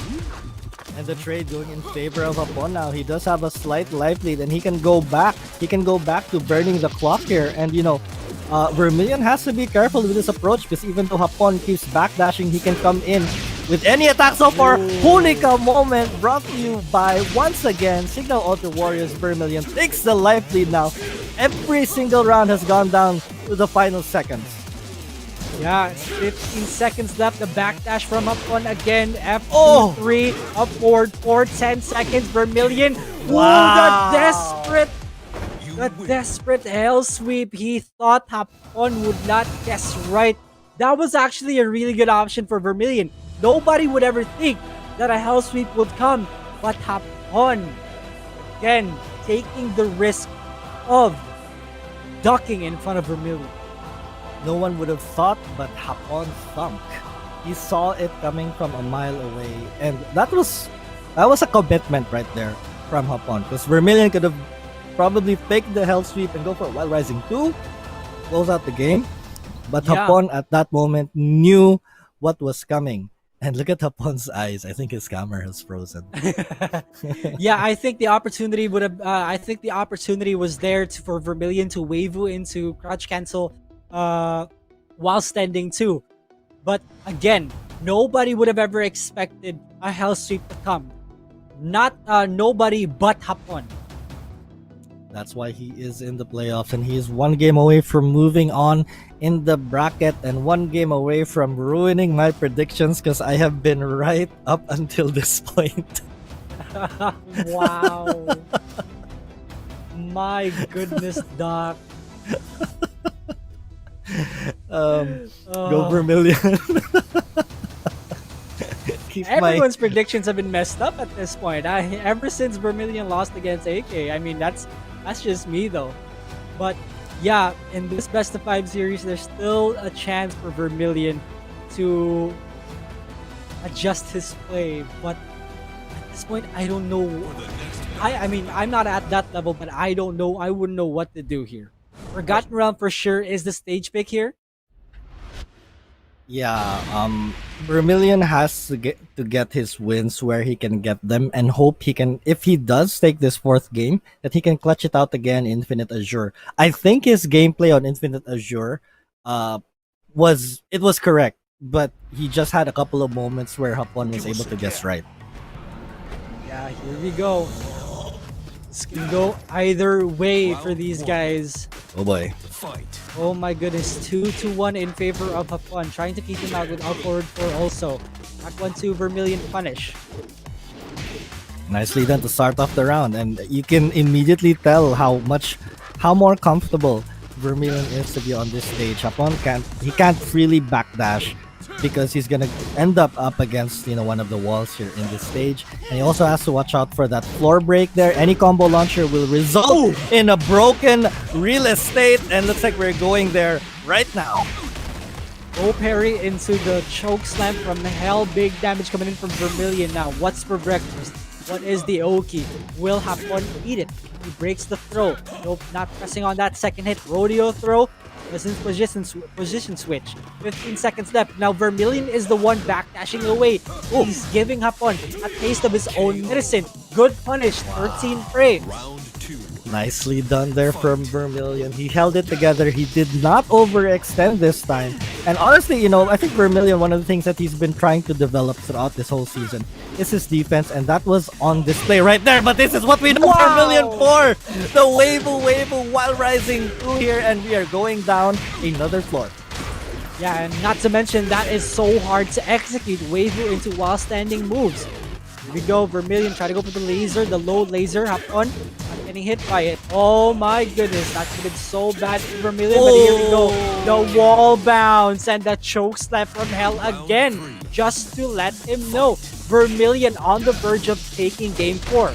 So, such a huge impact, the stages. the stage selection has played for these players, and that's one of the really fun things about watching Tekken 7. The stages matter, the positioning matters, the characters matter. It's such an amazing game to watch. Yeah, and it doesn't look good for Vermilion though, because that he is up against the wall. Oh! Wall standing 4 whips. Hapon whip punishes with back 2-4. Hapon on the board, showing some signs of life. Bit of momentum now coming here on Hapon's side, making the right decisions as this match goes along. Probably getting a read on Vermilion. Vermilion hasn't thrown out the move at all, playing a bit too compact for comfort here, because we know that Vermilion, he has excellent timing when he throws out his buttons, and here he comes. Vermilion half health, slowly but surely getting chipped away. Crouch dash 3, Hapon ducks. And wall damage coming in for Vermilion also. Goes for the Oki combo. Lower than half health. No players at range. Electrics coming in. Vermilion on the wave of momentum.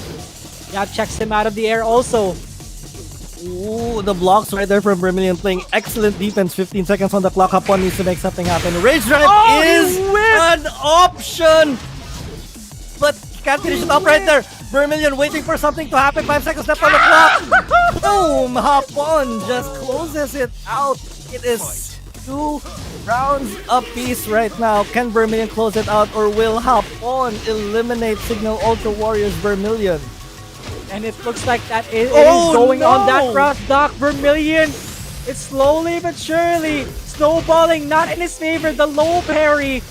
Could this be his round for the taking? He needs this comeback.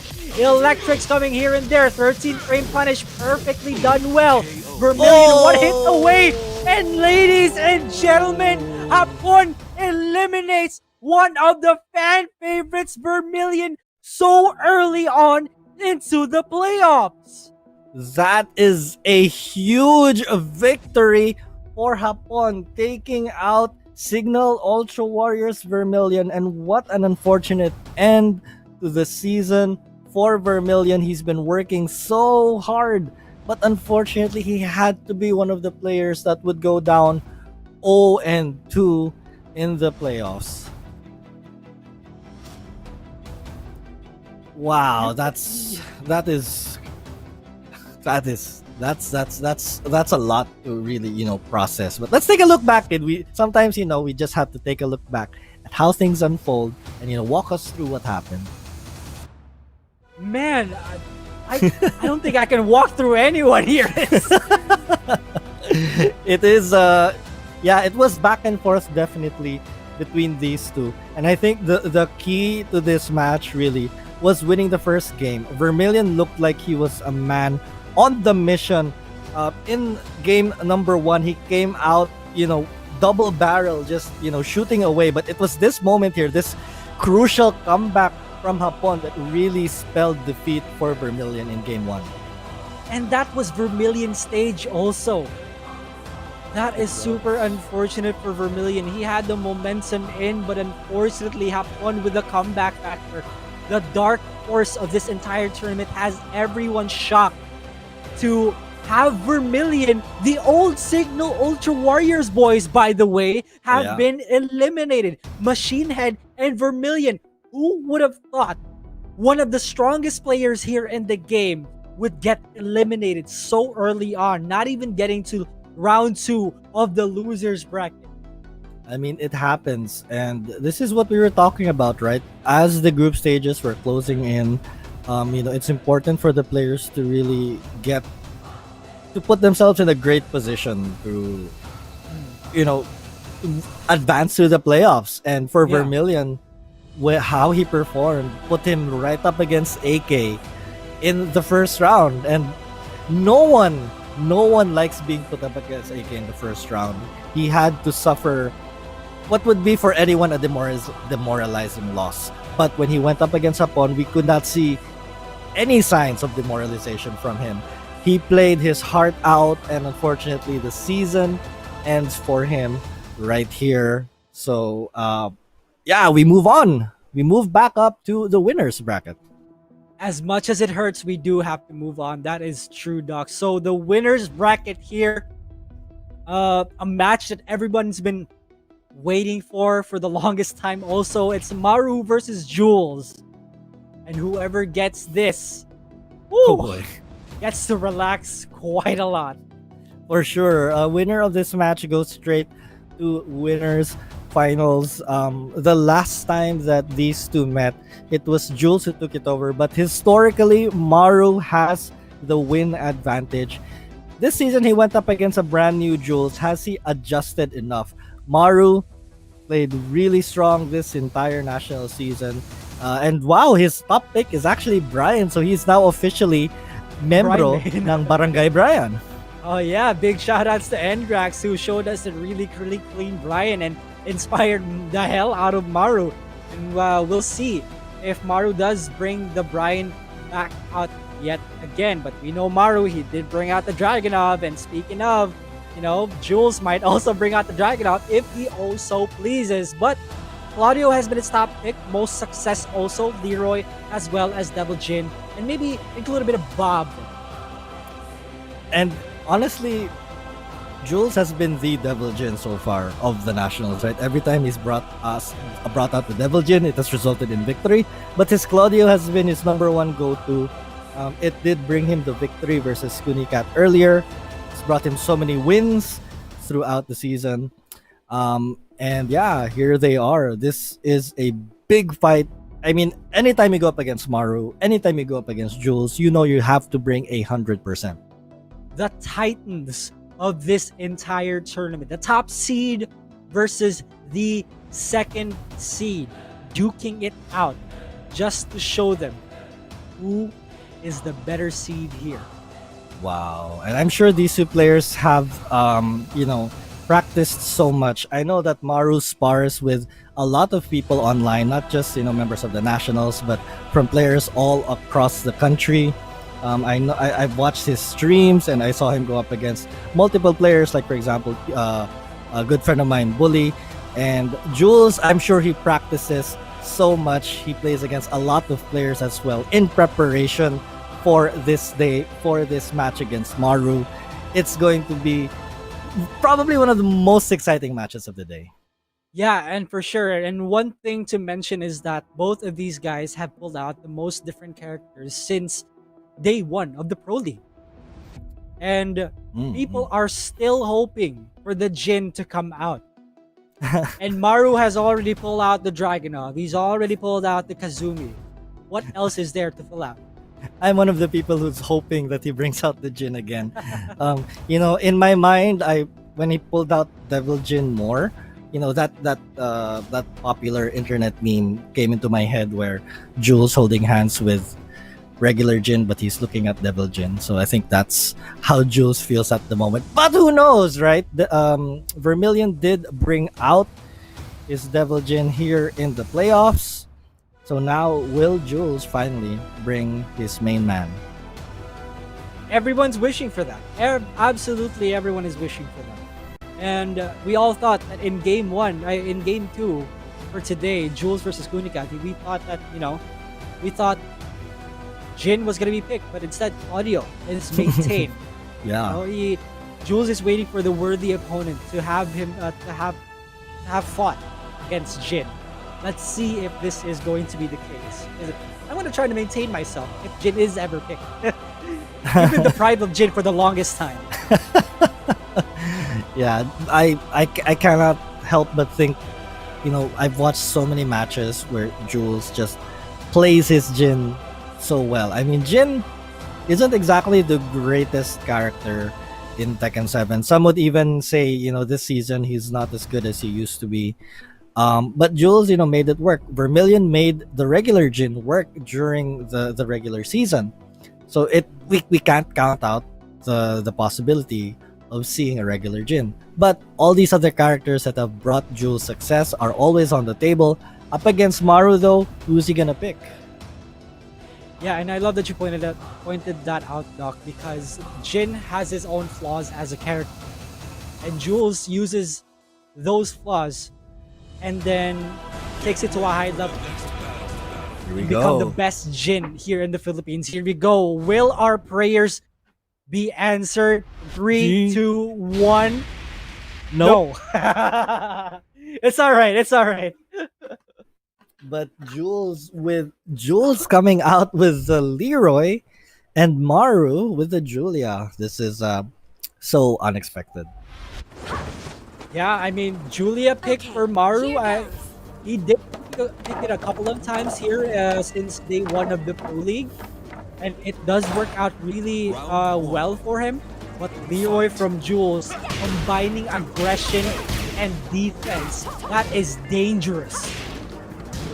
Let's see how it turns out for him. I mean, yeah, not only can Jules defend, but Leroy has the tools to get big counter hits. But right now, it's been poke, poke, poke. Maru hasn't been able to respond at all to the Jules suppression. Oh, tried to go for the launch option, but Jules is too patient for that. He'd rather take a low rather than be launched. And in that position, yeah, that was absolutely the right decision there. I mean, taking a low, it's fine. You had the life lead and you just had to chip away at Maru. But right now, Maru trying to retaliate now. Getting a little side switch, but the screw attack finds his mark for Jules, unable to complete anything. Bow and arrow right there. Maru trying to get around on the board. Here we see Jules trying to catch up on the health. Good duck by Maru on the second hit. Both players don't have access to rage just yet. No pressing buttons here. Jules does have access to it. Orbital heal. And it shuts Maru down. Rage art just to make sure. Jules with round 2 on the board. Momentum on his side. One too many lows right there for Maru, and Jules had the orbital kick locked and loaded. I mean, that was probably the worst position as well for Maru because his back was right against that breakable wall. And Jules coming out to a 2 rounds to none lead. Ooh, he misses the thruster on that combo. Jules, though, still has the life lead. He's showing us that amount of defense combined with aggression. Maru is struggling to open him up. Look at him. He ducks on the second hit. Very good stuff. And momentum could be on his side now. This is his round for the taking if he doesn't mess up. Maru is put at rage. Oh, still blocks that third hit. Maru has rage. Jules at rage. Who's gonna hit first? The parry coming in, but doesn't go for a second parry. Maru finally had to earn the win on that round 3.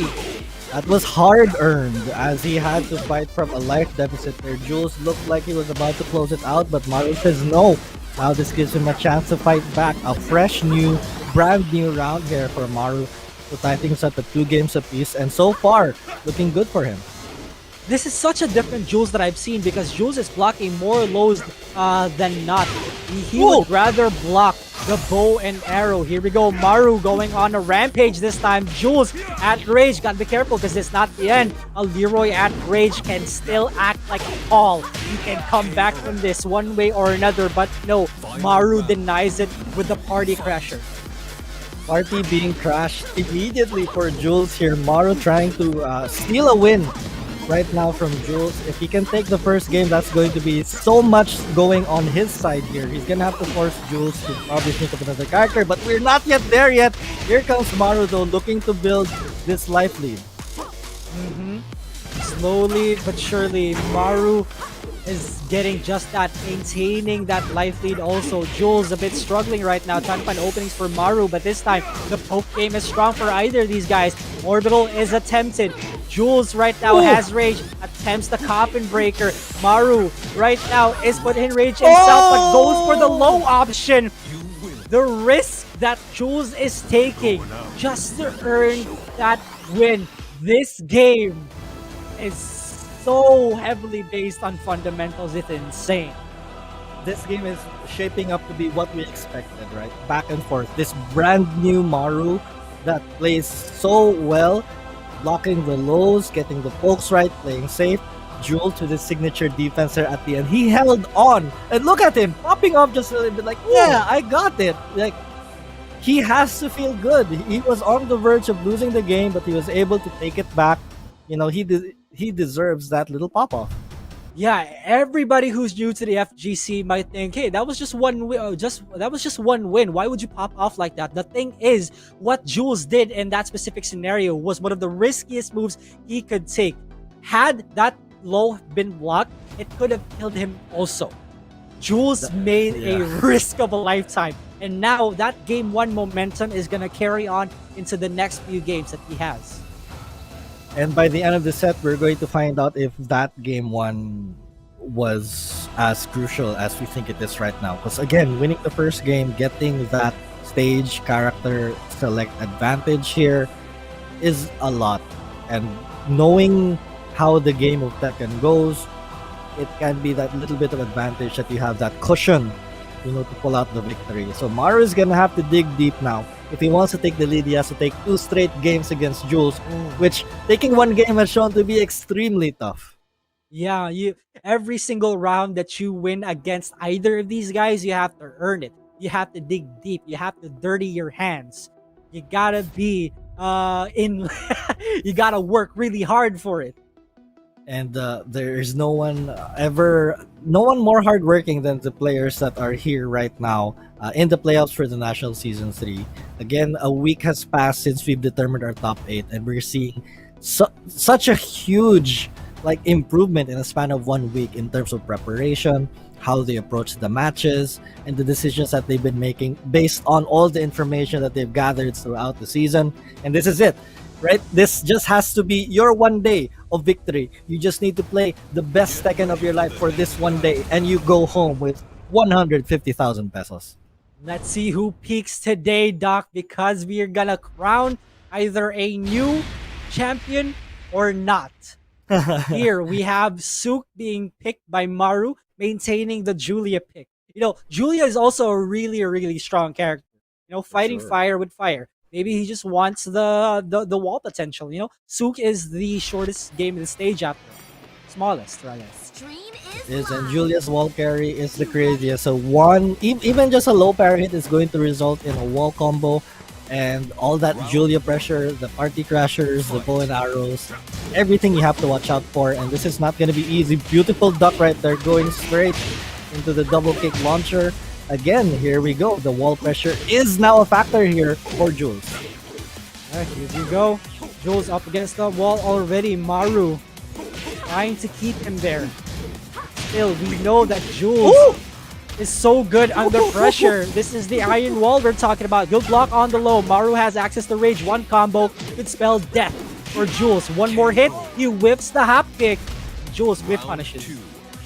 No combo necessary right there for Jules, and immediately fighting out of the wall. We're seeing, yes, Maru did get that real estate advantage, but Jules immediately positioning himself to his advantage, taking the first round. Now, looking to start off afresh. This is the second round, and not much has really moved in terms of life lead, but here comes Jules. Jules currently has Wow! every opportunity to just be patient in his play, but Maru is just shutting him down. Double hop kick. Jules blocks. Orbital is attempted. Maru has rage. One more hit to do it. What's the mix-up going to be? Hermit stance to block on the low. Jules! Again, the iron wall of defense showcasing. His defense is running on all cylinders right now. Oh, there it is again, the defense leading into that, but the offense turns into another launcher here for Jules. The decisions that he's making is really off the charts here, and he's looking to take this third round really fast. Oh my goodness, Oh. he's speed running it. Maru got caught out in the air. One more hit could do it, and the low option. Yet again, shades of game one that we've seen from Jules, 2-0. And I'm going to say it, nagmamadali ata si Jules because he took 3 straight rounds so fast. And he's looking really strong. 2-0 lead over Maru. And this is a brand new Maru, right? This is a Maru that has dominated the regular season, overtaking Jules. But Jules is here to say, you know what? Yes, you're in first place. Pero see what I don't can care. do. I'm now up 2-0. I don't care if you're in first seed. If you go up against me, you're gonna have a hard time. That's what Jules is telling us right now with the way that he's playing. And it's so impressive, even harkening back to the end of the first game, his defense was so on point, and it really opened up so many ways for him to close out rounds. And even in that second game, it led to a big block on the low. He didn't complete the full combo, but he reset into an orbital anyway. You know that things are going your way when things turn out like that. Yeah, I mean, Maru was very insistent on the duck, and he was conditioned pretty well to do so. He wasn't aware that the orbital was there. The orbital is present and can kill him in that situation. So here we are in game 3. Will Jules show us another 3-0? But Maru would opt to go for the Leroy Mirror. Okay. Fight fire with fire. Simple logic. Will it be effective though? That's always the question in any of the games that we watch, Doc. Here we are at Hammerhead. Leroy Sinta. Let's see who finishes the entire song also. I kind of forgot that song already, but here we go. Same. 2-0 right now for Jules. Jules in the dark costume. Maru with the bright shiny silver. And here he goes, starting off really strong, but a combo drop to begin. Not the best start for Maru. Oh, and there it is. He has another chance here. He misses the combo again. That's 2 combo drops straight from Maru. It might be affecting him the past few games that he's had. Jules, though, does not have the light lead. Gets a taste of his own medicine. The orbital heal. This should be it for him. Wow, despite those 2 drop combos, you could really tell that Maru did not let that affect him at all. I have the life lead. I'm just going to close it out. It's okay if I drop those combos. I'll just make sure not to drop again come the next rounds. Yeah, and that's what it takes to be a pro player here. You gotta have the mental fortitude. Even if you drop 10 combos, you gotta maintain, get your head in the game, keep your head in the game. Ooh, and a beautiful parry right there from Jules. His head is definitely still in this game, interrupting Maru right there. But rage is on the table for Maru. Jules has to be concerned about that. Also, both players still have the cane. Gets a little bit of damage there from the wall bounce. Oh, wow! The wall splat from Maru. Round 3. All right, here we go. Maru answering back with the dark side of his own. He answered it in just a bit. And Jules, he sees Jules is there. He sees the source of his power while standing too. Maru not dropping this combo. Here we go. Jules gonna get carried to that wall. The pressure is on. Trying to go for that wall splat move again, but this time Jules being a bit more defensive now. And he has to be. Nice little sidestep there to avoid the orbital. But the hell sweep now coming from Maru. And the cane! The cane finds its mark. And Maru, just like that, nagmamadali din, is on the board. 1-2. And that was the answer after all. Picking fighting fire with fire. Oh, you know what? If you're gonna pick an SSS tier against me, let me just do the same thing and see how you like it. That's woohoo! I love where this match is going.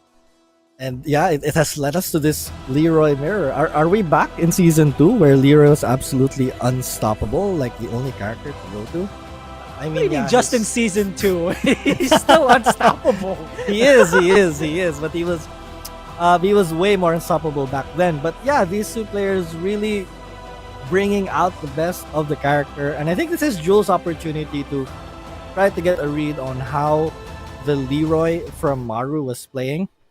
He had that 0-2 lead, and he has one more game to give up in order to, try to find it. But if I'm Jules, I don't want to give Maru that final chance, right, to beat me and to go to winners finals. Because if you're in Jules' position, you just need one more game, and you're in winners finals. You guarantee yourself, please, you guarantee yourself at least 40,000 pesos if you win this next game. But Doc, that's also the thing, right? You keep thinking that, oh, I only need to win one more game, and sometimes it gets people impatient. Yes. It makes them want to close out the game so that they won't have to deal any more pressure. Doc, I'm sure that you've experienced this before. You've been in multiple grand final situations, and there's always that thought, okay, I need to win one more game. But sometimes it messes up your game plan. You keep thinking, I'm gonna win this championship, but then because you keep thinking about that, it stops you in your tracks. makes you anxious. It makes you Mhm. take more risks. It makes you do things that you normally would not do. And sometimes it pays off. Sometimes it bites you in the back. So Oh yeah. this is where, as a player, you really have to block out everything. Block out the fact that you are in winners finals. Block out the fact Yeah. that you are up 2-0, and just focus on the round in front of you. Yes. You gotta think of this as just one game. It's not. Yes! Oh! Let's go! Yes! Damn! We are Yes! happy. We are happy right now. Finally, Jules has brought out his main kid. Let's go. I am at ease. I'm at peace with my life right now. Oh, there we go. Here we go. Jules. Okay. Jules with the Jin pick in the infinite stage also. And I brought this up with Vermilion, right? Even though I'm sure he's been playing Jin off camera, this might be a ring rust. Will we see some ring rust with this Jin so far? So far, so good. All right, here we go. Jules, we're sure that he's gonna turn it up this time. We forgot to discuss about possible character decisions that we discredited the Jin. Here we go. The first attempt at the windhook fist. It's been so much heavy neutral game. Like, we're already 40 seconds into the match and barely anyone is half life. There you go. Maru opening things up, and Jules with a nice little sidestep there. Still, a lot of time left. Hell sweep is on the board, but oh my goodness, kid. What a launch. You gotta be kidding me. Crouch dash 1. Maru, gotta break this. 3 seconds left. He's not gonna come back from this. They're just standing there menacingly. Wow, this Jin kid is, well, so far, right? So far, so good. And yeah, I think Jin does have some tools to deal with this Leroy pressure. He does have that punch parry. He can apply pressure when needed. So yeah, this can definitely be Jules' opportunity. First hell sweep lands. Right, here we go. Oh, crouch dash 1 again. Jules, you gotta be kidding me. He's crazy. He's insane. Jules is 1 round away from taking the game. I have to bring it up again. Whoever wins this set guarantees himself the money here. He's automatically guaranteed top 3. And you've already, what a work day it's been. Ooh, nice little punish there. Coming from Jules. Windhook fist gets blocked. The God kick now getting blocked as well. Overhead. Maru needs to find a way to make this comeback. Jules, ang lakas mo. You gotta hit one more to get it against Maru. 3-1. There's so much at stake here. Maru with the cane. He connects it. Gotta calm down. Maru still has a chance here. What can he do? Doesn't put Jules at range. And the low option to take it. Maru gets sent to the loser's bracket, and Jules moves on. And I think we're going to see Jules' reaction here as he gets the win. Will we see a flinch? So far, nothing. But wow, the Jin pick. Wow, is that? Okay, yeah, I won. That's it. Look at his reaction. Nothing. What in the hell? Oh god, this is too much. This is too much fan service for all of us here.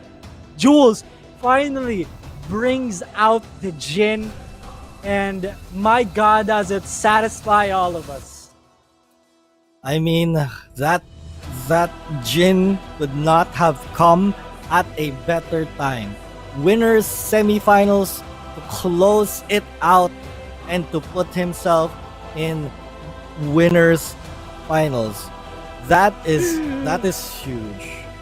That is huge. Yeah. All right, let's check out the highlights real quick. We've seen many Leroys before, but we haven't seen Jules' Jin just yet. Woo. My yeah, that's right. goodness. My goodness. All right, let's go into the highlights. So Maru picked the Jin in hopes of fighting fire with fire, but eventually we know that he picked Leroy against him in a mirror match, right? Yeah, But the Julia Maru did- was struggling.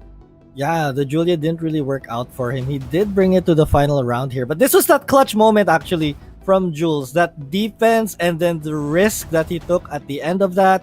And I respect Maru, sticking with Julia in the next round.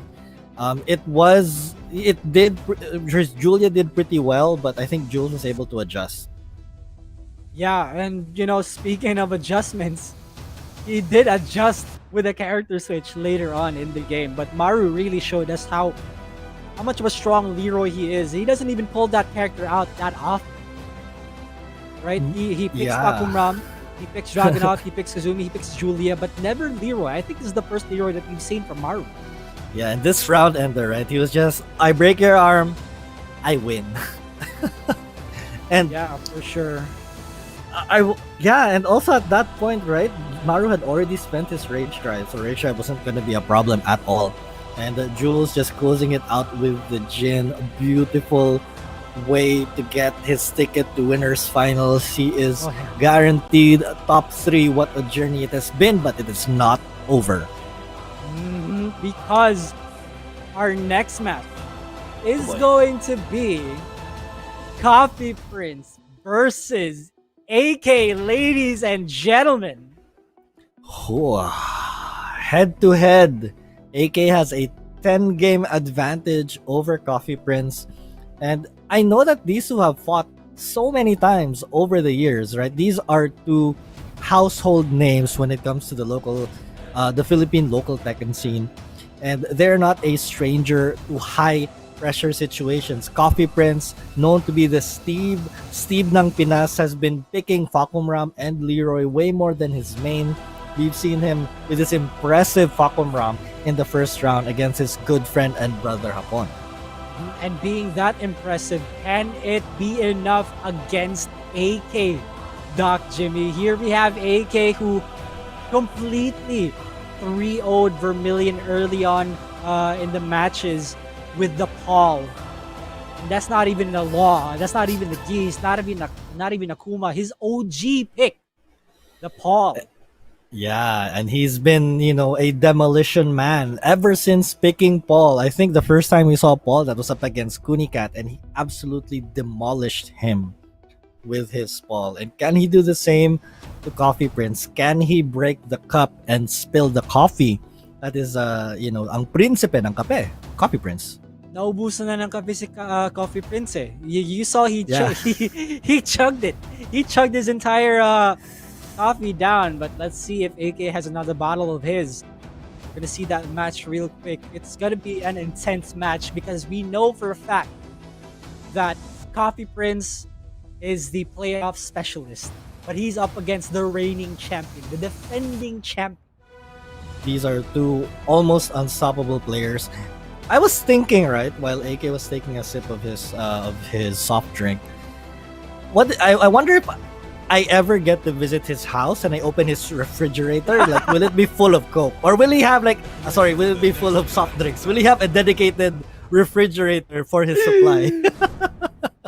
They have two fridges. One is for the normal stuff, and the other one is just full of soft drinks. Here we go. Coffee Prince pulling out the Steve and AK with the Paul. Young Rafiki got to be the happiest man on earth right now. Wow, the Steve from Coffee Prince going up against the Paul from AK. This playoff bracket has been all about going back to their roots. They've evolved, and now they've taken their evolution and applied it to their root characters. And here we go. Right here, see AK again. You see F3+4. Coffee Prince presses on the second hit. Oh my goodness, that is a lot of damage onto Coffee Prince. The parry coming in also. AK on fire. Is he gonna steamroll? I mean, is he gonna steamroll all the way to winners finals? Don't do it again. He's doing more demo mans than any other normal human being should. My goodness, Coffee Prince had to fish for a 1-2-1-2 there, but AK looking for the parries again, but Coffee Prince is slowly shutting him down. QC up, 3+4, then the Tiger knees, spends his rage drive immediately. Wow, and you see AK just stop and block, and nice little finish there from AK. He was 100% sure Coffee Prince was gonna throw the rage drive at that moment, and he just stopped and blocked.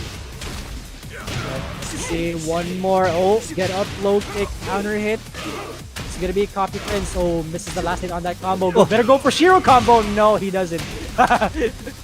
He definitely tried to go for it here, but AK now with the advantage has Coffee Prince against the wall. First big block there on the demo man, and one of the few big launchers right there from Steve. Negative enough for him to go for that.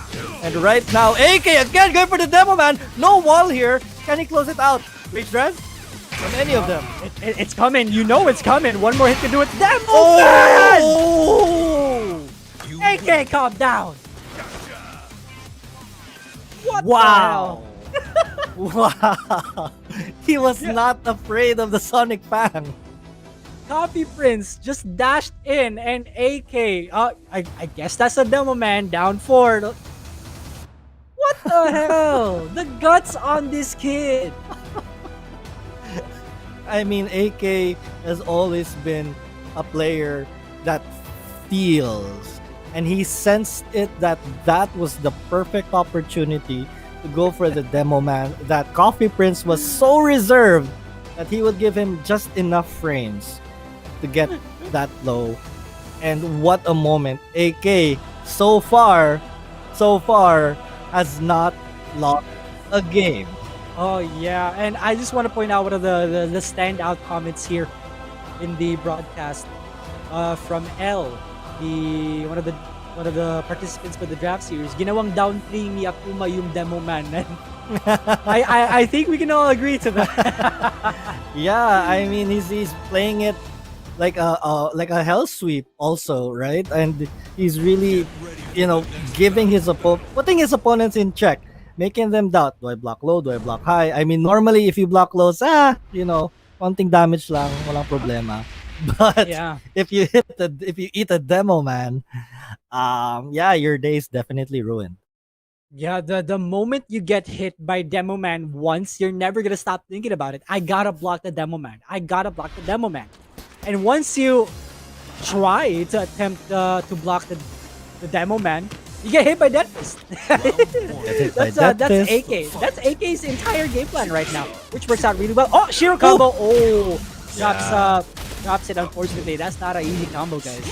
That isn't, and knowing Coffee Prince, I'm sure he has that combo down to the T, but he drops it right there. High pressure situation right now. AK looking to build a win streak, currently sitting on 4 straight wins with this fall and the parry again. AK, it looks like he has a read on his characters. Dirty boxing from Coffee Prince follows up, doesn't get it. Here we go. This is not the end just yet. He doesn't have that much damage. The toe kick is attempted, but Coffee Prince finally a round on the board. And that is the momentum that Coffee Prince needs, actually, because he has not been having a good day so far with this fall. So any round is going to get you that advantage. Pangkabuhayan, back 1 from Coffee Prince. You can see AK as again trying to go for more of these parries. But AK right now, this kid spell disaster. Coffee Prince got a guess right, and the magic 4, and it does end it all for Coffee Prince.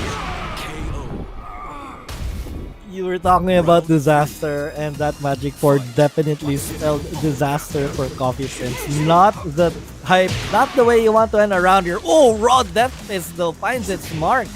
And AK trying to close, come up with a lead here. AK has every reason to spam the parry because Steve only has punches. What is he gonna do? Kick?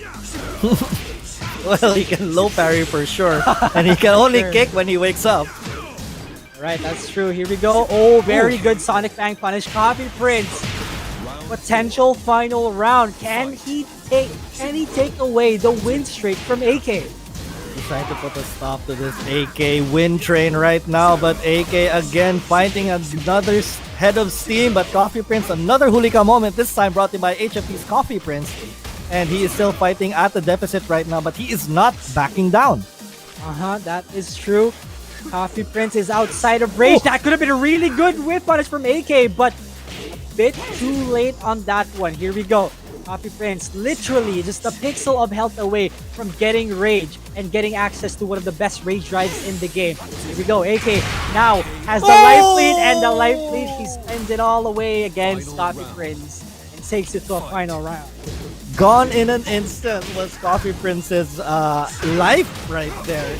But another pangkabuhayan back one, trying to make a living out of that move. He drops a combo There as we well. go. Gets a refloat. Here we go. AK right now slowing down on that momentum. The train is slowly but surely being stopped here. Down jab just to let him know. Oh, that's a big punish. Sonic Fang does reach. Good decision making from Coffee Prince. And he finally takes a game away from AK. And the first time we went to Arctic Snowfall today resulted in a victory here for Coffee Prince. AK suffers his first loss. It's now tied at 1 apiece, and Coffee Prince just really made use of that space to his full advantage. AK always has that unimpressed face. All right, we're gonna take a game against me. Okay then. Yeah. It doesn't bug me at all. So calm and collected. This young boy. I mean, at the start of the season, it was all about making other people happy, and I think AK was thinking too much about the happiness of other people. But I think he came to this realization that when he is happy, people are happy because he's generally a person who brings happiness. So now he has this new focus here, right? You're seeing a more serious AK, and I'm curious to see what he brings to this third game. Right, he might actually stick with Paul and go for a walled stage because that's Paul's best friend. The Yeah, for pressure. sure. I mean, a wall is his best friend so much that he brings a wall with him sometimes, right? Oh yeah, that is. I got you. That's that's a pretty good reference to Paul's intro. But yeah, that is definitely true. But we also know AK for bringing out the geese as his trump card per se. But he has brought out the law also, which can work out against Steve. Oh yeah, I would definitely love to see the law pick this time. I mean, his law has been unstoppable throughout the nationals. Only a few people were able to beat his law, but AK really laid out the law, his own version, his martial law. Ilabas na kaya ang batas from AK? That is the question. Will it get answered? And yes, it will. Wow. Law from AK being pulled out, and Coffee Prince once again has to make adjustments. And again, this is the advantage that you have when you win the first game. You can force your opponent into uncomfortable situations, and AK is taking advantage of that right now. Right, let's start with the jab strings here. Stopping Coffee Prince. Oh, that was an interesting combo, but damage nonetheless. Good block on the low from Coffee Prince. Wildman punish. AK right now, again with the jab strings. And we're seeing AK just really go for it with his law. Beautiful magic 4 here. And going to take it all the way. Gonna get this extra damage. Huge coming from AK. Just needs one more hit, but you can't count Coffee Prince out. Now you can. Right, FF2. I think Coffee Prince was looking for a running 2 there, but got an unfortunate FF2, which is minus 13. Woo! Here we go, AK Magic 4 yet again, which has been working out so well for him. He had just amazing timing with his law and how he uses all the moves. I mean, even his DF2, he makes use of that in such clutch situations here. But so far, yeah, looking for that 4. Trying to force Coffee Prince to hit a button. A trade there in favor of no one. Oh! Yeah, back one. Good night, AK. We're gonna see a wall combo here. No, just a bit short. Get up low kick. Coffee Prince got a bit too impatient. Could this be the winning combo? Yes, it will. DSS cancel, one of the hardest in the game, and AK executes it perfectly. I mean, he is one of the excellencies of execution in the country when it comes to law. Oh my goodness, the bait there from AK, that's crazy. Right, oh, last hit of the combo doesn't connect though. Flip kicks, Coffee Prince doesn't punish. Here we go. Oh my goodness, Coffee Prince is put at rage. AK going for the party. Is he gonna go for one more? The punch parry. Coffee Prince doesn't have that many options. He does not have a low launcher. Yikes. And the law has been laid. Naghahasik ng lagim ulit si AK gamit ang law niya. At mas lalo nakakatakot dahil color yellow ang kanyang, what's Tagalog for pants? Is it pantalon or? I guess purol. I don't know. I think that's Bisaya. But what a law!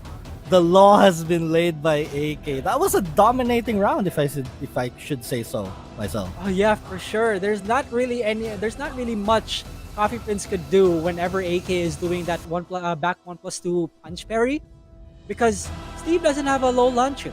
He has dirty boxing. He has down back 2. He has QCF2, but not necessarily anything that changes the entire pace of the game. And yeah, that's really, the limitations that you have with Steve. And I think Coffee Prince played to the best of his ability. He was able to get a couple of down back ones. He had the Wildman punish, Sonic Fangs. He was making things work, but AK just really overwhelmed him with his law. And I think this is the opportunity now for Coffee Prince to probably switch, right? He could go to his Facom Ram. But if I remember correctly, the last time that Coffee Prince brought out Facom Ram against AK, he was demolished. Oh yeah, I mean, things could change here, Doc. Things really could change here, but there's always that playoffs buff from Coffee Prince, and we can't discredit that. So, possible changes from Coffee Prince here, probably a Leroy, maybe a Facom Ram, and definitely not the Steve anymore. No, it's not good against Law. Yeah, it was totally ineffective here, but this might be Coffee Prince's last fight in the winner's bracket unless he can come up with a win, and he's going to Leroy. All right, Leroy is the name of the game here. One of the strongest characters in the game, if not the strongest character in the game. Here into the Cave of Enlightenment also. AK, one more game before he can proceed and fight Jules. Wow, going for the Yarol. How was the backward for Yorel? Sorry, Leroy. Here we go, AK. Can he close it out, or can Coffee Prince extend this series? So final game, beautiful side set from AK, catching Coffee Prince, but not able to finish the combo here. Things are as even can get at this point. Wow! One of the many strengths that AK is showing us right now is also his whiff punishing. That it's been working out so well for him, and Coffee Prince has been paying for that also.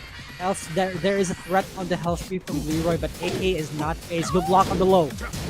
Ooh, and he even waited for Coffee Prince to bring out the parry, unable to punish that, but he is in a great position, doesn't need to take a lot of risks. But if I know AK, wow, he is going to whip punish everything and anything that Coffee Prince throws out. This is Hong Kong cinema right here. It's Jeet Kune Do versus Wing Chun. We'll see who comes out on top here. Looks like AK doesn't have the life lead. Coffee Prince gonna carry to the wall. Big damage coming in from him. And he's taking a nice life lead so far. Beautiful mix-up combo, and the wall splat to close it out. Coffee Prince keeping things close. He knows he cannot afford to lose a single round at this point. AK backdashing away. He's playing a bit more safe this time. AK also looking for some openings from Coffee Prince. His entire game plan has changed ever since that character switch. DSS cancels here and there. Coffee Prince parries. Wow, that was a really cool looking parry. Right, AK trying to get that position switch also. Fishing for that counter hit is Coffee Prince, but he's up against that wall. Gotta be very, very careful. Good punish. Yeah, I don't think AK has really established any full crouch mix-ups as well. He tried to go for the launch there. Wow! But now he finds it here. And is he gonna... How much damage is he going to do? We can go down. Uh-oh. Alright, this is not gonna kill Coffee Prince just yet, but will leave them at the same amount of health. Only question is who gets the hit in first, and it's AK with the mid chip.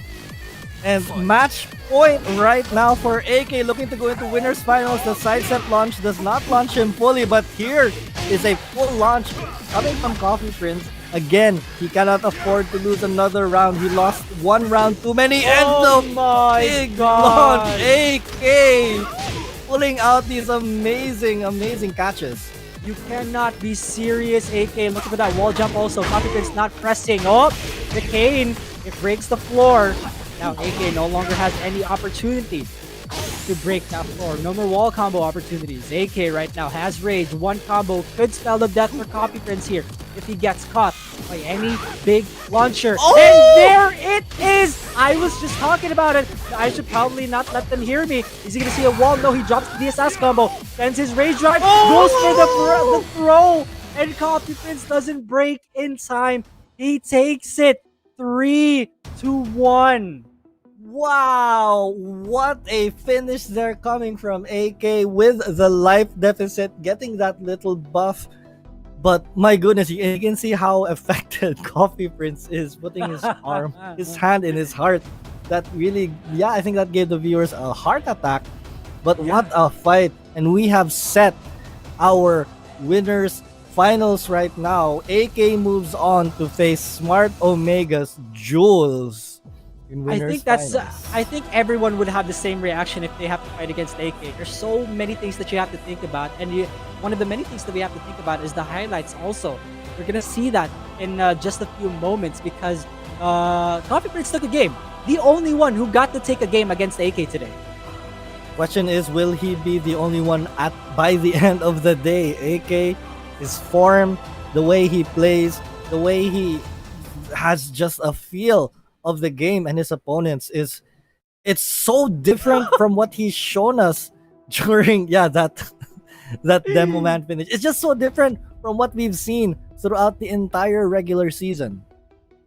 Yeah, and this all pick really effective. We've seen the Geese like multiple times already. We've seen the Law, but this Paul is just something else. And he plays it. He uses the demo man like one of the comments said, like a down 3 for Akuma. And I think it's really just AK going to so many different characters, bringing the best of each character and incorporating it into anyone that he uses.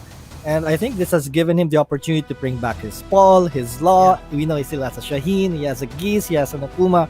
The character pool that AK has right now is so scary. Yeah, and that's a really good feat as a pro player, right? You bring a new character into your table, into your arsenal, and then you use it to a high level. It's almost, shades of Knee, bringing every character into his arsenal, and then dominating tournaments with it. That's AK also right now.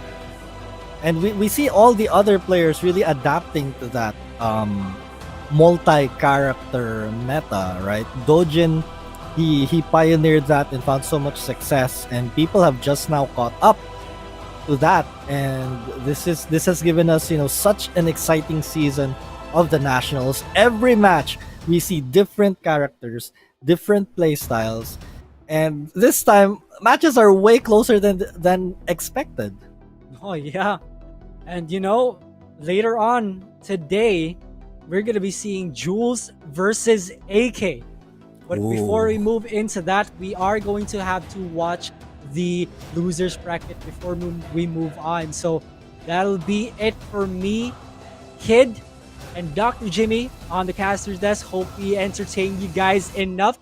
We'll be taking a short break, but when we come back, more Tekken action coming your way. Stay tuned.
Well, this season, it's not just the game that got an update.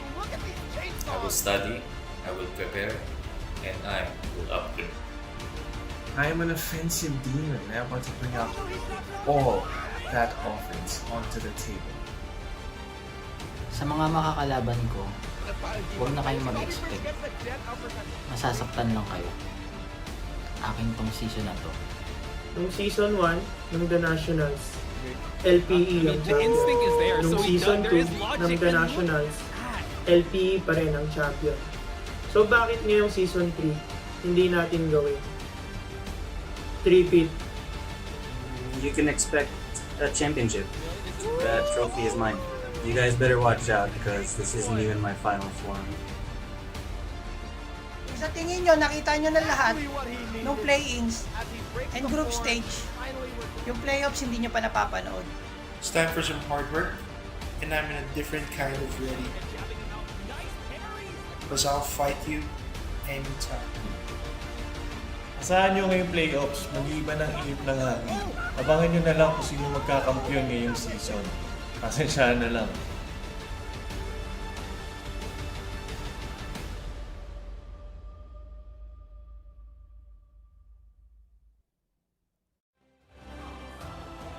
Lahat ng dugo, lahat ng pawis, lahat ng luha, all of it, they spent it to reach here.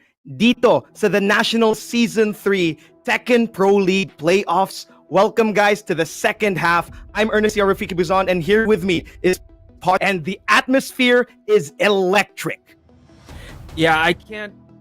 It can't amount to words what we're feeling right now, especially the pressure that is going to be felt by the next players we have. Because, Rafiki, we already have two that already have bowed out of the competition, and we will be moving forward with the rest of the competition as we check out the brackets to see who are remaining here in the top 8.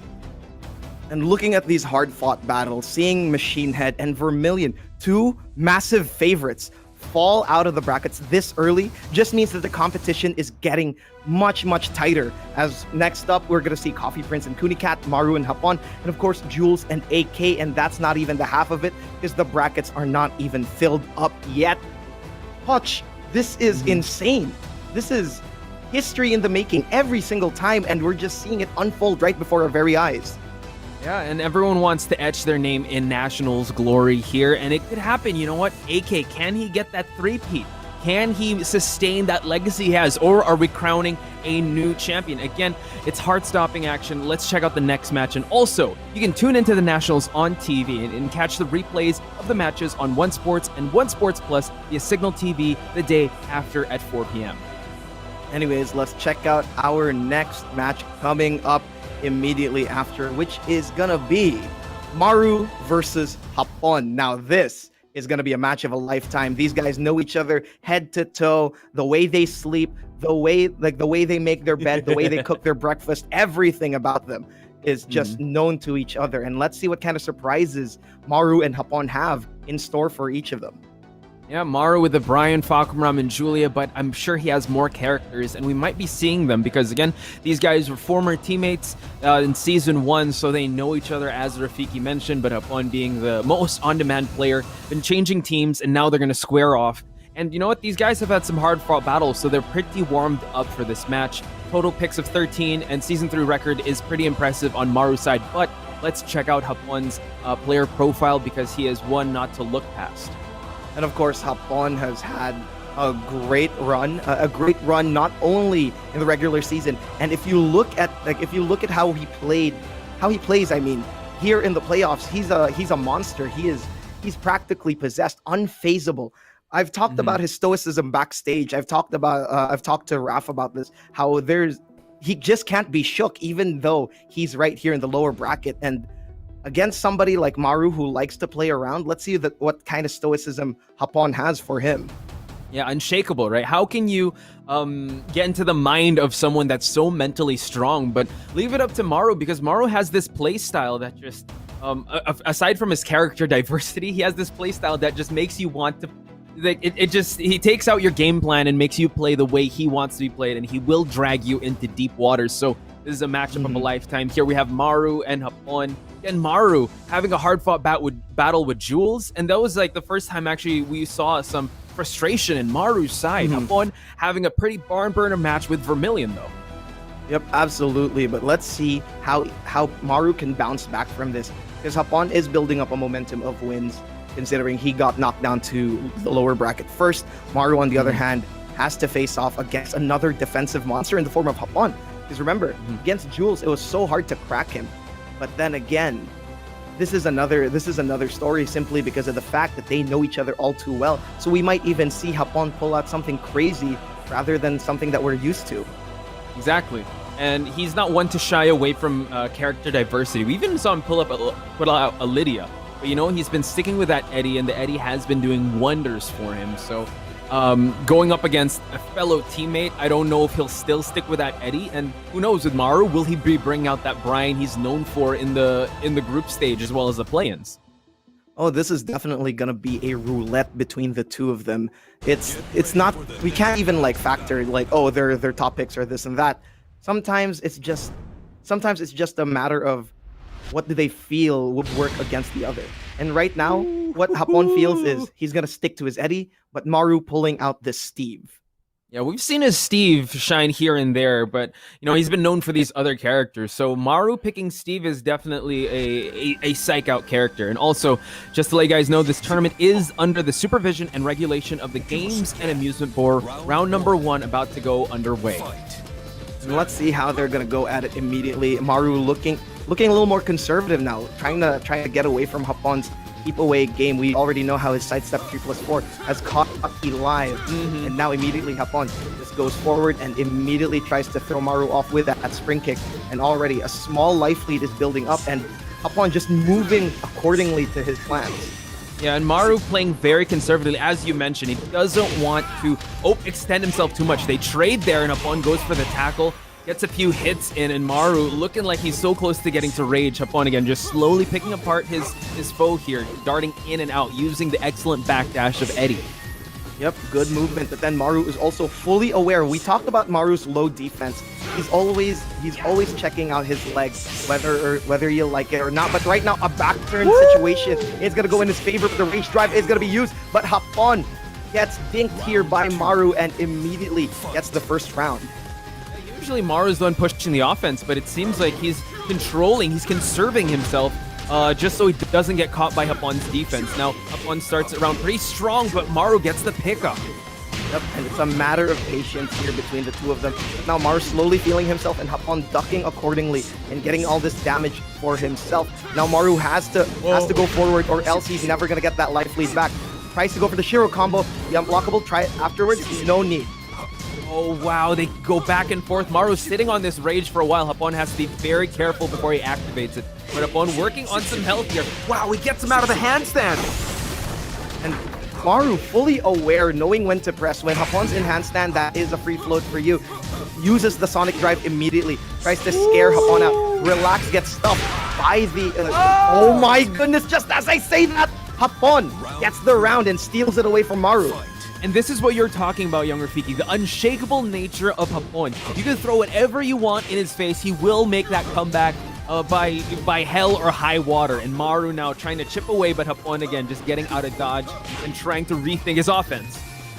And right now, Hapon does have a small life deficit, and he's against the wall. This is not where he wants to be. You can't backdash forever in a walled stage like this, and Hapon is looking for options to get out, but Maru is fully aware of whatever Hapon's trying to do. Oh, now Maru again score. Back and forth they go. Potential last round for Maru, but Hapon again, you never want to count this guy out. He can definitely get himself out of a very sticky situation. And they burn a lot of seconds just to figure out what tool to best approach with. Right now, Maru looking for his options. Hapon has that small life lead taken away from him with a single Sonic Fang, and everything's equalized. And look, Hapon looking for these mid checks every single time. Oh my goodness! And that's a big knock, a big knock going against Hapon, as Hapon is already in rage. Hapon now has to play it wisely, but no, Maru shuts it down. Excellent sequence there by Maru. You saw some shades of his previous playstyle, just stifling you with the offense. And you know what? As you mentioned, you can't backdash forever in a walled stage like Vermilion Gates.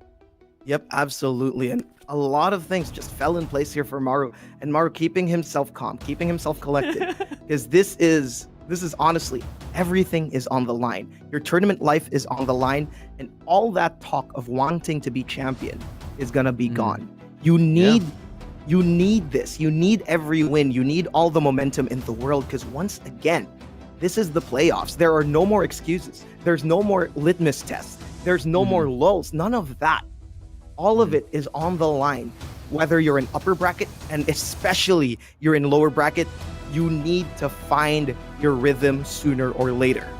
Yeah, as you mentioned, like a lot is on the line because the seat of power for the Nationals Tekken 7 leg is up for grabs, and being in the lower bracket is extra hard. There's more pressure coming into this because even though there's no second chance for these guys, there's no more day number 2, as you mentioned, and now Hapon's feeling that pressure, and it is coming from Maru.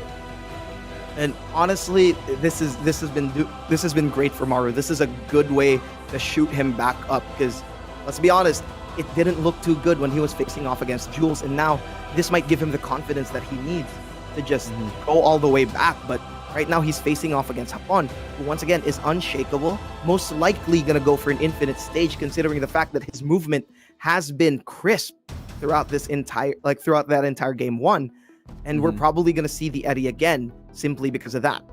Yeah, that seems to be his track record. Yeah, give him the room to breathe in an Infinite Azure or an Arctic Snowfall, and he can do wonders with that. And you saw that he wanted that room to breathe, but it was just the walls were too close. But wow, we were talking up a storm, but he's bringing out the Leroy this early on. Absolutely. This is a great fallback for Hapon. And here in Violet Systems, it can go either way. But in all honesty, Leroy has more juggles, can go for more wall carry, has more control if he gets a launch over Steve. And Steve, if you like to press buttons, Steve can benefit from it. Exactly, and that's how Maru wants to interrupt you, get those big counter hits. But Hapon again being so defensive, and as I say that, he scores a low parry. Excellent start to the round. Hapon trying to push for the wall though. And right now, Maru getting that pangkabuhayan back 1 immediately. Puts himself back in the center of the stage. You don't want to be by the walls against somebody like Leroy. There's so much pressure. You can't duck, but you can't stand up either.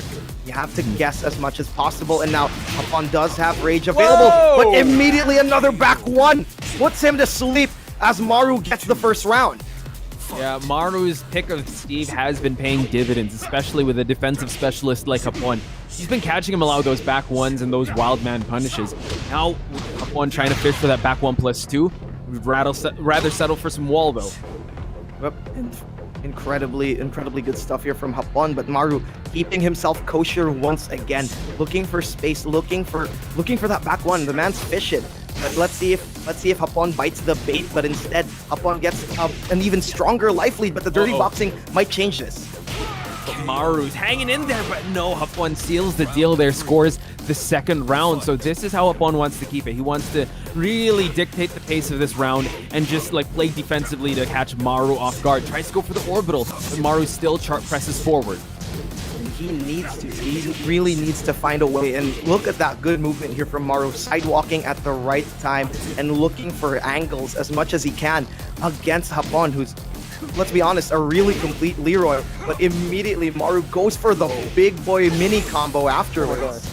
Yeah, now Hapon in the red. He's in big trouble. Maru again working with a lot of life, and now one thing less to worry about. The cane is out of the equation, and Maru tries to get the layup, but no, the back 1+2.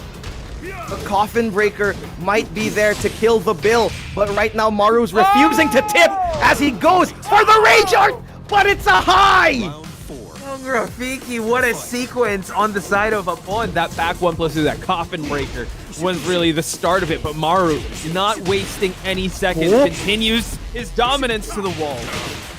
My goodness, going for one of the hardest Steve combos in the history of man is Maru, but Hapon is unfazed once again, and it's looking like a bad position here for Maru, considering he's up against the wall, and you have to guess against Leroy, or else you're gonna eat so much damage for free.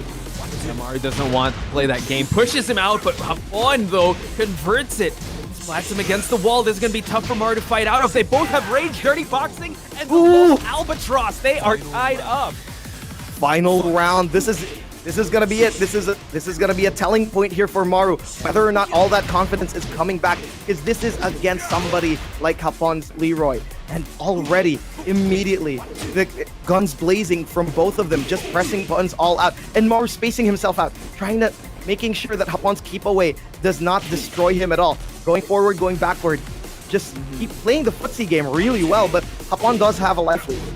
Oh, but Maru is engaging now. It's slowly dissecting that life lead is Maru, and Maru now just playing it very conservatively. Doesn't want to get caught by any of the counter hits. Going for the 10 count. This is incredible. Maru putting Hapon in the red, but Hapon again has a lot of tools to work with here. Okay, Orbital being used here. Hapon does have rage, but there it is, the Wild Man to finish it off, and Maru is 2-0 against Hapon. This man is reinvigorated. Yes, he's definitely running with a lot of momentum.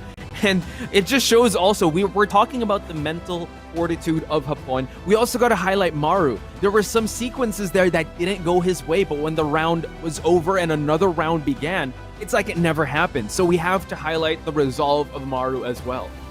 Yep, those hands are cold, but they'll get hot sooner or later, and right now the hands are getting hot.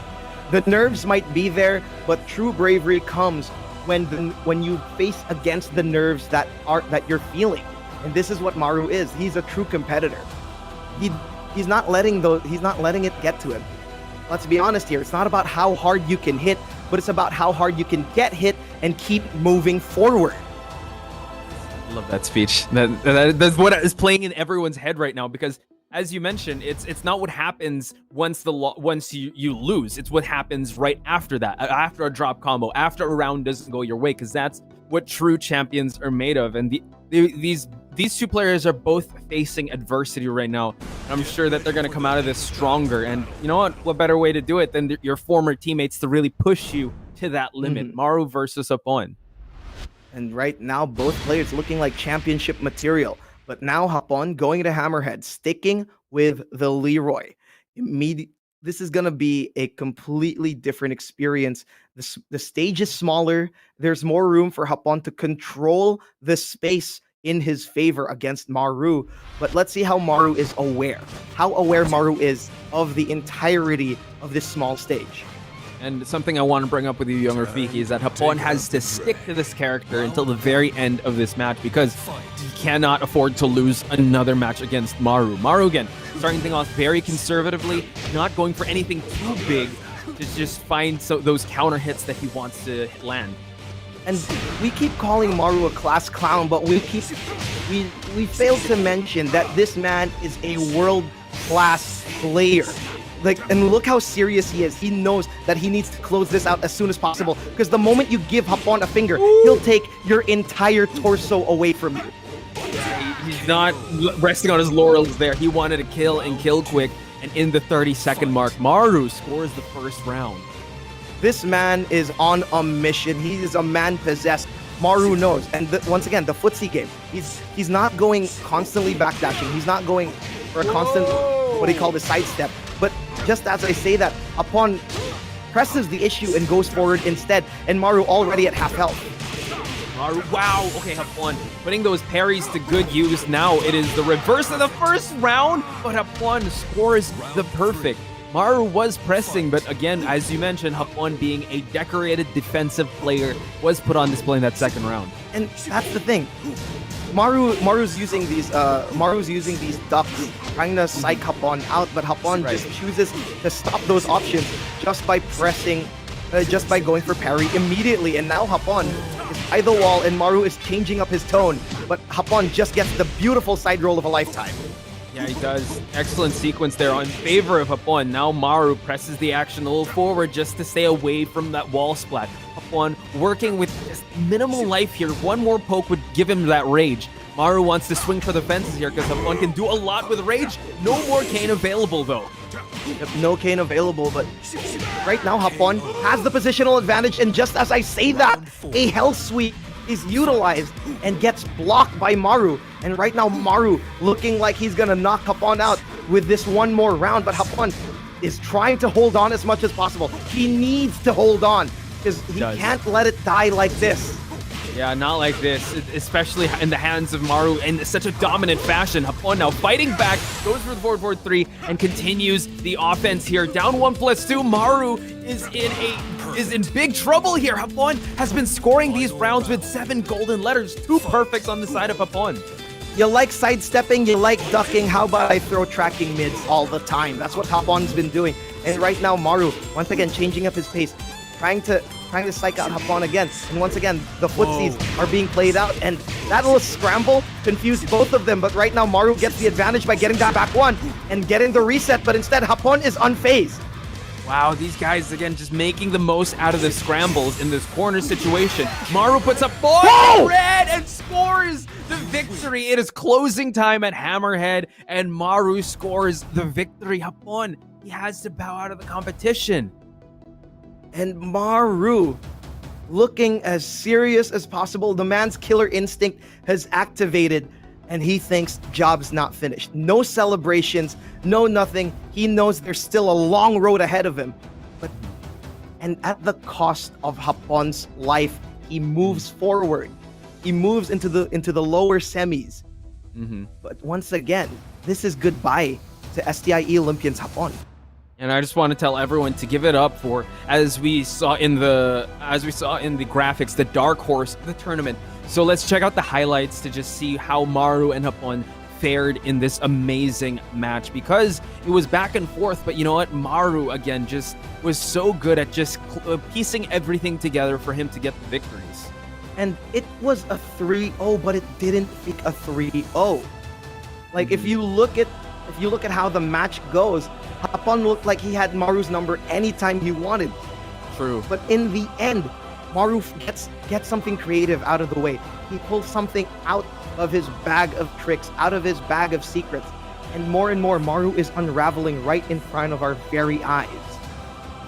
And you saw how the round started off. Maru was being very patient, as well as Hapon, just really trying to mimic the defensive style. But as the seconds wind down, Maru was always looking for that finish. He was always on offense mode, even though he was backing away, looking for those big counter hits, looking for those big punishes. And we saw that, we're seeing that put on display. And Hapon, and something to highlight here, he scored 2 perfect. So when the round goes his way, ladies and gentlemen, it really goes Hapon's way. Yep, but in the end, Maru smelled blood in the water, and that's exactly what happened. And once again, it really did play to this. Maru played to Hapon's playstyle perfectly. Hapon was looking for keep away moves, was looking for a lot of defensive options, but Maru would constantly dash in and then dash out twice. Dash in, dash out twice. And then sidestep, and then just go forward. Basically, he's looking for Hapon to throw out a move, and that's immediately what it looked like. Yeah, fundamentals, basic footwork, just of how you play the spacing game, right? He managed the space so well, and you saw that even though you hear me and Rafiki freaking out with how they're just darting back and forth, is because they have such spatial awareness of the game of Tekken 7 that Hapon knows that I'm gonna whiff if I throw a move out there. That's why I always have to try to juke for a better advantage. So that was just the mental chess they were playing in split-second decisions. So big shout-outs to Hapon making it this far, but man, we got to crown a champion, and yeah, that's just how this game goes. That is the nature of the game. Somebody has to fall. That is the nature of competition. Someone has to fall to bring the other up, and that's just the absolute truth right here. And honestly, you can't have it any other way, because once again, these are world-class warriors that we are looking at right here in the Nationals. This is the best of the Philippines, the best the Philippines can offer. And they look like $1,000,000. Yeah, and coming down, it's already coming down to the wire. We're slowly inching our way to grand finals. But man, what an amazing match. And we're still are at the lower bracket, because I believe the next match we're about to witness is going to be Coffee Prince versus Kunicat. So again, 2 excellent, like as you mentioned, all these guys are just world class in their own right. and they've definitely grown a lot here in the, well, especially with Kunicat, something to highlight, because we've been watching him for how many months now since the Challenger Series. But you know what, Coffee Prince, a vet, we've seen him from season 1. He's stolen our hearts and our our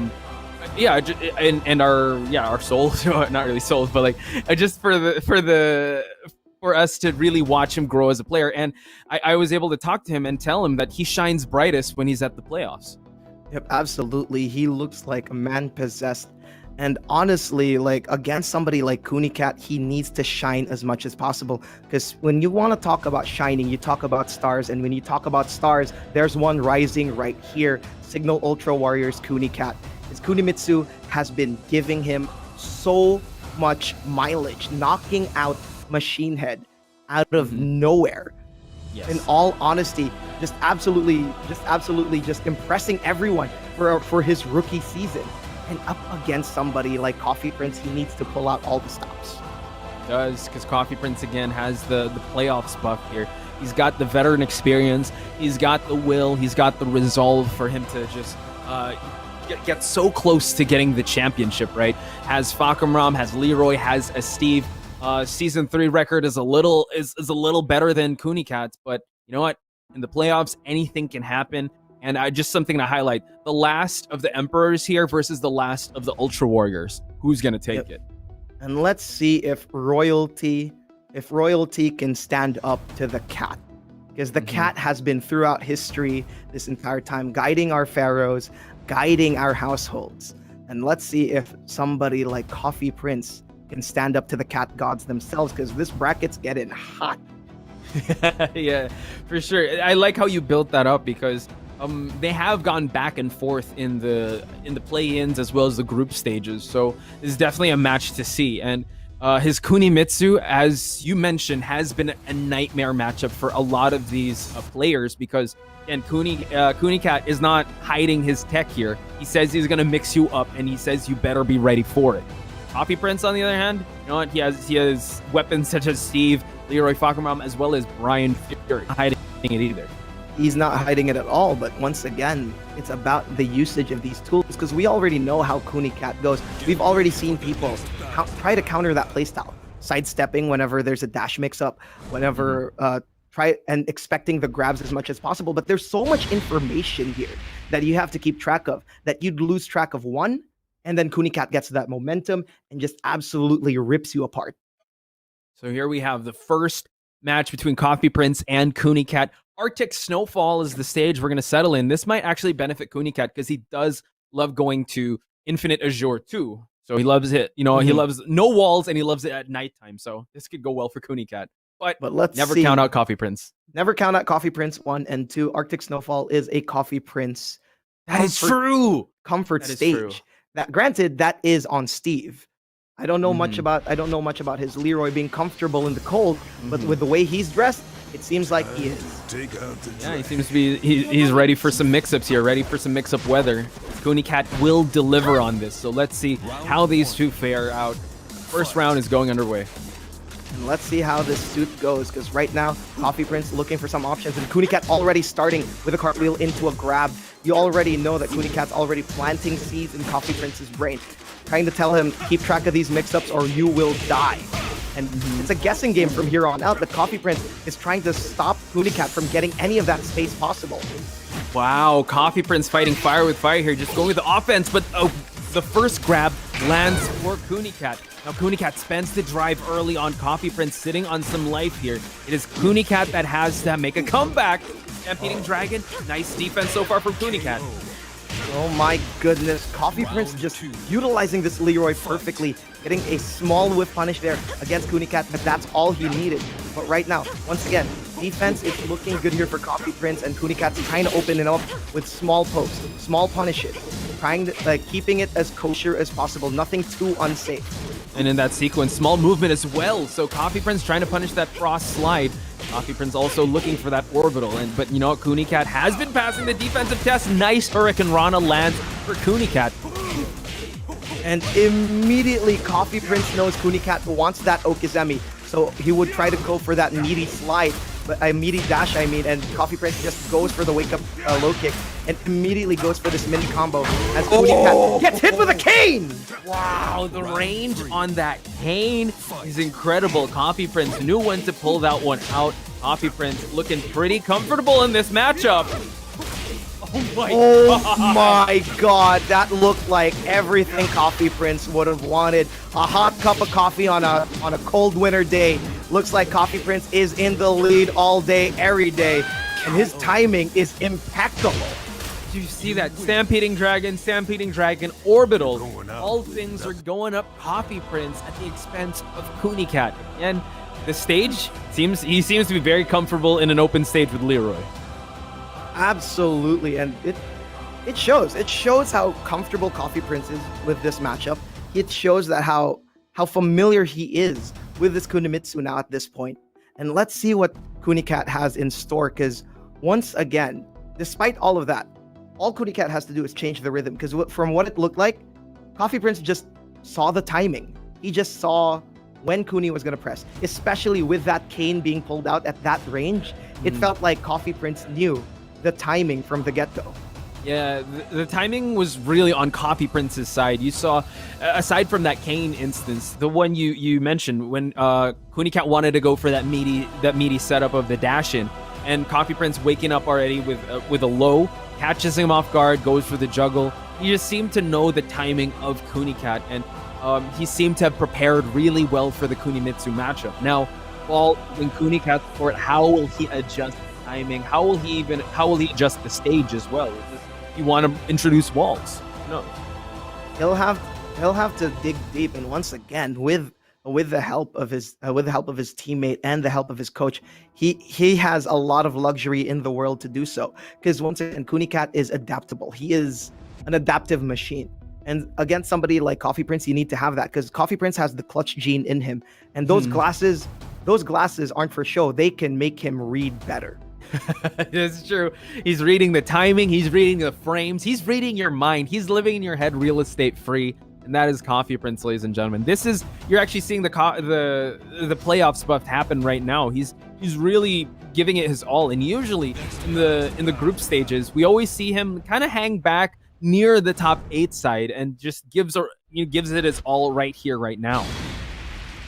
And there it is, Infinite Azure. Let's change that up. Let's make your shoes wet. Let's go straight to the beach. You like long walks on the beach? This is the perfect date for you, because right now, Kunicat just going to a more comfortable Infinite stage. But once again, the real game plan here is the change in timing, the change of offensive options, because Coffee Prince cannot be phased with offense alone. Exactly. He's got to bring back the same offensive timing he brought with Machinehead. He wasn't all offense. He knew when to hang back. He knew when to defend. He knew when to look for whiff punishes and counter hit. So let's see if Kunicat can bring that same version of himself in this match. Immediately, a poke war just starts absolutely between these two, and Coffee Prince gets that lead. And look at this. Kunicat once again using that space to his advantage and finally gets a big launch and puts Coffee Prince at half health and near range.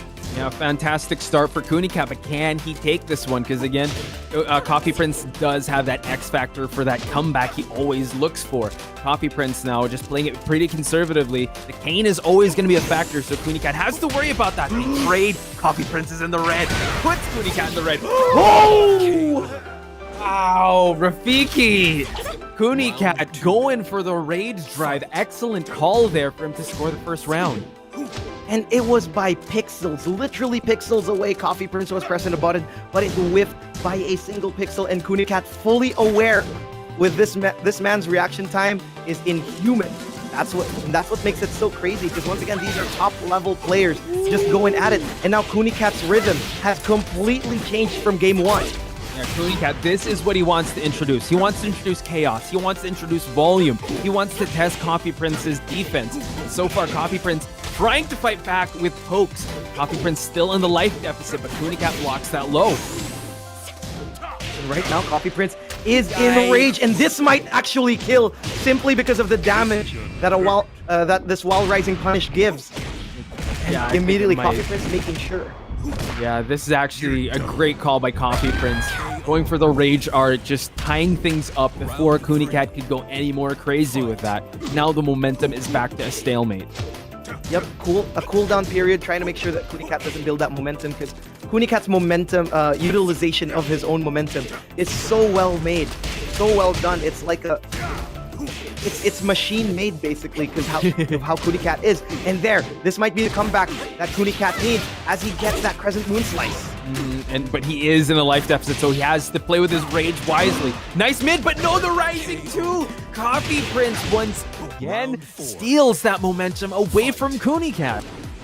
That shouldn't have happened, but Coffee Prince knew that Kunicat wasn't going to press and was just going to go for the empty dash.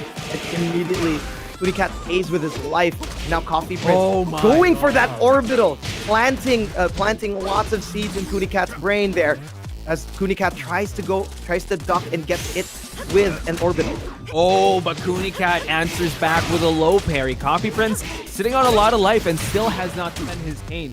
Kunicat has to be very wise with his approach here. Going for those lows. Another Rage Drive hits flush for Kunicat. Let's see. What the cane? The cane! He did it again! And once again, Coffee Prince using his royal staff to stop his subjects from rebelling as he takes Kunicat 2-0, and game 3 is looming in the distance, and Kunicat needs to find an answer fast. Yeah, we were talking about just how he was able to utilize, I think those are 2-for-2 canes that he was able to hit. So he really still figured out that timing. Even though Kunicat had the comeback factor going, Coffee Prince still was aware, all right, this is the chaos you're introducing. This is just the storm. I know you're going to try to drag me into rough waters, but I still got a plan. I got this cane. I got my timing down, and I'm definitely going to use it against you. And man, he was able to go for the fences with that one. Kunicat looking like he's in big trouble. And there is ice in Coffee Prince's veins because the coffee in his system is boiling. He needs to make sure he doesn't get overhyped, but he needs to make sure that he keeps his cool. He keeps his cool, but keeps everything warm. This man is a thermos. The heat inside him is boiling up, and it's just getting hotter and hotter. And Kunicat needs to find a way to stop Coffee Prince dead within his tracks, and it needs to be now, because one more game and he says goodbye to this playoffs, goodbye to his chances of becoming champion. There is no other choice. Yeah, and as you mentioned, Coffee Prince really can't let go of the gas now because Kunicat is capable of turning things around. He was slowly getting there, Rafiki. He wasn't as dominant as Arctic Snowfall. He started to figure out that timing, and it's going to be tough for Coffee Prince to now pull out more bags of tricks against Kunicat. This is the beauty of a best of 5. You know what? We usually see the race to 2s, but this is race to 3s. So he's going to have that adjustment. So really interesting to see what's going to happen in Kunicat's corner, how he's going to adjust, and what are the minute changes he's going to bring to the table. Seems like he's fully aware of his changes here because he's already immediately going to stick to this Infinite Azure, sticking to the Kunimitsu, and we are going to have an absolute banger of a game 3 here because once again, this is tournament life on the line. These two players need to fight all out. Teeth gritting, blood spilling, tears coming out of their eyes because they know somebody has to die, and it's gonna be today. Yeah, and it's going to have to be the expensive someone that they're facing right now. So Kunicat versus Coffee Prince. Last chance for Kunicat. Goes for that low punish. Excellent start. And again, Coffee Prince, you know what, just very patient with his wake-ups. And right now, Coffee Prince keeping himself patient, knowing that there's a grab mix-up coming.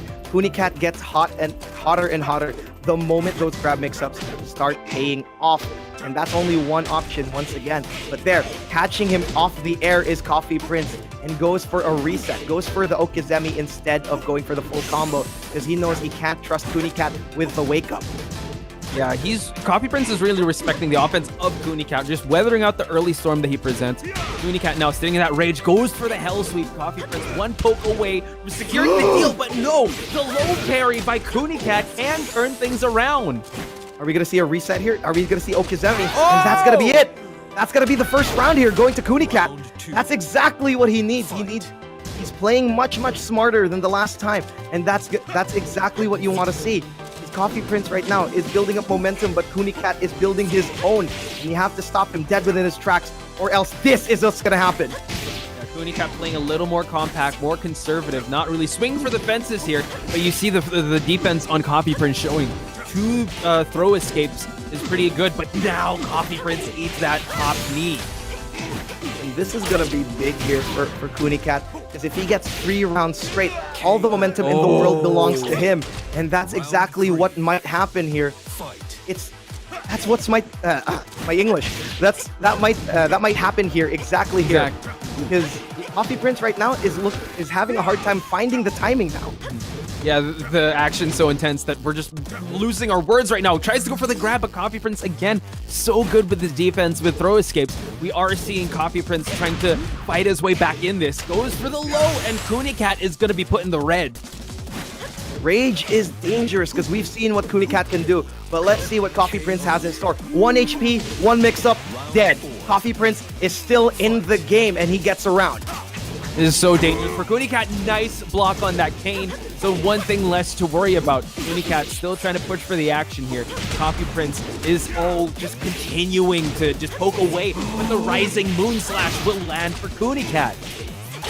That Rising Moon is going to be so useful for Kunicat if he gets these small whiffs against Coffee Prince. And oh my goodness, beautiful low parry. Coffee Prince will not die here, but the Oki situation is going to change that. He might die from the next one and immediately go for the whiff punish. Kunicat is still in it. You see the adjustments that he's doing. He didn't go all out right there. He waited for Coffee Prince to go for that low sweep that he always does, that Kunicat gets caught in. And you pointed it out. The timing has changed. And Kunicat is the one leading this dance now, young Rafiki.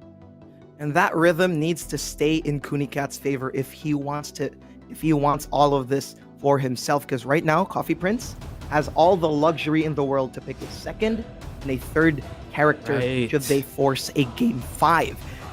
And you don't want to see that, because you don't want to fall against that, because Coffee Prince has so many surprises up his sleeve. The Steve, the Brian, the Fakumram, and even sticking with the Leroy is still a good idea.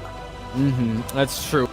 Just to entertain that thought, if he does switch characters, man, Kunicat has to change up his timing there too, because again, Coffee Prince with Fakumram is just an offensive nightmare. Him on his Steve, he really likes to poke you down and wear you out. So again, just having to mentally reset after that. Again, it might be a little overwhelming for us normal humans, but Kunicat is no ordinary person, man. He has been through the fire and flames for him to get here in the playoffs, and he's actually the freshest face, and he is representing the Signal Ultra Warriors here in the playoffs. So he can definitely pass that test, but he's going to have to bring the best version of himself to that. And through the fire and flames, he'll carry on. Because honestly, it's not even going to be the end of the story here. If he does go through, he'll still have to face off against Maru. That's going to be the next target that's going to be the next target that he has to keep his eyes on. Up against somebody who has the playoff clutch gene like Coffee Prince, and up against somebody who was a 2-time finalist, if I remember correctly, in the form of Maru. That's not an easy road ahead of you. That is so hard. And honestly, there are so many factors here. But if you go through Coffee Prince, if you go through somebody like Coffee Prince, a killer like Coffee Prince, that's already one step ahead. That's already one step closer to the throne, to your championship, to your gigantic trophy, and and basically everything in store for a nationals champion. 100%. And something I want to highlight you said there was one step. That's one step. So that's what these two fighters have to think about. That's what these two esports athletes have to do, one step at a time. They can't think about the Maru. They can't think about the Marus, the AKs, and the Jules just yet. They have to focus on the opponent that's ahead of them, and that's either Kunicat or Coffee Prince, because, Kunicat has woken up. He has changed up his timing, and I think this is going to be a problem if Coffee Prince still sticks with the same game plan. He's going to have to change things up for him to have a different result and for him to actually move on, because it was looking like Coffee Prince was going to 3-0 Kunicat, but now it's a 2-1. And it's looking real good here for Kunicat, because once again, the momentum is in his favor. And with such a smart set of teammates in the form of intelligent set of teammates in the form of of Vermilion and having a great coach such as Nature Lover, you have so much within you. The science is there, the analysis is there, and now it's up to him. He needs to feel the rain on his skin. No one else could feel it for him. And this is it for him.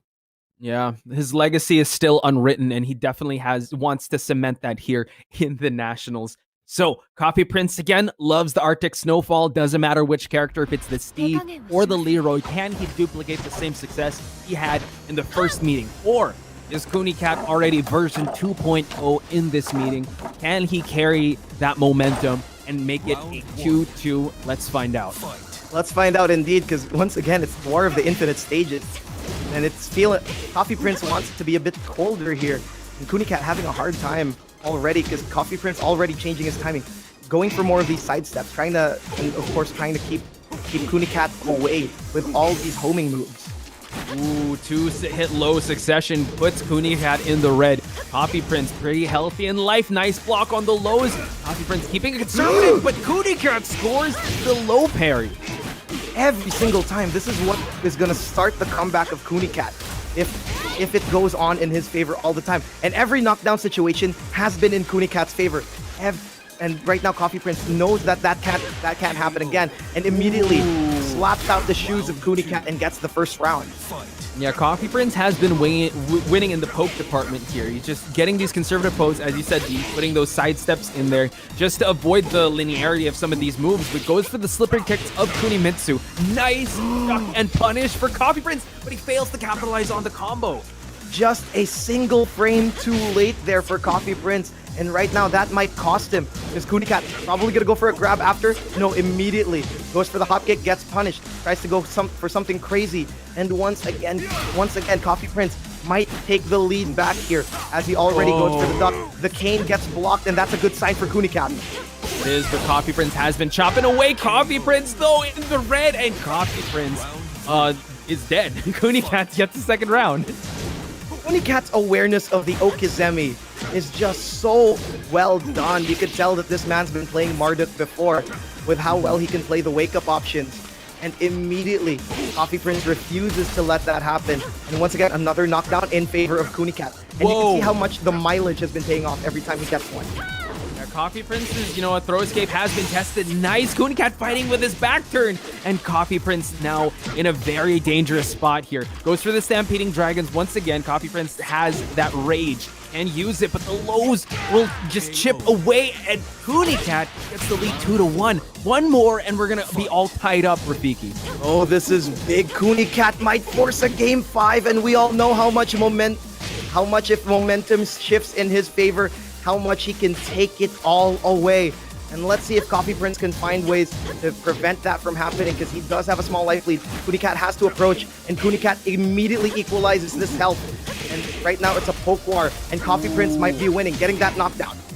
Yeah, the chain punch is really an equalizer here, but the Kunicat just chopping away at the legs, but Coffee Prince gets the float. This is an important sequence for Coffee Prince. Kunicat now has to play cards wisely.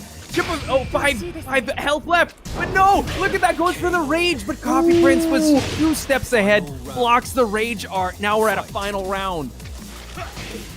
Coffee Prince needs to get more situations like those where it feels like he's getting into Kunikat's head. And right now, a float like that might be the first step. Once again, Okizemi is going to be the name of the game between the two of them, as Coffee Prince is looking for the option, and Kunicat does have a throw break being thrown at him. The slide is going to chip away at that health. Such an important round here. Coffee Prince getting chipped away here. Nice. Oh, what a duck! Duck there! Oh my gosh, Kunicat. That's dead. Just cement his spot here. Yo, Kunicat, he's certified, ladies and gentlemen. 2-2. Mentally resetting himself. Now, we're going to see a game 5. Is this the story of the comeback cat? Is the momentum shifting into Kunikat's favor? He's turned from Kunicat to Kuni Leon, the Kuni lion, right here. Exactly. He's definitely showing the heart of a lion, because the first 2 matches really did not go his way, but something clicked in him.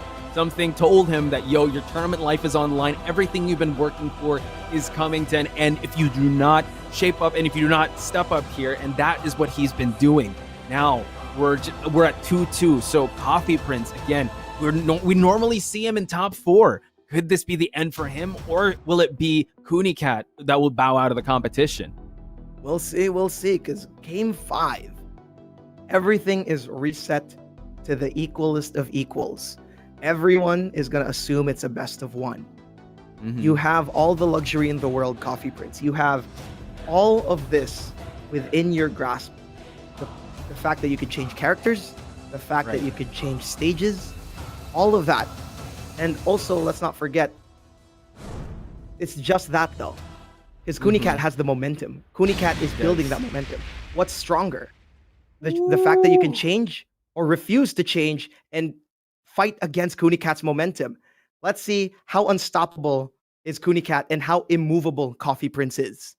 I'm getting nervous here. This is one of the most intense matches with how both of them just seizing the momentum here and there. And as you mentioned, this is just going to be a best of 1. Coffee Prince again going to Arctic Snowfall, the stage he's found so much success in clutch situations. But so far, Kunicat has that momentum. Can he reverse the tide here for the Emperors to take the W, or will it be an Ultra Warrior moving on?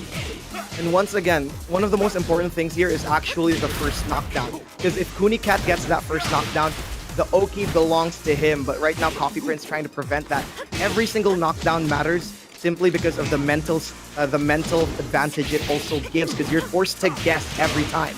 Ooh, the rising punish once again. Coffee Prince looked like he was in a bad spot there to capitalize on it. Kunicat now has rage, spends it right away, and Coffee Prince going low.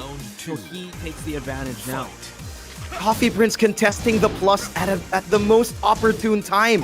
He knew that Kunicat was probably going to go for a mix-up afterwards and goes for a long-reaching blow immediately. Mix-ups are coming out. And once again, Coffee Prince looks like he's in the driver's seat, but that could change anytime soon after a single knockdown from Kunicat. But let's hope, for Coffee Prince's sake, let's hope that's not going to happen. But that's exactly what might happen here. Yeah, Coffee Prince, just trying to poke away, but Kunicat being very disciplined here, not swinging too much for the fences, going for that dash in the mid there. Now, good 2-hit salvo there by Kunicat. Now, Coffee Prince slowly chipping away. The chain punches will land as well as a hell sweep. Young Rafiki, Coffee Prince looks like he might take the fight. 2 rounds for Coffee Prince, and he's looking like a renewed man. And there, a cane lands, and he's been winning the game every time the cane lands. And let's see if that's going to be the case here, because Kunicat already at a large life deficit. Coffee Prince all he can do is play patient from here on out. Guess the right guesses and not get knocked down, because Kunicat capitalizes on that. But just as I see that, a float goes in favor of Coffee Prince, and Kunicat is looking like he's on his last legs. As you mentioned, on his last legs he was, and Coffee Prince just sweeps the leg for him to move on. We are going to see an Emperor move on, but unfortunately, guys, that's the last we'll see of Kunicat here in the playoffs. So do show your love and support, because he has been a certified Nationals player here, and he's won so much. Look, just the exhaustion from both these players. They knew what was on the line here, and man, did they make Nationals history after that match. That was match of the season. That was honestly match of the season. No need for those walls, just all movement, all neutral, and just nail biters of a set. As we could look here in the highlights, you could tell what's on the line, how so much was on the line.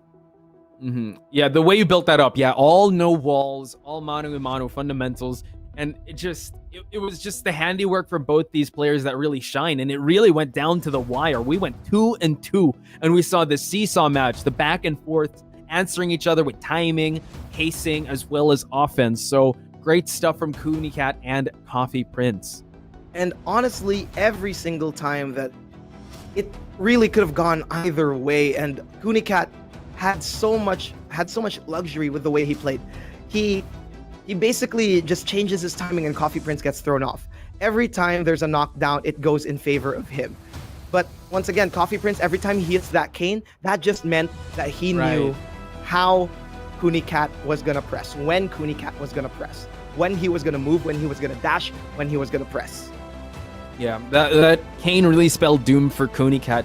And as you mentioned, whenever he was able to hit that, he won the whole match. And that's just the confidence he has once he's able to land that cane. But if it did get blocked, did go Kunicat's way, because this was the momentum changer for Kunicat once he really started understanding the timing of Copy Prince and understanding what he was doing. Even though Copy Prince had some shades of success there, Kunicat was able to bring it to a 2-2.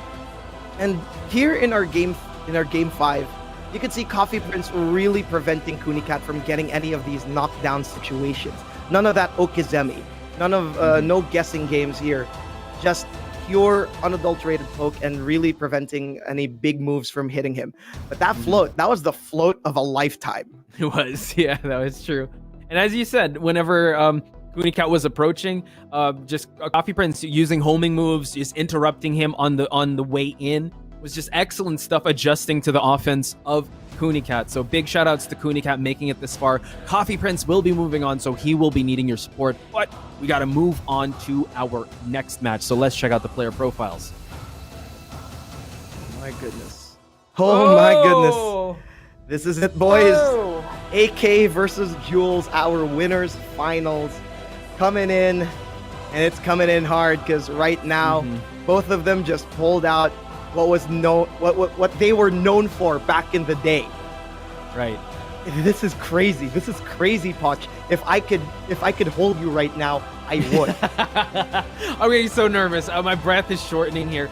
AK again having a run of a lifetime here with his Law and his Paul. Does have a Geese, but so far he's been bringing it back to old school. He's been bringing out the Paul, and I'm so excited that I'm casting it with you, Rafiki, because we might see that Paul come out. Overall, season 3 record 27-19, total picks of 7. The young god known as AK. But let's check out his adversary in the name of Jules. And we've called Jules a lot of things: Iron Fortress, Defensive Specialist, Iron Wall. All of these form this Omega, the smart Omega Jules. This man has been doing so well with Claudio. He's pulled out his Leroy, he's pulled out his Devil, he's had a Devil Jet, and recently we saw his Jin come out. Yes. And his Jin looked like there was no ring rust whatsoever. Yeah, it was a great, excellent homecoming for that Jin, right? We kept asking for it, we kept teasing it in the panel show, and now we're seeing it coming for him. Wow, AK, that's the first time I saw him smile in the whole day. But then again, look, he just goes back to serious mode, and he just takes a sip of that. Just, I don't know what it is, but if it's getting him those wins, just he's got to keep drinking that. Jules, on the other hand, stoic as ever, cool, calm, and collected. I wonder who we're going to see. And Rafiki, I have to bring this up with you. Stylistically, this is going to be an amazing match to watch. Oh, absolutely. Jules pumping himself up right here, saying let's go, but he knows that there's so much on the line, because this is against AK, the two-season champion, 2 conference champion. There's so much in store for him. And honestly, against somebody like that, against somebody who's won back to back to back to back, that's already really crazy. But Jules, we've seen his redemption story. Season 2 was not his best season. Season 3, we've seen the comfort come back. We've seen how he can face off against that adversity. And once again, we go back to that Rocky quote. It's not about how hard you can hit, but how hard you can get hit and keep moving forward. And that is the very essence of Jules right now. And we're seeing his story unfold, and it's beautiful. Yeah. And speaking of quotes, I wanted to share one with you by a famous man. To be the man, you have got to beat the man. And that was what Jules is thinking right now, because as you mentioned, going up against the back-to-back-to-back-to-back champion, the young god himself, if he was able to put AK in the losers bracket here, that's going to be a first in Nationals history. That's how much weight is on Jules' shoulder right now. But Jules, looking like $1 million, he might be the guy. He might be the guy to do it. The way he performed this entire playoffs, he might be the guy to do it. But of course, once again, you can't count out AK, because once again, AK is AK. We've seen that man. We've seen that man just absolutely decimate everyone right in front of him. And this might be one of the harder matches, simply because of the fact that both of them are looking like $1 million, looking like 1 million pesos, looking like a bunch of billionaires on a hot tub. They're just absolutely just going at it. Exactly. Both are styling and profiling. Yeah, exactly. Switching it to AK, we were talking about how come he's so good on this Paul now, because this Paul was a little of a late pick. I think he picked it up already in the group stages. And what better combination of instinct and play style is AK on this Paul, because he's been decimating the competition with the Paul. And will he be choosing it? Yes, he would. And the bob is going to come out of Jules. Battle of the Blondies. Who's the better American martial artist? One has the American flag on his back and on his collar, and the other one looks like he needs a home, because right now, right here in Howard Estate, let's see what Bob can do up against the big death fist man that is Paul. This is actually in AK's favor. He loves going to this stage if the match doesn't go his way. Jules starting it out offensive against AK, but AK again so good with those reversals. Goes for the ultimate tackle and gets some punches in there, as well as an armbar. And he gets a positional advantage because he goes near the Fusuma walls, but it doesn't matter. There, that's gonna be a safe move. Both of them just not throwing anything too punishable as of the moment. AK knows that Jules is fully aware of whatever punishable moves Paul has and will be willing to punish. But there, a small one-frame lateness on the DF2 means that AK is not gonna get his launch. AK trying to just go for these moves and try to catch Jules coming in. So far, it is AK that's putting the red spends to drive right away. Jules sitting on some life here, but Paul can hit like a truck, and Jules does not want to play that game. Oh, what a whiff punish! That was actually perfect, because simply put, the first part of Demo Man is incredibly punishable anyway. So either way, Jules going for that rage drive, that long-range rage drive was the best bet you can go for. But right now, AK looking like he's hot. But then once again, Jules is looking for another target here. But AK does have that life lead. Yeah, I know he's sitting on that lead. Jules has that rage. Oh, wow, power crush to the shoulder. AK answers back, winning round number 2. You have to keep track of these, because even when you have plus frames, or you have the advantage on hit or on block, AK is not afraid to interrupt if he thinks he can. And that's the nature of AK. He likes to get crazy every now and then. That's super punishable. Good on Jules to notice. Oh man, Jules can turn up the offense as well. 8K sitting with some rage here. Oh, goes for the belly buster, and Jules in the lead. But man, back and forth they go.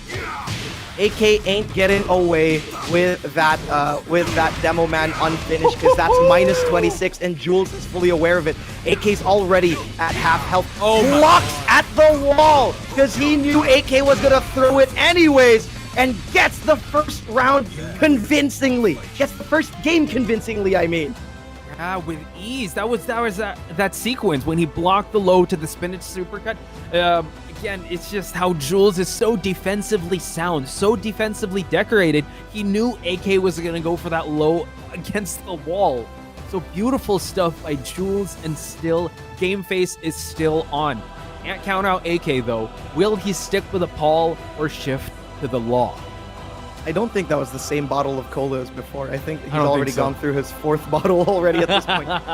Every match is a new bottle, but aside from that, it's also this. It's also the fact that AK isn't even at 100% yet. We're probably going to see the law. We're probably going to see Captain America get benched from here on out, simply because Jules knows Paul. Jules plays Paul. Exactly. That is a good point you raised, because it was the Paul that took out Hapon's geese, that is. And you just saw that AK wasn't even able to utilize the breakable walls, because Jules was just so good at putting himself in a great position defensively. Even though his back was against the wall, he was still fighting his way out of that precarious situation. The spatial awareness is insane here from Jules, and once again, it's the product of a man who's basically made the game his life. He knows the data inside and out, and he knows how people play around with it. And against somebody like AK, who likes to break these rules, somebody like AK who is a champion for being such a force, this is the test for Jules to see how much he's improved. This is the biggest mountain for him to climb. Well, second biggest, because the championships are still there. But now we're gonna see the law come out. Captain America is gone, and here comes Bruce Lee. Yep. AK can play pretty offensively with this character as well. Can introduce a lot of chaos, but as you mentioned, Jules, knowing this game in and out, the technicality of this game, the technical aspect is gonna shine. So technicality versus chaos. Let's see who will buckle first. And let's see indeed, because right now AK gets the small pokes first. But we all know that all these small pokes don't really add up until they do. And right now, more plus frames coming out from AK, really preventing Jules from getting any momentum with so much being chipped away in health. But there, the first low parry being used here by Jules. Yeah, Jules, again, so defensive, but he just knows when to turn on that offense. His answers with a low parry. They trade still in favor of no one. Goes for the zip cutter. Jules, steel pedal, now a follow-up. AK in the red. And that's what makes Jules so dangerous, right? Because, okay, this is one thing. Defense isn't just blocking. Defense is also knowing when to low parry, when to mash your buttons. All of these are all defensive options. And knowing when just shows that your defense is just at its utmost immaculate. And right now, Jules is showing that. But right now, AK really throwing him off his rhythm by changing it up. Oh! This is what AK wants. The creative playstyle is shining, so he answers back. But again, Jules, always unfazed. As we call him, the iron wall. He will not buckle under this pressure just yet. AK's got it turned up a little more for him to gain that momentum. And right now, Jules is looking as good as possible. Throws that hell sweep, tries to wave dash AK. But there, by the wall is AK, and AK's not afraid to duck because he knows he can threaten with slide. He's still too far away from the wall anyways, and right now it's gonna be a poke fest between the two. Wow, Rafiki, look, we're at the center of the stage. AK gaining the respect of Jules, but nice block on the low. AK still sitting on some rage here. Jules, though, with a two-hit punish. Clean. Jules, again, so sharp in this matchup. This man is sharper than a katana right now. That's what Jules is. The man can whiff punish breathing at this point. And AK still looking for his offensive options. Jules just giving him so much trouble with all the defense in the world. But right now, AK looks like he's building up that momentum, chipping Jules away. But we know that can change anytime soon. Look at that. Jules still not phased with the amount of health he has, but AK gonna make him respect that amount of health with that bicycle kick. Finds the wall, and this is gonna hurt a lot for Jules. But once again, it's not over till it's over. And Jules knows how to make a comeback. And this might be the first step for him to make that comeback, as it's speed and weight, but there's 1 HP left. One mix-up that you need. What's it gonna be? Jules! AK gets that wake-up in his favor. And right now, despite everything, I was so close to saying that this is the most trouble our champion has seen, but he's still not out of it. Just in case you forgot, this is AK, ladies and gentlemen. He's got that comeback factor, but Jules so far so good. Everything is going his way, but AK has been chopping at the legs a lot, putting Jules in a bit of a life deficit here. But Jules still fighting his way to get real estate advantage. A single mix-up can change the name of the game here for both of them. Oh my! Immediately trying to go for Okizumi, doesn't go for the guaranteed afterwards is AK. But now throw break puts AK in a worse spot than before with the wall nearby. And now AK needs to find an option because Jules is poking away. Oh wow, he got it! Jules 2-0ing AK. This is unprecedented. As you mentioned, I'm going to quote you again. This is the most adversity we've seen AK so far, because in playoffs, things usually go his way. He's not quite out of it yet, but Jules seems to have the solution to AK. Jules is looking like $1 million. That last sequence, he knew he lost his turn, so he went for the backdash. He knew AK was going to go for a small move and immediately catch his will with punish. He just knew. Everything is calculated here within Jules. The computer that was in Machinehead is now being taken. The Hamon that was in Machinehead, Jules has taken it. And this is it. You saw it. I was mentioning, this is it. And Jules realizing that, look at it, he's psyching himself up. He knows he's not out of the woods just yet because he wants to keep his spot here at winners. AK, now with 2 matches in the bag for Jules, in a pretty tough spot here. Will he be going to the losers, not really early, but for the first time in the Nationals history here? And I'm wondering what is going through AK's mind. Which character is he thinking of sticking with? Because we saw the Paul, we saw the Law. It all went down to the wire. But it's really how AK is comfortable with this defensive playstyle of Jules. Are we gonna see the tried and tested Shaheen after the Paul, after the Law? Those were the starters of his success, but the great maintainer, the great retainer of his success was the Shaheen. And we might see that come out here, or we might see him stick to the Law, considering how quick that was. That's true. No, there it is. There's the eagle, and the eagle soars with the Shaheen. Let's see if the flying one, the winged one, the Altair, is ready for this. Because this is against Jules, and Jules' Bob has been paying off so much. Been paying dividends, guys, with how well he's been approaching this match. But this is one of AK's final forms here, one of the characters that brought him so much success. We've said it time and time again that AK is equivalent to Shaheen, but Jules has faced AK's Shaheen so many times, and he's got to be able to put it all together now. All his hard work, putting away the champ like this, is going to be a huge statement, and what a low parry from Jules. I cannot believe it. Jules right now in the driver's seat. AK having such a hard time, but that's just a sign of how well these players have evolved. Is even AK, the man with four, just looking like he's in the timeout corner, and Jules just really is in control. Oh, man, nice power crush by Jules.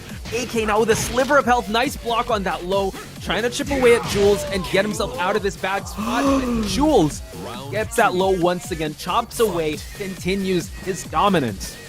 I'm loving how Jules is playing it. He's not playing too hyphy. He's not playing too conservative. He's playing just right. Saktong timpla lang yung ginagawa ni Jules dito, as he's just looking for his target. And AK right now is in his sights, and that wall splat is going to be the first of many if he keeps AK by the wall, but the timeout corner needs to be get out of, because once again the wall is his enemy.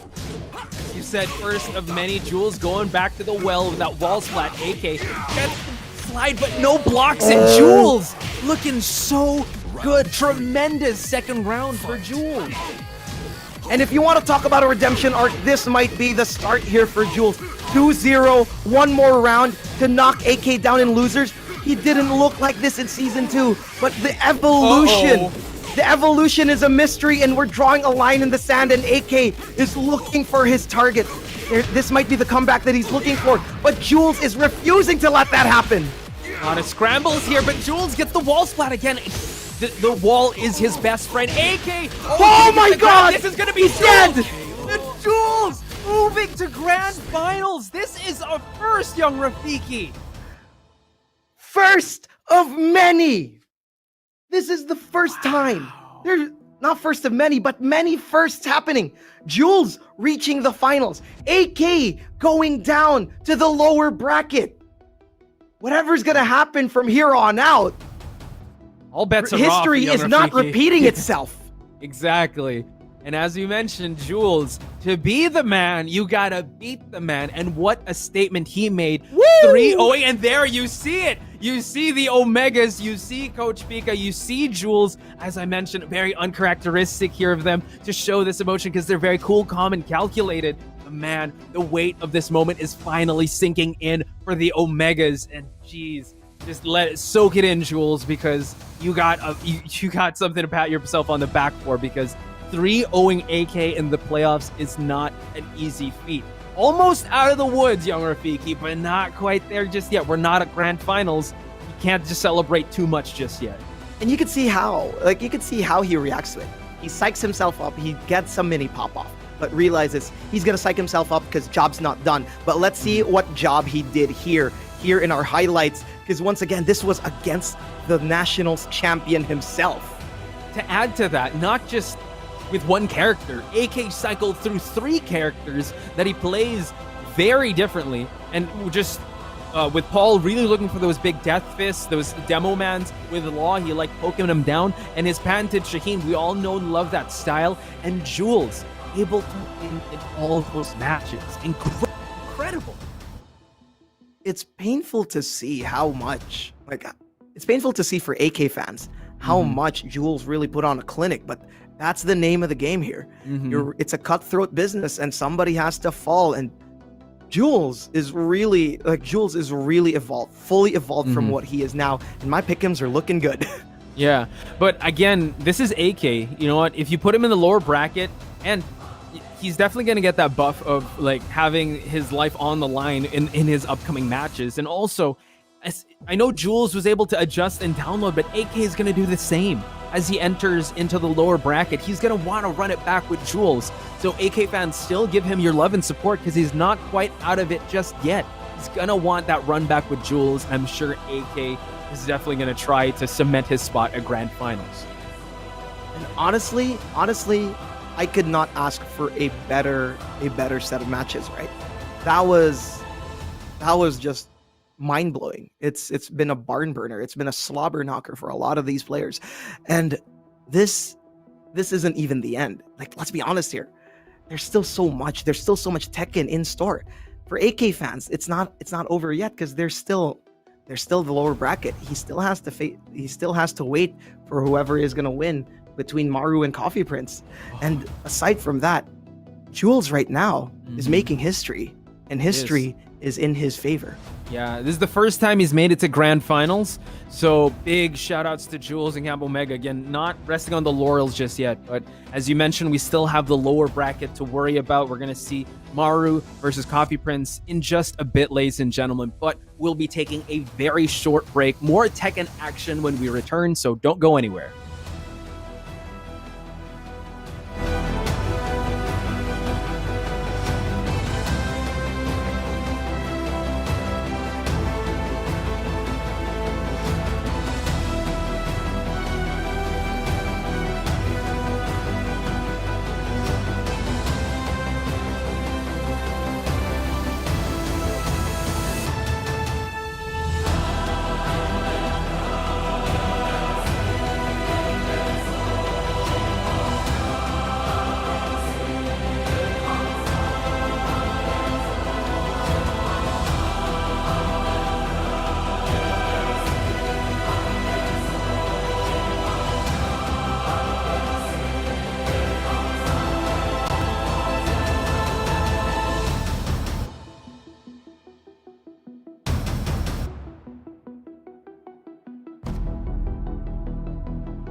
History unfolding in front of our very eyes here in the Nationals Pro League playoffs for Tekken 7. My name is Potch Spice, joined by young Rafiki. My God, the matches have been crazy insane, but tremendous work so far from the players that are still here with us. And honestly, I've been holding my breath this entire time. I think I've made a new world record because these matches have been electrifying. They've been breathtaking. They've been every single thing that I expected a playoffs to be. And once again, this is like we are just getting to our how do I call it, the crescendo. This is our crescendo finally, as we are going to look at our brackets right here, and you can see what I mean. The bloodbath has been crazy. Yeah. As we look at how we started with 8, but now we're slowly whittling it down to 4, ladies and gentlemen. Our next match will be Coffee Prince versus Maru. The winner of that will be facing AK, and the winner of that will be facing Jules. First time in Nationals history, Jules made it to the playoffs, and the first time ever that AK is in the losers bracket. So, great time to be a Nationals fan, and also support all your players here because they have been playing their heart out. So do give them all the love and support in the world. And let's not forget, guys, that this tournament is under the supervision and regulation of the Games and Amusements Board. And speaking of support, yes, they do need all that fan power. People underestimate like the noise of a crowd, the noise of your fans. But if you're there and you hear that on you, or you read the comments, you just check everything, it becomes empowering. It just fills you up with all the confidence in the world. And speaking of confidence, this is going to be Maru versus Coffee Prince, BRE Pro versus Happy Feet Emperors, and the head-to-head is in favor of Coffee Prince. But we all know that this is once again straight down the middle, simply because of how well made these players are. We've seen Maru already in grand finals. He's going to want to duplicate that. Here we're highlighting just the efficiency of Maru. Look at that record, 31-15, more than a half. Just excellent stuff coming from him with his performance in season 3. Has a Brian, has a Fakumram, has a Julia, has Leroy, has a lot of characters. I think he's contesting to be the next Dojin here because of how much characters he's been playing. So total picks of 13. And he'll need a lot of these characters to really throw off somebody who is as clutch as Coffee Prince. Happy Feet Emperor's Coffee Prince has been doing so much with just the Steve and the Leroy. We've only seen the Fakumram thrice? ? I'm not entirely sure myself, but he has been using these characters to his utmost love and advantage. And once again, Coffee Prince always turns it up in the playoffs, and let's see how far he can go right now against Maru, who also is a killer during these times, and Maru is as serious as he ever can be. Yeah, again, both these players are just human highlight reels for Tekken. And speaking of highlights, ladies and gentlemen, you can tune into the Nationals on TV. You can catch the replays of the matches on One Sports and One Sports Plus via Signal TV a day after at 4 p.m. to check out the amazing matches. And now we're about to get ready for Coffee Prince versus Maru. Again, big question mark with which character Maru will be using. Coffee Prince, you already mentioned it. You already know the character he cycles through. So it's just with those usual suspects. But Maru, he's been surprising us with some Julias, with some a Leroy mirror match. What else? A Steve. So it really is a question mark with how he's gonna approach this matchup we're about to witness. And honestly, it's really part of the gameplay. It's really part of the plan here for Maru because he is that kind of player. He has that advantage within him. And remember, he'll need it more than ever kasi 4 na lang ang natitira dito. Wow. Every single person that loses a round is one step closer to being kicked out of this bracket, to being denied of being a champion. And we've been talking about it. This is the Liga ng mga Kampiyon, the Nationals. And there can only be one in the end. And right now, let's see how that's going to go. Because this is Muay Thai versus boxing. Steve versus Fakumram. As we see BRE Pro's Maru using that Steve. And he used it to great success against Hapon the last time. And what a bold statement by Maru, bringing out the Steve Fox against a Steve main here. But Coffee Prince, again, just so oppressive with this Fakumram. So far, Maru has been just avoiding most of the pokes here, but now he's in a pretty tight spot, getting the wall bounce. Coffee Prince is going to capitalize on this and put Maru in the red. And dead. That was big bad because Coffee Prince hit every mid in the history of man because Maru really thought that Coffee was going to throw that low. But once again, that is part of the mix-up. There's the Wild Man being used out here by Maru, but once again, he's being pushed to the wall by this hard-hitting Muay Thai practitioner in the form of Fakum Ram because Coffee Prince really is chipping away at that health. Those legs are going to get bruised the next day. Yeah, Maru, though, just slightly backing away, but as you mentioned, the bruising effect here, Maru is almost in red, and now he is. Coffee Prince, though, trying to just seal the deal here with the second round and goes for that mid-check. Coffee Prince looking pretty sharp on this Pokemon. And look at that, Coffee Prince already getting so much with this Fakum Ram pick, and Maru looking for options on the Steve, and immediately Coffee Prince gets that counter hit, as once again, despite that, Coffee Prince does have a life lead, but Maru does get out of a sticky situation off the wall. Thunder Kick being thrown out. Yeah, Maru has to worry about that. Trying to look for these counter hits, but so far it's all Coffee Prince. His poke game has been so successful, but Maru hits the Sonic Drive in the nick of time, just when Coffee Prince was just, you know what, just bullying him against the corner. Nice block to the Wild Man. Maru's looking pretty sharp here, and he just needs one more poke away, but Coffee Prince is denying him. Wow. Oh boy, Maru about to feel himself. And once again, Maru look getting that mindset of once again, don't be faced by these 2 rounds. You still have 2-3 more rounds for yourself, and all you have to do is not make a single mistake against somebody like Coffee Prince. What a comeback from Maru in that 3rd round. Trying to duplicate that is Maru once again with the success here, trying to chip away at the legs. Coffee Prince just so on point with these pokes, going for those lows, mids, and just wait. He's got that Thunder Kick loaded up just in case Maru wants to contest. Whoa! Oh my god! There. Step duck from Maru, good stuff from him as he puts Coffee Prince off a float to the wall, just a little short, but it doesn't matter. This might actually kill! It does, young Rafiki, and Maru with another key charge here. He is feeling himself. Coffee Prince again had such a dominant start, but can he pull it together for him to get the first victory here? Maru still trying to march him down away from the wall. Does not want to play the guessing game with Fakum Ram when he pushes his opponent against the wall. And here, Maru is at rage, and this is going to be scary for him because Coffee Prince can do one single mix-up and get everything in his favor. And Coffee Prince is noticing that Maru's ducking a lot, but not at the right times. And Coffee Prince keep charging it back. Excellent timing there on Coffee Prince, stuffing the Sonic Drive of Maru. So he seems to be like he is feeling himself in that sequence. And as you mentioned, Maru was ducking a lot, so you saw a lot of mid-checks come out for Coffee Prince for him to just get him out of that duck. Again, get Maru having the right idea because he wants to avoid that Thunder Kick. The Thunder Kick, the Hell Sweeps, a lot of these things are really, really scary. And once again, it does pay off sometimes, but at the same time, you have to realize that Fakum Ram has a lot of powerful mids. But once again, Maru is unfazed and sticks to his game plan. But right now, that did cost him a game, despite the comeback that he was mounting. Now let's see what he's thinking. He's thinking a lot of things. He's thinking what character to pick, how is he going to play against this Fakum Ram, and what stage he's hoping he might get. If he's going to stick with the Steve, what stage he's going to get.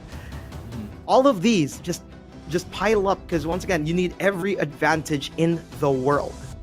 Yeah, it just solidifies, and I think we've all noticed, and Kid did point it out to me that Coffee Prince gets a playoffs buff. He's just so good when it comes to playoffs, and he just seems like he shines his best when the bright lights are facing him here in the most all roads lead to here. But let's see if he'll be able to solidify himself in grand finals. He will have to go through Maru and AK to go for Jules, but so far so good on the side of Coffee Prince. Maru, you did mention that he has a lot to think about which character he's going to use, or if he's going to stick with the Steve, what stage is he going to go with. But so far, it seems like if he sticks with the Steve, I would agree with it because he was mounting that comeback. It was back and forth. Absolutely, and to be honest, his Steve was looking like $1 million every time he gets an advantage. He knows how to capitalize on those advantages, and up against somebody like a Steve main like Coffee Prince, he looked like Coffee Prince couldn't get a read on him 90% of the time. But once again, Fakum Ram, hard hitter, and Coffee Prince just really getting the timings off, getting the off time. I mean, against Maru just really paid off because once again Maru was really looking for those lows. He was. But you, as you pointed out, he did a great job at mixing things up, changing his timing, changing levels too, checking for those mids, going for highs. Wow, going with the Negan. So this is actually shades of his first match with Machinehead. Well, pulling out the bat, and that bat is gonna hurt a lot. You want to talk about hard hitters? You want to talk about hard hitters? This is basically a shoot fighter versus a very slim Mick Foley.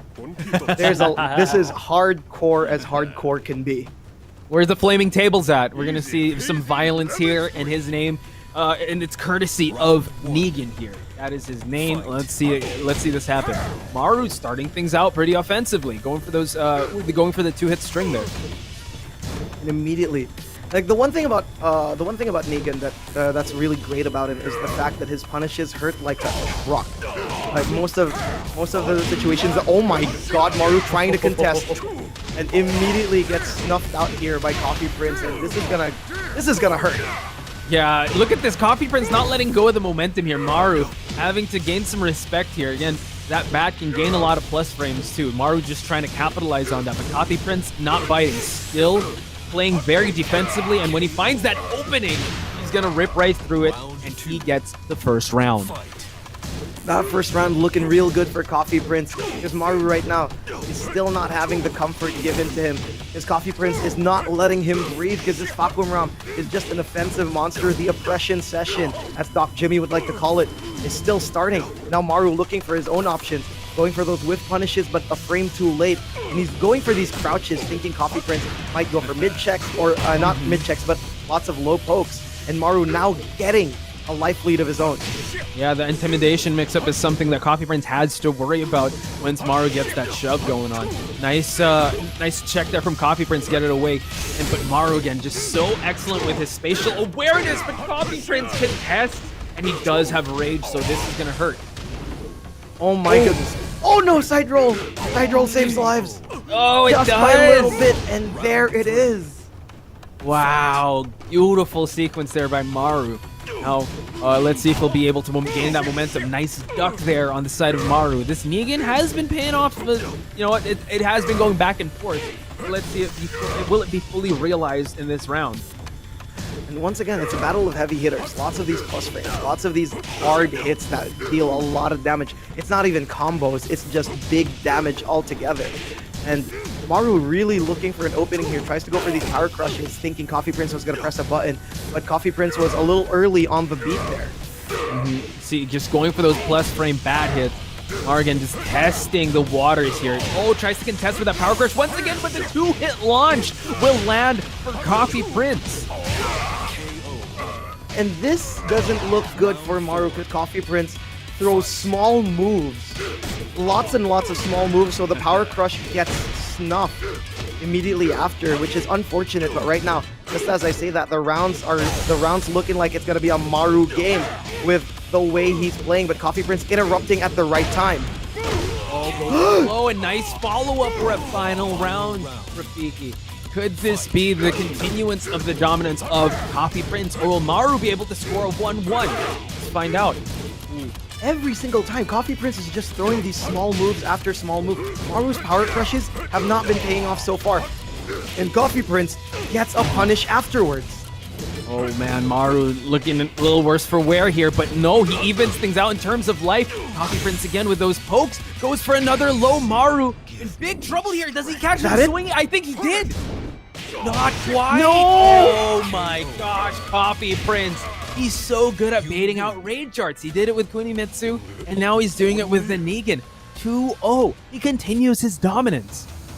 Maru is a tough egg to crack, but right now Coffee Prince is just whacking away with a single silver spoon, just getting at the insides of Maru, getting into Maru's head. And right now he's feeling like he's feeling himself. Look at that. There's a little bit of extra energy there from the way he talked. And honestly, it's getting a little too serious. Maru right now is letting the weight of the world get on his shoulder. But if that's what you need to get to your clutch gene, that's gonna be the time. both of them are looking at their options, thinking the job's not done. They know the fight's not done, and they have to think. Yeah. And as you mentioned, on Maru's side, it's usually things going his way. This is the most adversity we've seen him face so far here in the Nationals. Dominant performance by Coffee Prince. Even though, yeah, on paper it's dominance. It was 2-0, but it always went to the final round. It was going back and forth. The Negan did pretty well. The Steve did pretty well. Maru just has to put things together for him to gain some wins here. And we've seen that done by Kunicat. Once his opponent catches on that timing, we've seen Coffee Prince kind of still take some time to adjust more. But as you can see, Maru's taking this next choice very seriously. Should I still stick with this Negan and change stage? Or should I stick with another character and hope that I stick with this till the end and try to go for at least a 2-2 or 3-2 in my favor? We might see the Julia. We might see the Ana. We might even see the Kazumi. That's Either true. way. We might even possibly see the Leroy, because Maru does have that up his sleeve. What if we see a Fakumra mirror? Whoa. That'd be crazy. One thing I'm a little excited about, what if we see a Dragunov?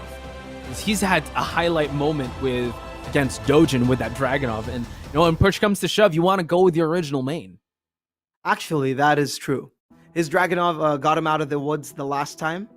And let's see if that's going to get him out of the woods this time. Because so far, those first two characters did not pay off. They looked like they were getting somewhere. Right. In the end, Coffee Prince really closed it. He sealed the deal, kept the coffin down. And now, what is going to be Maru's pick? This is the most important pick that he's going to have to do his entire life. His entire year lies on this. And he's sticking with the Negan. Okay, going to Dragon's Nest, a very compact stage, one of the most compact stages in the game. Let's see if it'll pay off for Maru, because we know that Fakumram thrives when he's giving you wall pressure.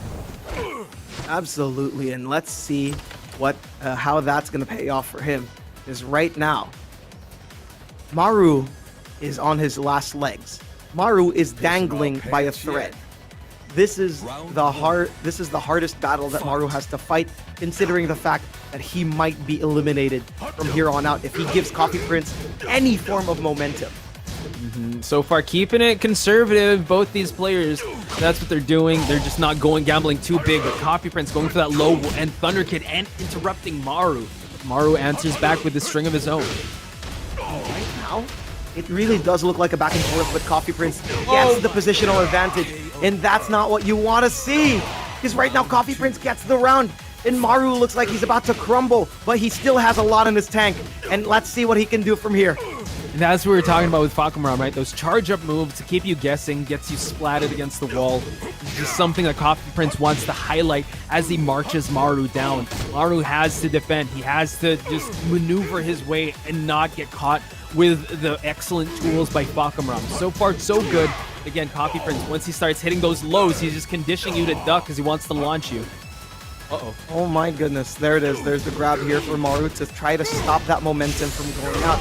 Even if you break it, it's going to be great for you, because right now, Maru builds up his own. Like, the offense gets snuffed immediately. Whatever buttons Coffee Prince was pressing, he has to break the throw instead, and then whatever momentum he had gets snuffed. Yeah, just go for that reset, and that's what Maru needs. He wants to be able to be a little awkward with his approach and just throw off Coffee Prince's timing and just try to dominate as much as possible. Nice follow-up there on a grounded Fakumram. Oh, the Magic 4 lands, but still no dice for Coffee Prince. Let's see what he can do here. His bat is ready and waiting. There's so much he can do from here on out. The wall is near him, and Coffee Prince might have to push away from that wall. And right now, back to center stage means that it has to be two mix-ups here for Maru, and immediately puts Coffee Prince in rage. Can't rest on those laurels just yet. Maru wants to close this round out. Coffee Prince going for those lows, trying to push against the wall here, but no Maru interrupting just in the nick of time in the final seconds. One more round would do it for Maru. What an interrupt from Maru. That was the biggest interrupt that he had to do his entire life. And now Coffee Prince is looking like he's being chipped away. He's getting chipped away. Look at that damage. Oh my gosh. Maru just pushing the pace there, not even allowing us to analyze anything. He just goes straight for it. Now it is 2-1. Still in favor of Coffee Prince, but as you mentioned, he will have to put his life on in the hands of Negan now. This bat wielding man, is where you're gonna have to put your hands into, and Maru really got the Coffee Prince's head at the last round, really getting to his patience, throwing all these small poke moves, and knowing that he is plus after all. Coffee Prince was trying to contest a single time because of the fact that Maru was plus. His smaller moves would always prevail. It would. And now this is the question we always ask, and this is actually deja vu from his match with Kunicat. Coffee Prince gaining a 2-match victory. Then you saw Kunicat climb his way back. But Coffee Prince still sticking to his guns, didn't change his character. Are we going to see the same thing happen here? Because that last round was pretty dominant in favor of Maru. And honestly, it really did look like Maru had Coffee Prince found out. But once again, this Fakum Ram already paid off so much for him. Why would he ever change? It's just gonna have to be a change of rhythm. And Coffee Prince would probably stick with that. Or am I wrong? Am I gonna eat my words? No, I'm not. You're good. Instead, we're gonna go to G Corp Helipad.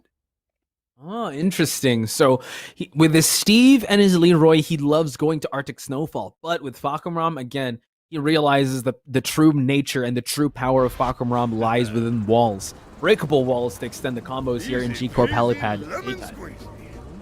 And let's see if Coffee Prince has found out what the approach that Maru has gotten. Once again, Coffee Prince really knows how to play with the timing of somebody else, and Maru gets an optimal punish. What a madman as he goes straight into the wall. No break here, but this might be the break that you want. But the sidewall saves a life, and Coffee Prince puts him up against the center. Yeah, but now Maru just continuing where he left off, trying to push Coffee Prince to that breakable wall.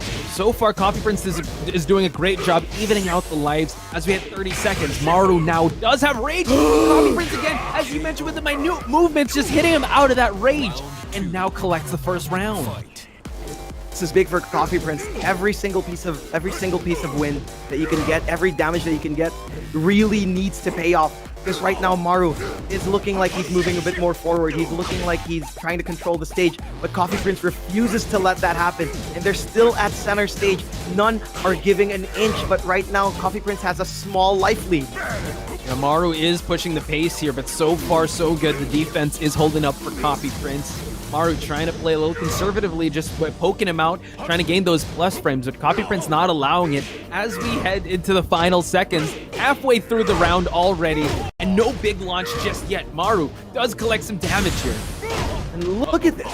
Maru is already building so much up, and right now, 1 HP. Anything can happen with a Fakum Ram. Let's see what it's going to be. But the jab here for Maru, keeping it as kosher as possible. You gotta cut out the fat, and you gotta make sure that you're playing the right way. Keeping it clean so far. Oh, nice. Coffee Prince really imposing his will here, and just imposing him to the wall, but Maru gets the power crush. But at what cost, Rafiki? Look at the life lead that Coffee Prince has. Just look at sliver of health, but Maru still contests him coming in. Coffee Prince has rage now. It'll be very dangerous. Oh my god! Oh my god! Wow, what a comeback by Maru. That was insane. Maru just walked up and stole all the money from Coffee Prince there. And right now, Maru looks like he has his confidence back. That key charge is one of the most important key charges in the history of man, because that just signifies that Maru is back in his confidence.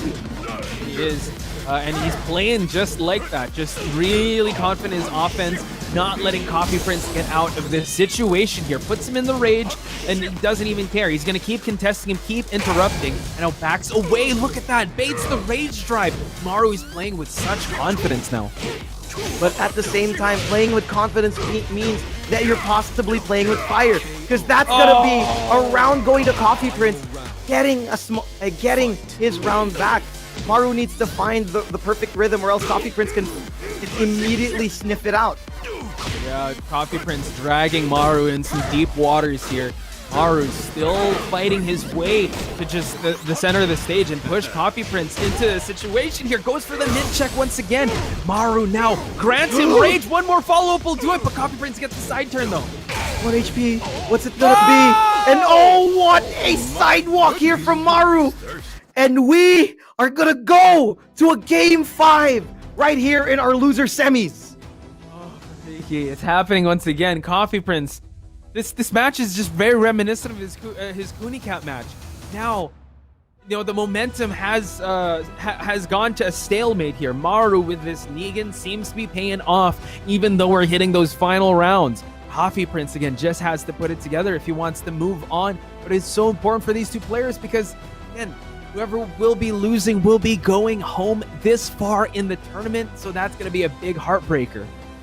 The playing field has been leveled once again. This game 5 is the most important game 5.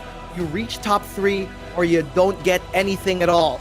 This is the moment, and the moment from this is Maru versus Coffee Prince at game 5. I don't want to predict anything at this point. I thought you were going to say, I feel you. I could feel the tension. If you want to just reach out to the screen, ladies and gentlemen, and give your power to either Coffee Prince or Maru because they desperately need it. And it's back and forth. 2 matches for 2 matches. Coffee Prince, again, just needs to adjust something because this Negan pick has been paying off. Still sticking with the Falcon, but we're going to Violet Systems. And let's see who can go through the hard times, daddy. Because this here in Violet Systems is going to be the last stage for either one of them. The last Tekken they'll see for today. Because this is once again one step closer to losers finals and one step closer to the grand finals. One more step towards being a champion. Yeah, as you mentioned, the hard times. You got to go through the hard times to reap the rewards of the victories here. So let's see who will go out of this much stronger. Coffee Prince, so far, great start to the early seconds. Maru almost at half health. Can he continue this? Maru trying to contest with a grab, though. But this is going to be incredibly hard for both players. Whoever reaches the wall first is going to have a lot of advantage against the other, because the other person would need to have oh my god, that grab is big. Oh no, he's dead. Yes. Oh, the mid check by Maru. Now Maru in the lead in the first time in this set. For the first exact time, and right now these pokes are paying off, and immediately goes for the reset. Oh my goodness, nanood si Coffee Prince, but aside from that, he's gonna come back with that hop kick afterwards. Jesus. That was big damage, and right now it's anyone's game, but Maru gets the smaller advantage and gets the round, getting the bigger advantage in the end. Just like that, Coffee Prince answering back, but Maru again just had too much life for him to be able to mount that comeback. So far, so good by Maru. Coffee Prince, half-life already. So far, it is all Maru. Early seconds, only 15 seconds past it. Coffee Prince, where did his life go? Oh no, this is big! This is really big! As Maru chases out Coffee Prince, going to top 3, facing off against AK. Looked like the chips were down. Maru stood tall against Coffee Prince. Wow, what a Negan comeback. That was insane. That unblockable, but then you see him slap himself. He is feeling himself. He is awake, ladies and gentlemen. But you got to give it up for Coffee Prince. He had some moments of brilliance there. Even though he got hit by the unblockable, he contested with that hop knee. It was all coming up Coffee Prince's way, but again, Maru was just too slick and too sharp for him to fall. So again, just give your love and support to Coffee Prince, because this will be, that was his last game, but Maru will be marching forward, going up against AK. That's amazing. And look at the highlights here. It really looked like Coffee Prince was in the driver's seat for the first 2 games. Yes. Everything that Maru threw at him did not work. And in the end, it looked like it looked so grim for Maru. It did. It was looking like he was in a desperate fight for him to just find a solution. He tried the Steve Fox, it was going his way. Again, most of these matches did go to final round, so it was back and forth, but it was Coffee Prince that put 2 victories together, 2 matches together with this Falcon that forced Maru to switch out of the Steve Fox and go with the Negan. And it turns out that the Negan just needed a little time to, just get warmed up for Maru to realize its full potential. And it really worked so well. The tenacity of Maru to go again, to stay with the Negan. My man's looking like Yoel Romero taking head kicks and getting unfazed by it. It's absolutely stunning how tenacious Maru looked in the grand scheme of things. Yeah, I did. He didn't buckle under that pressure, but also something to highlight with Coffee Prince as well. He was adjusting. He was trying to find, the momentum. He was trying to seize the momentum back, but Maru again, just so good, especially in this sequence here. My gosh, just the barrage of offense. Then we head over to G Corp Helipad, where it was going Coffee Prince's way. Then in round number 2, Maru just answers back, and just back and forth. This is, I would say, I know Vermilion versus AK is an L Classic. This definitely has to get on up there with another Nationals Classic. Oh, absolutely. This looked like this is a lesson for a lot of Tekken players on how to face off against being down 0-2. This is what you should do. You should just grit your teeth, play your game, because that's what Maru did. Grit his teeth, play his game. No more analysis, none of that. We knew that he knows what he had to do, and he did it all so well. Yeah, just bite down on that mouthpiece, figuratively march your opponent down and just meet him at the center of that stage and just start throwing, right? We did see Maru, again, he has so much characters, but at the end of the day, he just stuck with Negan and decided, you know what? I know this character has some flaws. I know the strengths and weaknesses. I know that Falcon is a better character, but I'm still going to stick with this Negan. So congratulations to Maru. Please give your shout outs to Coffee Prince, though, because that was the last match. But moving on to our next match, Rafiki. This is Losers Finals, AK versus Maru. Oh my goodness, look at this head-to-head. There's such a big mountain for Maru to climb against AK. Every single time they faced off in the playoffs, it was in the grand finals. Yes. Not here in our lower bracket finals. This is absolutely amazing. There is a cycle that's going to be broken today. It's either going to be Maru finals, or the other cycle is AK winning the Nationals. Either one of those. This is for Maru to prove to himself. With his top picks, his Brian, his Falcon, his Julia, his whatever there is. In the end, it's all him. And once again, I'll say it again, only he can feel it for him. The rain on his skin, only he can. Yeah. But he's going up against AK, and we've seen how he performs. This is new territory for him in the lower bracket. This is actually a potential grand finals. This is the grand finals of the season finale of season 1 and also season 2. So they faced each other in these type of situations before, but not thinking that they have Jules to worry about after they face each other. Again, the Law, the Geese, the Paul, the Shaheen as well on AK's side. I wonder who he's going to pick, because he's going to have to fight for his life in this matchup. And right now, for all the fans out there, you have to reach out to your screens. You have to give out all your energy. Your hand is touching their hand. They need you. They need your love and support. And right now, Maru, we're seeing shades of the cheerful Maru right now. He's getting back. New bottle. That's a new soda bottle, dude. That's a new bottle of soda here for AK.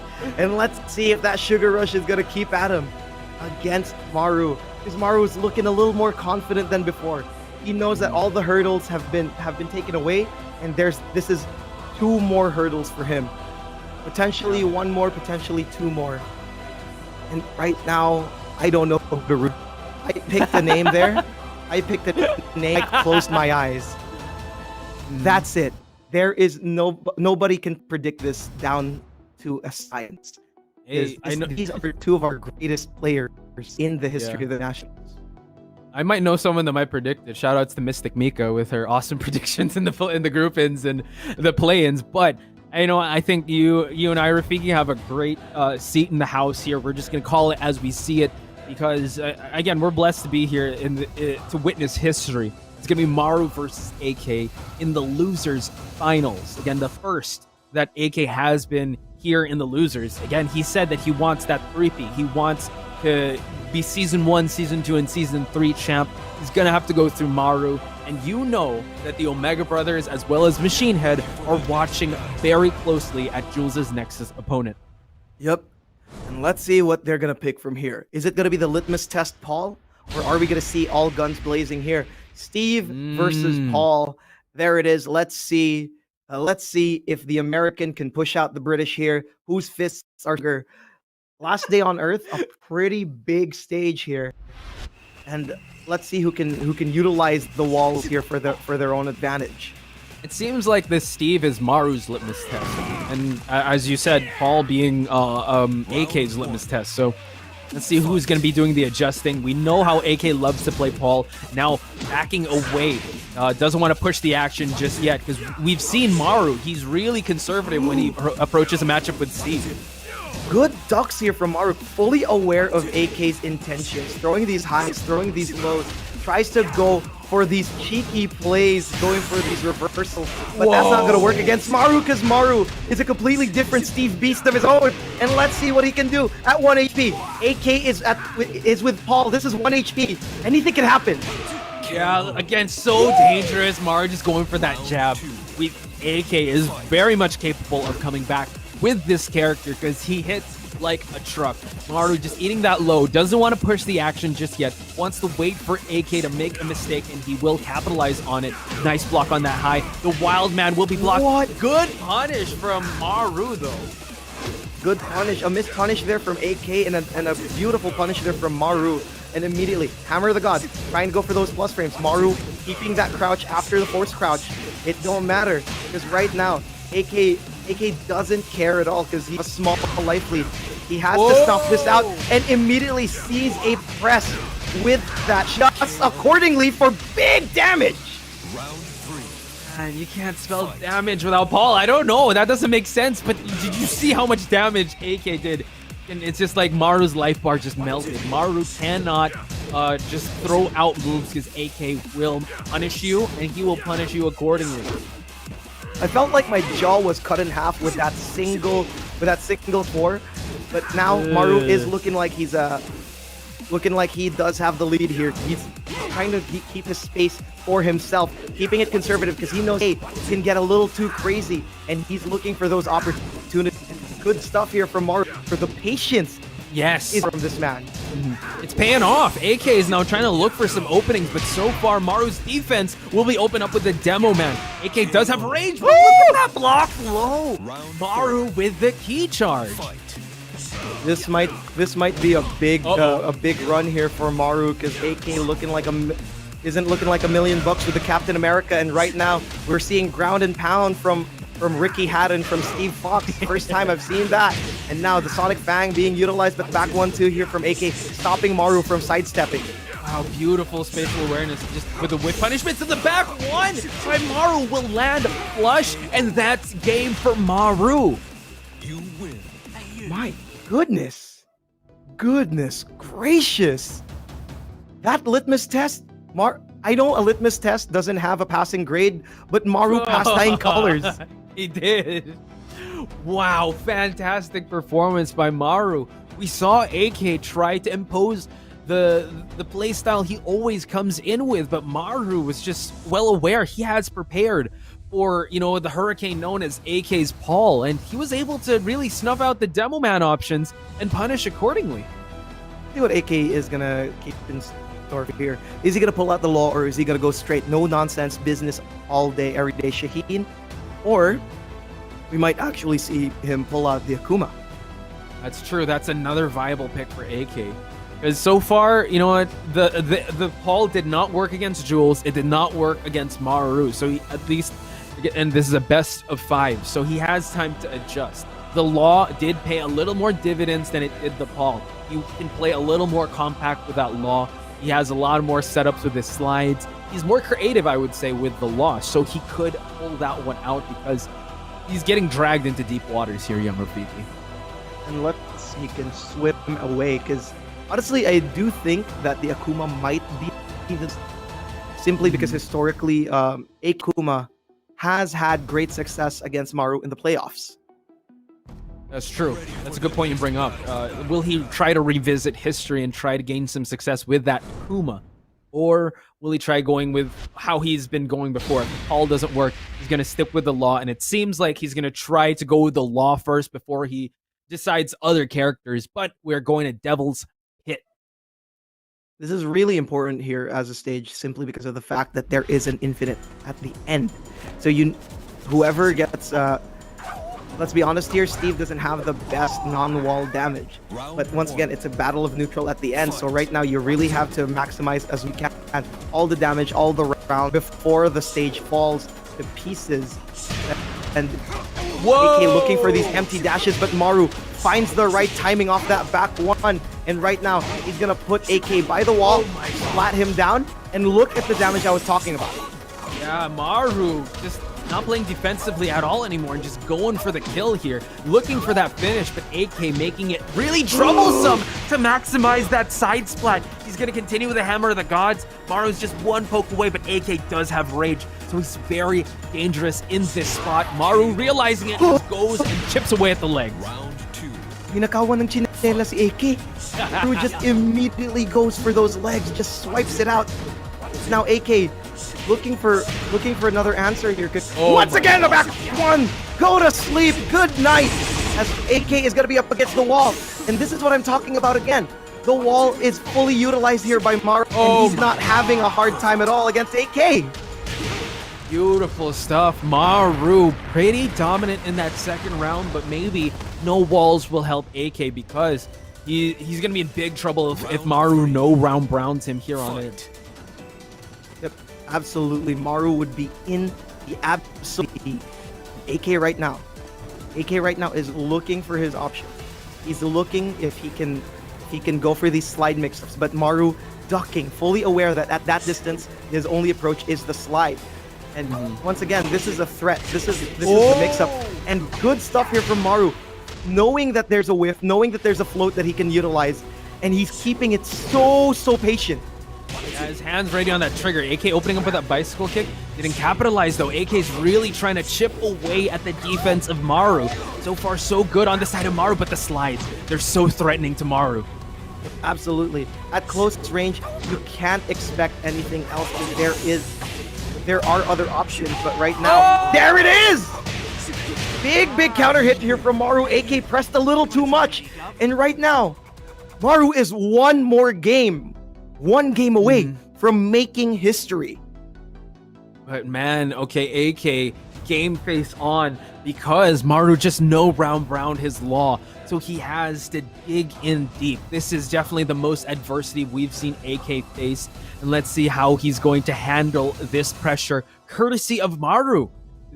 Again, if Maru wins this, we're definitely seeing a new champ, young Rafiki. It's guaranteed to have a new champ, but once again, shoulder of guidance. There's a lot being said here.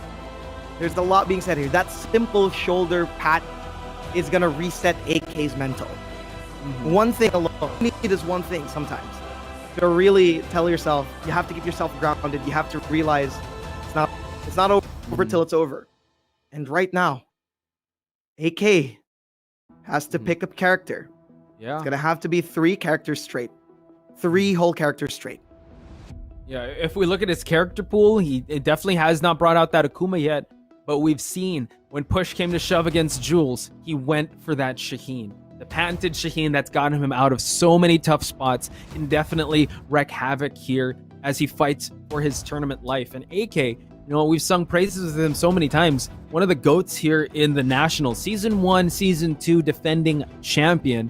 Now, it just shows the level of competition has been rising, and they have been trying to level themselves up because they have been the level of competition has definitely risen for them to compete against AK like this.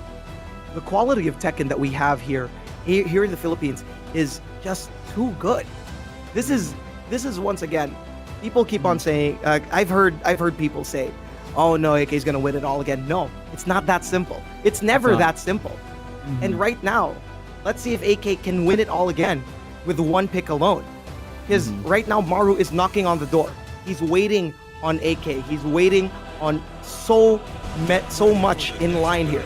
And once that loading screen comes, we're gonna see the moment of truth. Is the Shaheen there? Is the Akuma there? Or is it gonna be the Law still? Oh, it's gonna be Geese Howard that AK is putting his tournament life on the line with. So we have seen shades of his Geese Howard perform to great effect in the group stages as well as in the play-ins. So again, this is going to be very important for AK, ladies and gentlemen. All the AK fans out there, give him your energy because he's going to need it. Because so far, it has all been Maru. I cannot believe that we failed to mention the Geese. This Geese has been giving him so much in the entirety of the group stage, in the entirety of the regular season. And right now, it might be his one option against Maru here. But right now, Maru looking like he has a lot of spacing in his favor, despite the fact that he's being pushed against the wall. Yep, and AK trying his best to just keep him there. It doesn't have a meter just yet, but splats him to great effect. Maru's gonna eat a lot of damage in that sequence. Oh my goodness, he's dead. He's dead. Oh my God. AK making a huge statement with this Geese Howard. Just when Maru is just close to being out of the woods, AK is now the one dragging him in the deep waters that Maru has set for him. And now there it is, the back 3-2. That's what you want. Moon Slicer. There's going to be a Rapukin afterwards. The Okizemi. But the back one from Maru. Wow. That was a Pangkabuhayan back one if I've ever seen one. He just knew that AK was going to press a button, try to go for a meaty. But right now, Maru just spacing himself out. He knows that the Street Sharks are a threat, and he knows the rest of Geese's brawling is a threat, even if there is no meter. Yeah, you see the patience of the approach of Maru. Nice wild man punish. And he's just so good. Good call there for him to get that back one outside the wall. But AK again trying to introduce and impose his game plan to just splat Steve Fox against the wall here. Nice side splat, but AK now enraged. Doesn't have a meter just yet. Oh, goes for the Jaken. Maru now being very patient, but the low will find its mark. Oh my God, this man's stealing slippers. 1 second. What's the mix-up? AK gets it by 1 HP of a difference. Yes, AK making miracles happen with his Geese and activates the max mode to get the wall combo here. Wow, it's a lot of damage, and it continues on. It's not stopping. It's not stopping. And there's gonna be the Okizemi afterwards. Maru still has a chance to come back. He uses the Sonic Drive. His biggest tool is already out of the woods. And now 1 HP, 1 mix-up. AK standing still, showing that he's not afraid. Maru has to go to him, and the match is not over. Emphatic statement made by AK right there. Just in case y'all forgot, I got this, Geese Howard. What are you talking about? All part of the plan here. I was saving this to my final form. He knows that there's pressure here, and he knows he can get himself out of this sticky situation. Maru definitely has to rethink his game plan if he thought it was going to be an early grand finals, because AK is making his night a little longer with his Geese Howard. And right now, Maru has all the luxury in the world, as we said before, with every other previous contender. With that is going to have to force a game 5. The one that is 2-0 ahead, you have all the luxury in the world to change characters. If Steve is his litmus test, what is his anti-Geese? What is his anti-bird? What is the buckshot? I mean, the bird shot for him. That's true. He definitely has 2 more matches for him to test out a character. It is 2-1. But AK getting warmed up with this Geese Howard is not going to be a walk in the park. Maru has to find a solution, find it quick. He wants to be able to stop AK in his momentum because he gets so dangerous. Danger's the name of the game here. You really need to find an option because, as we said before, all of these players are killers. You put blood in the water and all these sharks are going to come up. And right now, AK looking like he's the alpha shark again with 1 game alone. Maru needs to pick up the pieces because he still has the advantage to him. He's still up ahead in the mountain. He can still kick AK out of the mountain here in Mount Top 8, and he can easily he can easily close it out, but he needs to have a game plan. He needs to have a character. And he cannot buckle under the pressure that AK is imposing. Again, it's 2-1.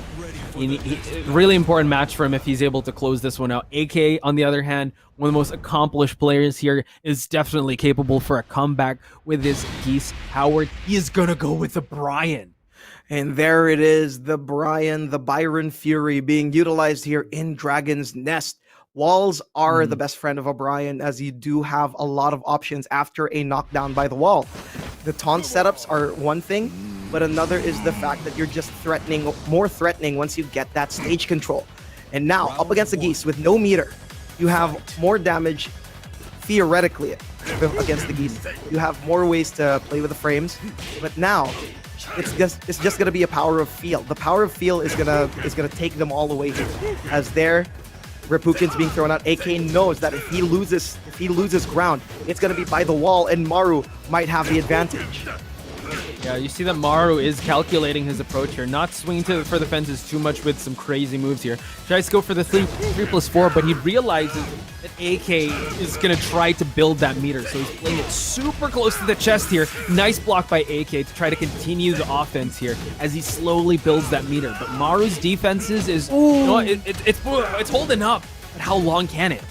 Good duck there from AK, knowing how to differentiate the backsway 2 from the DF2.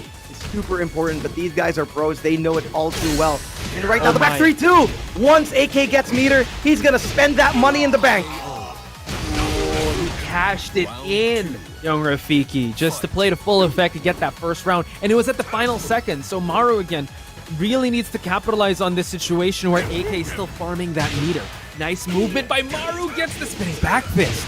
That spinning back fist is gonna be a lot of mileage for him. He tries to go for a wall adjustment, but instead he falls a little bit short. Plus frame here by the back 1, and there it is. We talked about the taunts at the wall, and you know the threat is coming.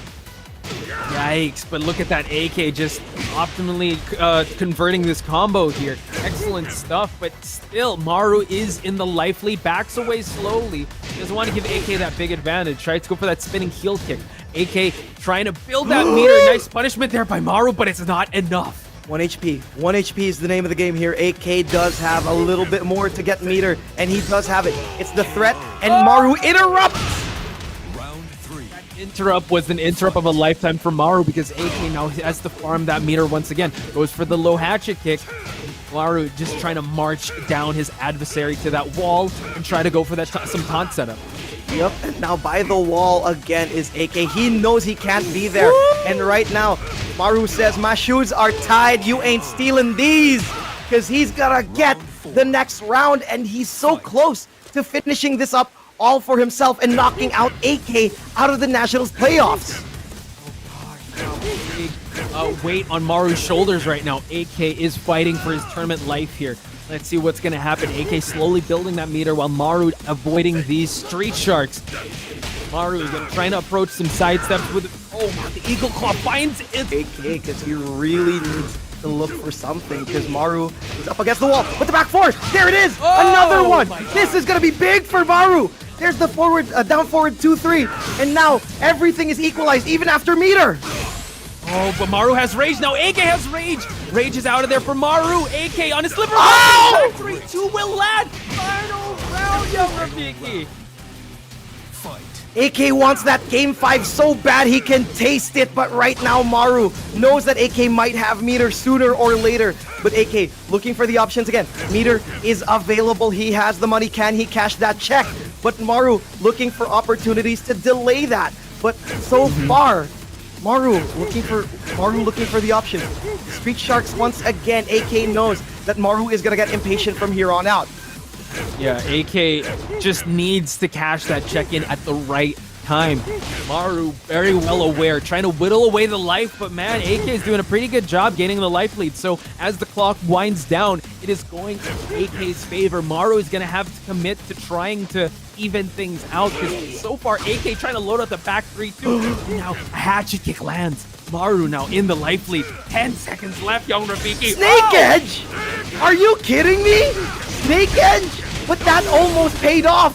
4 seconds. Maru had to choose something, And immediately, Oh. it becomes a game 5. I thought I wouldn't see it, but it's there. You'd love to see the snake edge happen, right?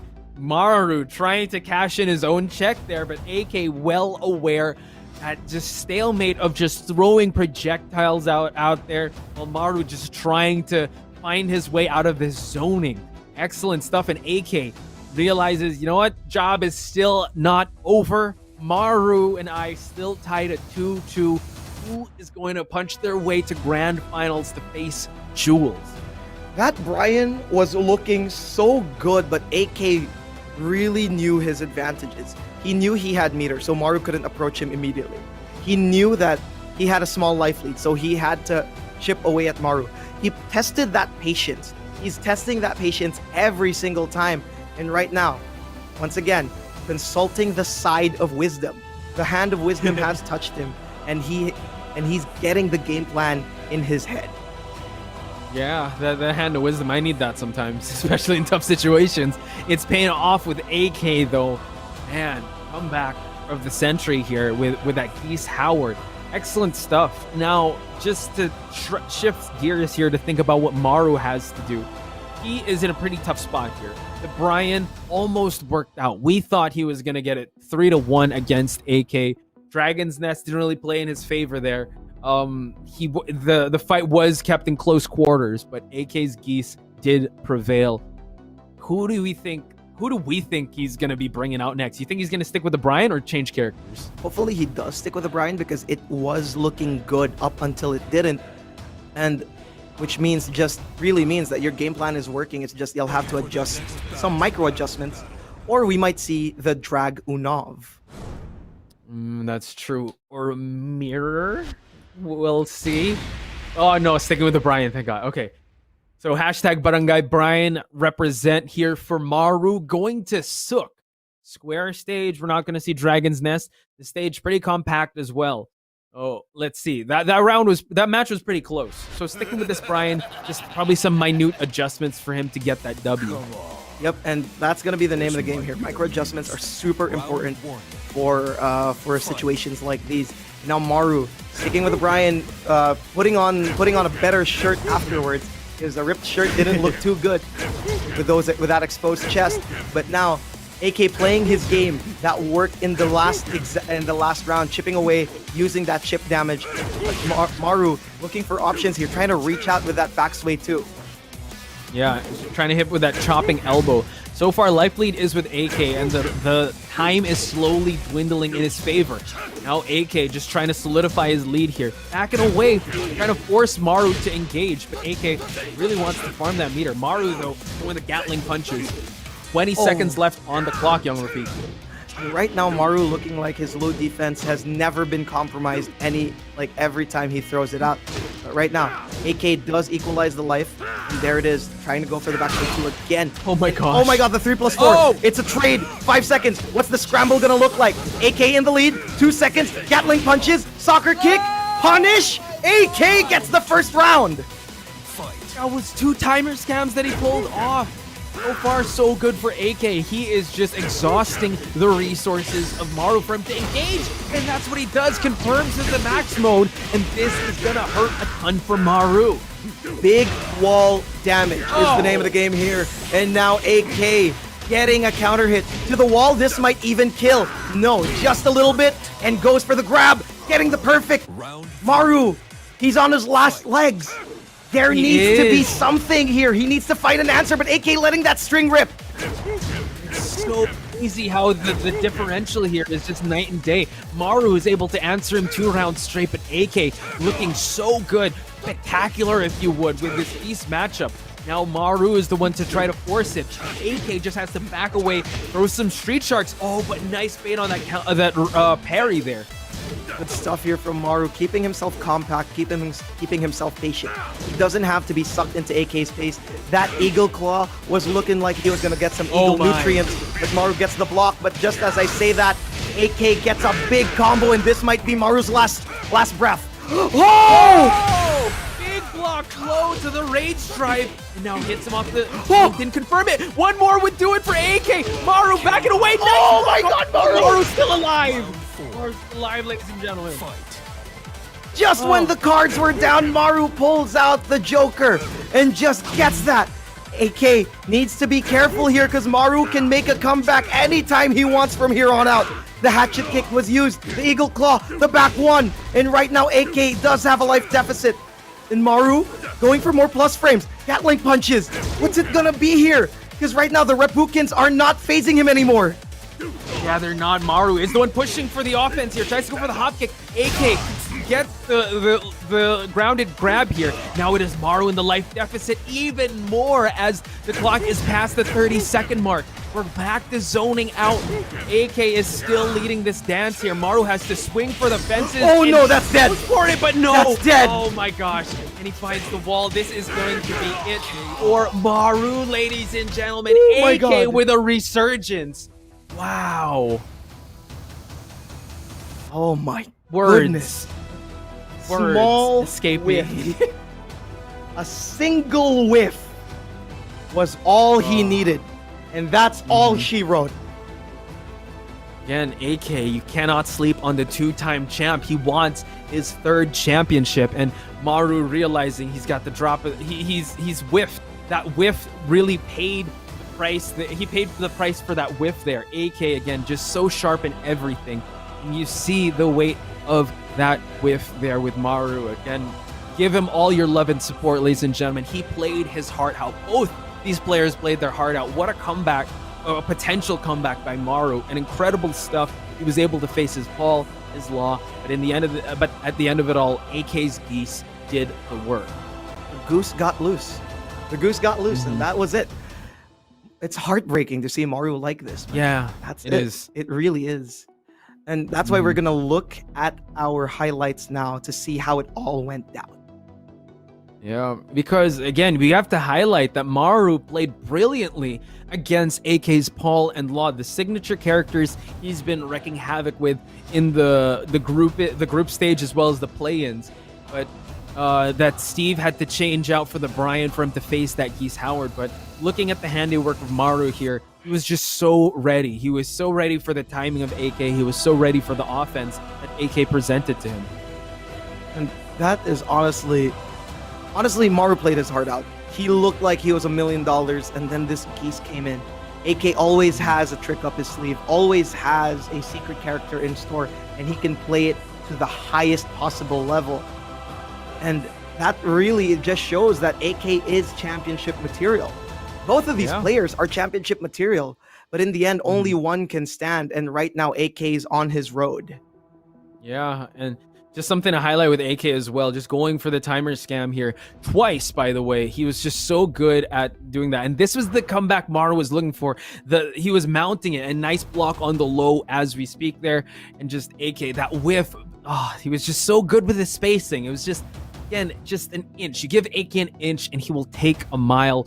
Kudos to Maru for playing his heart out. Give him your love and support, ladies and gentlemen, because he is still a bona fide Nationals contender here and a very solid player, so he deserves all the love and the respect. But we do have our grand finals, ladies and gentlemen. It is going to be AK and Jules. Oh boy, this is gonna be big. A run back from winners finals. Let's look at the bracket right here. Let's give our what do you call this? Our fallen players their due respect. For sure. Honestly, all of them played so well. From play-ins, from group stage to the playoffs, every single person that fell deserved to be in the Nationals because 100%. they are absolutely amazing players. And you can't help but love them. You can't help but respect them. They deserve all the love and respect in the world. But right now, you have to look at this and see that there might be a new king crowned, or everything stays the same the more things change. Because it's AK versus Jules. The head-to-head record is 17 in favor of Jules, and even more so afterwards. After that insane winners finals. Yeah, and can I just say that Jules 3-0 to AK. So AK is coming back with a vengeance here. We did not see his Geese Howard. We did against Jules' Bob.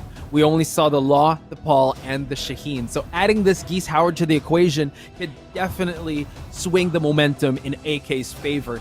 Again, impressive Season 3 record, total picks of 7, and what a match he had with Maru. Absolutely, and honestly, this is just so much, right? AK has his litmus tests ready with the Paul, the Law, but we don't know his third character. But at the same time, here in the grand finals, we might not see that litmus test. He's already done his tests against Jules. Jules, who has an amazing Bob, an amazing Claudio, the best Jin in the Philippines. Yes. There's so much to keep track here. And this defensive specialist will have to weather the storm once again. Mm-hmm. When you get past the first wall of defense, there's definitely going to be a next wall as well as succeeding wall. We saw that happen when Maru was up against Jules. Had the Leroy, when the Leroy didn't work out, the Jin was right there. And what a homecoming the Jin had to welcome Maru into that matchup. So again, it's going to be a tough matchup for these two. AK is going to have to dig in deep because what a match he had with Maru. Let's hope there's still something left for the young god himself. Jules was waiting in the wings, staying warm. I'm sure he's more than ready to get to grand finals already. That was a liter bottle. That was a liter bottle. AK this man's is all fueled up. This man is all fueled up because Jules right now, he's looking at 100%. He knows job's not done. AK knows job's not done. Both of them are looking as stoic as possible. There is no disdain. There is no hostility. They just know that this fight is their most important fight. Mm-hmm.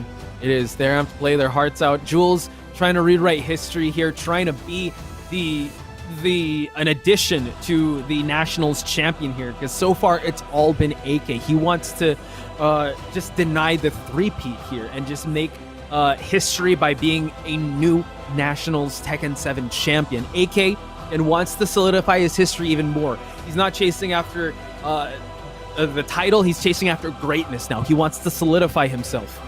History is in the making, as you said. Mm-hmm. History is right here. If AK wins, as you said, he is immortalized as a three-peat champion. If Jules wins, he is the first to beat AK in a grand finals here in the Nationals.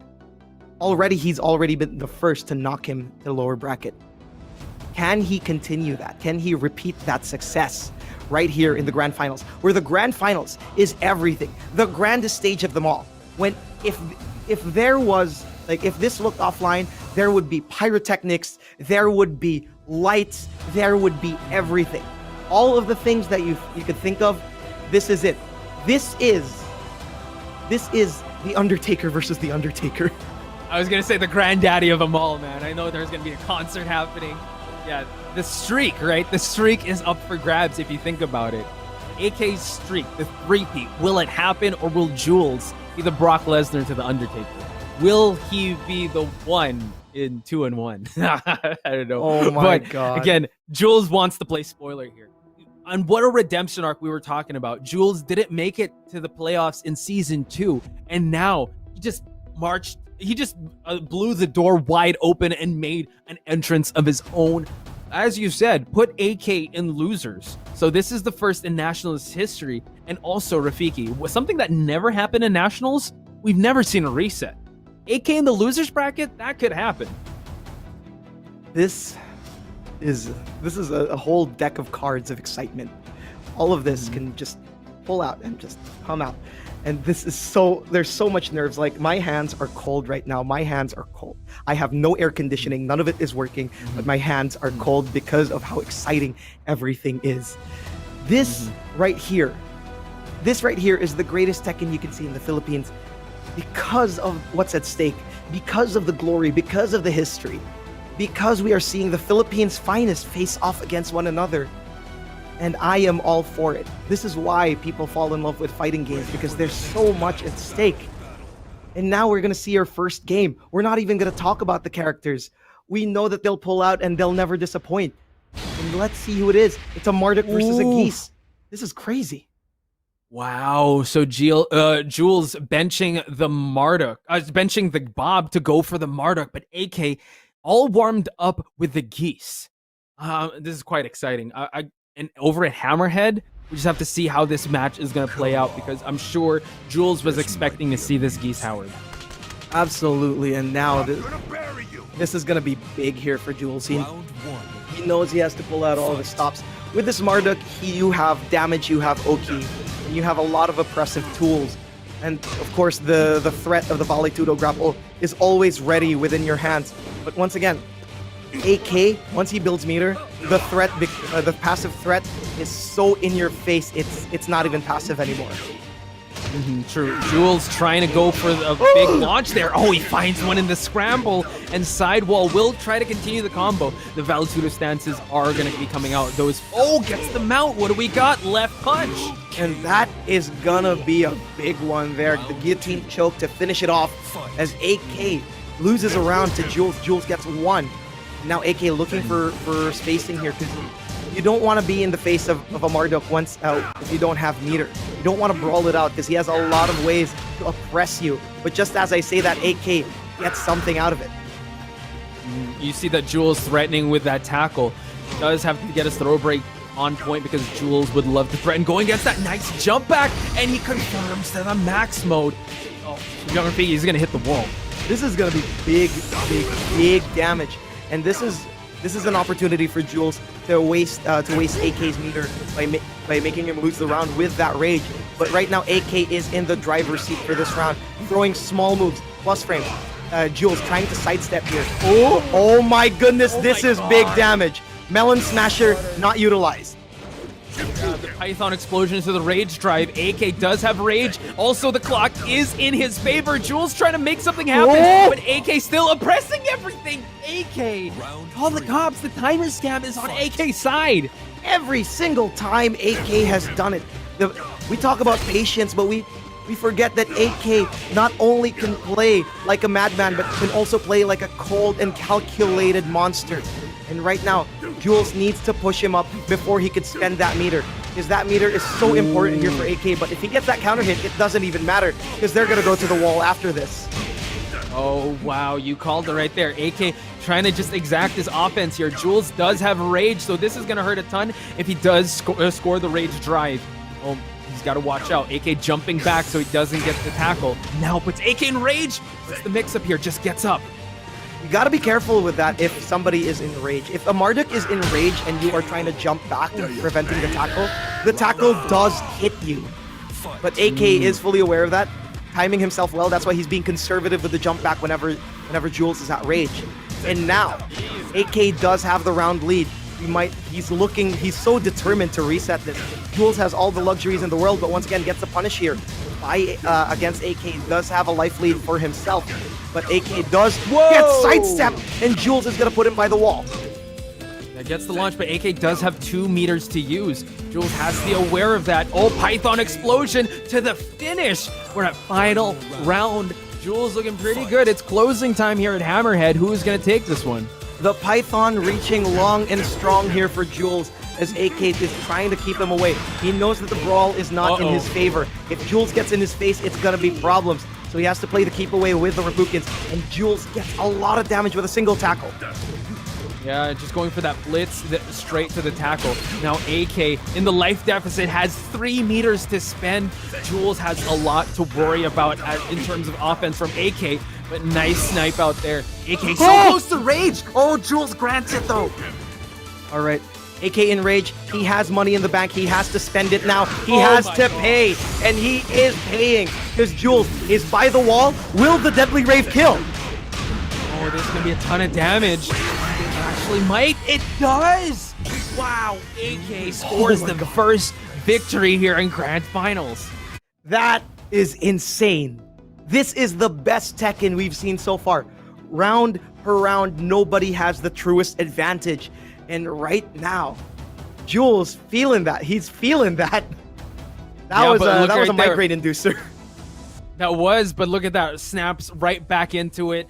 you know, it just jazzes himself up for him to get back into the game here because he was so close. It reached final round. AK was just saving up money in the bank for him to cash in that max mode, and it worked in his favor with Rage as well. Jules has to shake out the cobwebs here if he wants to stay alive. AK has a long journey ahead of him because he does have to reset this bracket. Yep, and right now Jules hydrating, keeping his mind moist, keeping it safe, keeping it, how do I describe it? Keeping it sharp, I mean. God, those words did not make sense until I said sharp. But here we go. Speaking of hydrating, I saw the leader you were talking about, man. AK is all buffed up with soda, and you know that when he's drinking that, you know you're in for a treat. Well, us watching, but the one he's facing, they got to be ready for the best version of AK. Yep, the young god. We've called him Alexander the Great. We've called him the young god. We've called him the king of the nationals. And right now, this is the moment for Jules to prove that he can take that title away. He can snatch it away from AK, just grab it within his hands. And let's see if he changes characters or he sticks with the Marduk. Because as much as I'd want to say something else, the Marduk was a good call.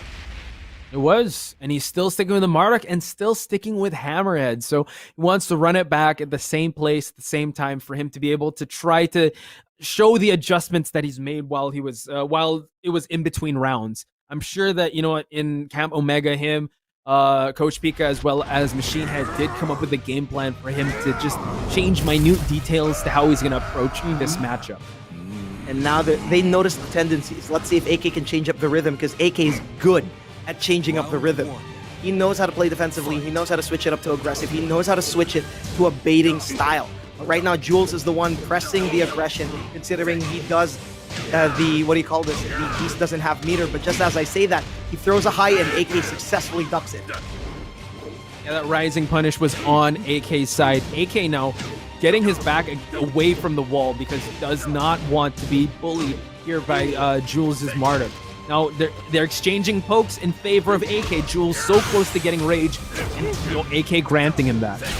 Let's see what Jules can do from here. Just as I say that, AK just 1-1-2s him out of existence and gets that round. And right now, AK looks like he's $1 million. Doesn't go for max mode after the back 3-2, and Jules punishes the sidestep 3. Volley Tudo grabs are now off limits here for Jules because AK's been snuffing it all the time. Yeah, that's just excellent awareness from AK and just excellent adjustment on his side as well. Jules kind of struggling to just keep up the pace here, but so far so good. He is sitting with some life. AK now not wanting to gamble so much here. He does have a meter to use. He doesn't want to spend it right away. He wants to make sure it's going to kill, so it'll be optimized. That might be dead. What I was looking for. Wall bounce. Oh, that's dead. That is... Oh my god, Not 5 quite. HP buff. Oh, Jules! Package, the +5! Oh my gosh. This is dead, right? That's Has to dead. be dead. Yeah, that's Even dead. with low parry scaling, that is maximum damage. Come on! Boom. Oh man. Back and forth they go, young Rafiki. This is crazy right now. This back and forth is insane. Both of them just go crazy right now because Jules, oh my goodness, that could have been a max mode there for AK, but he wasn't ready. I don't think he was betting on that to hit. That's why he wasn't ready on that. But now, Jules does have a small life deficit, but we do know that comebacks are real for both of these players. And right now, both of them are getting their optimization stations ready because AK is going to optimize the combo after the off-axis. What a sequence there from AK, just capitalizing on that moment. Jules now does have rage. He is capable of that comeback. AK trying to poke him away. Right on explosion though. The rage stripe is gonna be harder for Jules to mount a comeback. He goes for the launch, Big hit. gets the grab. There it is. He's gonna have to guess right. Oh, goes for the right punch, but AK hit, but Jules closes it out in 7 seconds. And that's the power of Marduk. Even if you guess right off of the what you call this, the Volley Tudo tackle. If you're down, you're gonna have to play the Oki. And AK chose to go for the wake up low kick, and Jules backdashed at the right time. He knew that was coming. Beautiful stuff from Jules. Very well aware, offensively and defensively sound. AK now sitting with a life lead here. 20 seconds already burned. Now AK trying to bring in the shades of the previous match he had with Maru, zoning him out. AK still sitting with some meter here. Jules calculating as always, trying to approach with caution. And there it is, volley tudo grab once again. The Okizemi afterwards is gonna be crazy. Break that leg, and look how close Jules is after the volley tudo grab. I went for the Migiyuchi, the right punch, and now trying to go for the low, but AK interrupts, spends the max mode, and now Jules scores a round and also a match, leading it to 1-1. Beautiful punish there from Jules, fully aware that AK might try to gamble for that. The small unsafe moves, right? AK was in a timeout corner, he had to throw out something crazy, and he was going for something a bit small. If he dies, right? Because he does have a small game lead. And now, AK has the choice to go for a stage select or a character select. But either way, his Geese looks so good, I doubt he's gonna go for a character select. I don't think he would, because that Geese is still pretty threatening to Jules, and that round could have gone any which way. Jules just capitalized on those situations and those comebacks and really made use of that tackle, and as you mentioned, the Oki game. Like, even though he guessed right, all right, you still got to play the Oki game when you wake up. And Jules is just a master of just a movement, of backing away and punishing accordingly. And once again, that's the crazy stuff about it, right? Marduk is so good at these knockdown situations, and honestly, that's why you could also see like why Kunimitsu likes to play the Oki, because of his Marduk history, right? Not Kunimitsu, but Kunicat. I've associated that, but yeah, now you can see why I mentioned that the last time. Now I'm mentioning it now. The Oki's just crazy, especially here. Once you get that volley tudo grab, even if AK guesses right on the punches, you are still right beside the Goose once he wakes up. Oh, but the Goose is heading back to home territory here, going with the Howard Estate, and AK loves utilizing the stage when things do not go his way. Now, still sticking with that Geese. So, excellent stuff. Jules, again, a master of just not making him utilize these walls. Yep, let's see, because Jules is on a big character. He can't sidestep as much as he does with smaller characters. And now, this no is parking a big in Howard threat. Estate. He had to carry the car. So AK now, oh wow, starting off real strong. Jules trying to answer back. So far, AK is in the life lead. This is crazy right now because both are trading blows. No one wants to give an inch. It's just a brawl all out. No defense whatsoever. So far, it's just trade for trade. And there, the first low parry here from Jules. The first defensive move that we've seen. And now, AK is already at the timeout corner, but he sidesteps away, knowing that he can't be in that situation. Now AK throwing out those Street Shark to space him out, but Jules just closing out that distance. Wants to keep it just close quarters here, but AK trying to go for that grab once again. Jules threatening with these lows now. AK is in big trouble here, but no, gets himself out with the max mode. And immediately goes for something with many less buttons. With much less buttons, of course. goes for something more guaranteed and goes for the Rage Art. I can't blame him. You gotta save that. You gotta save those mechanics for the rest of the rounds. Now, once again, because Jules doesn't have Rage, AK can freely jump back away from the threat of the volley tudo grab. Yeah, he played that to great effect.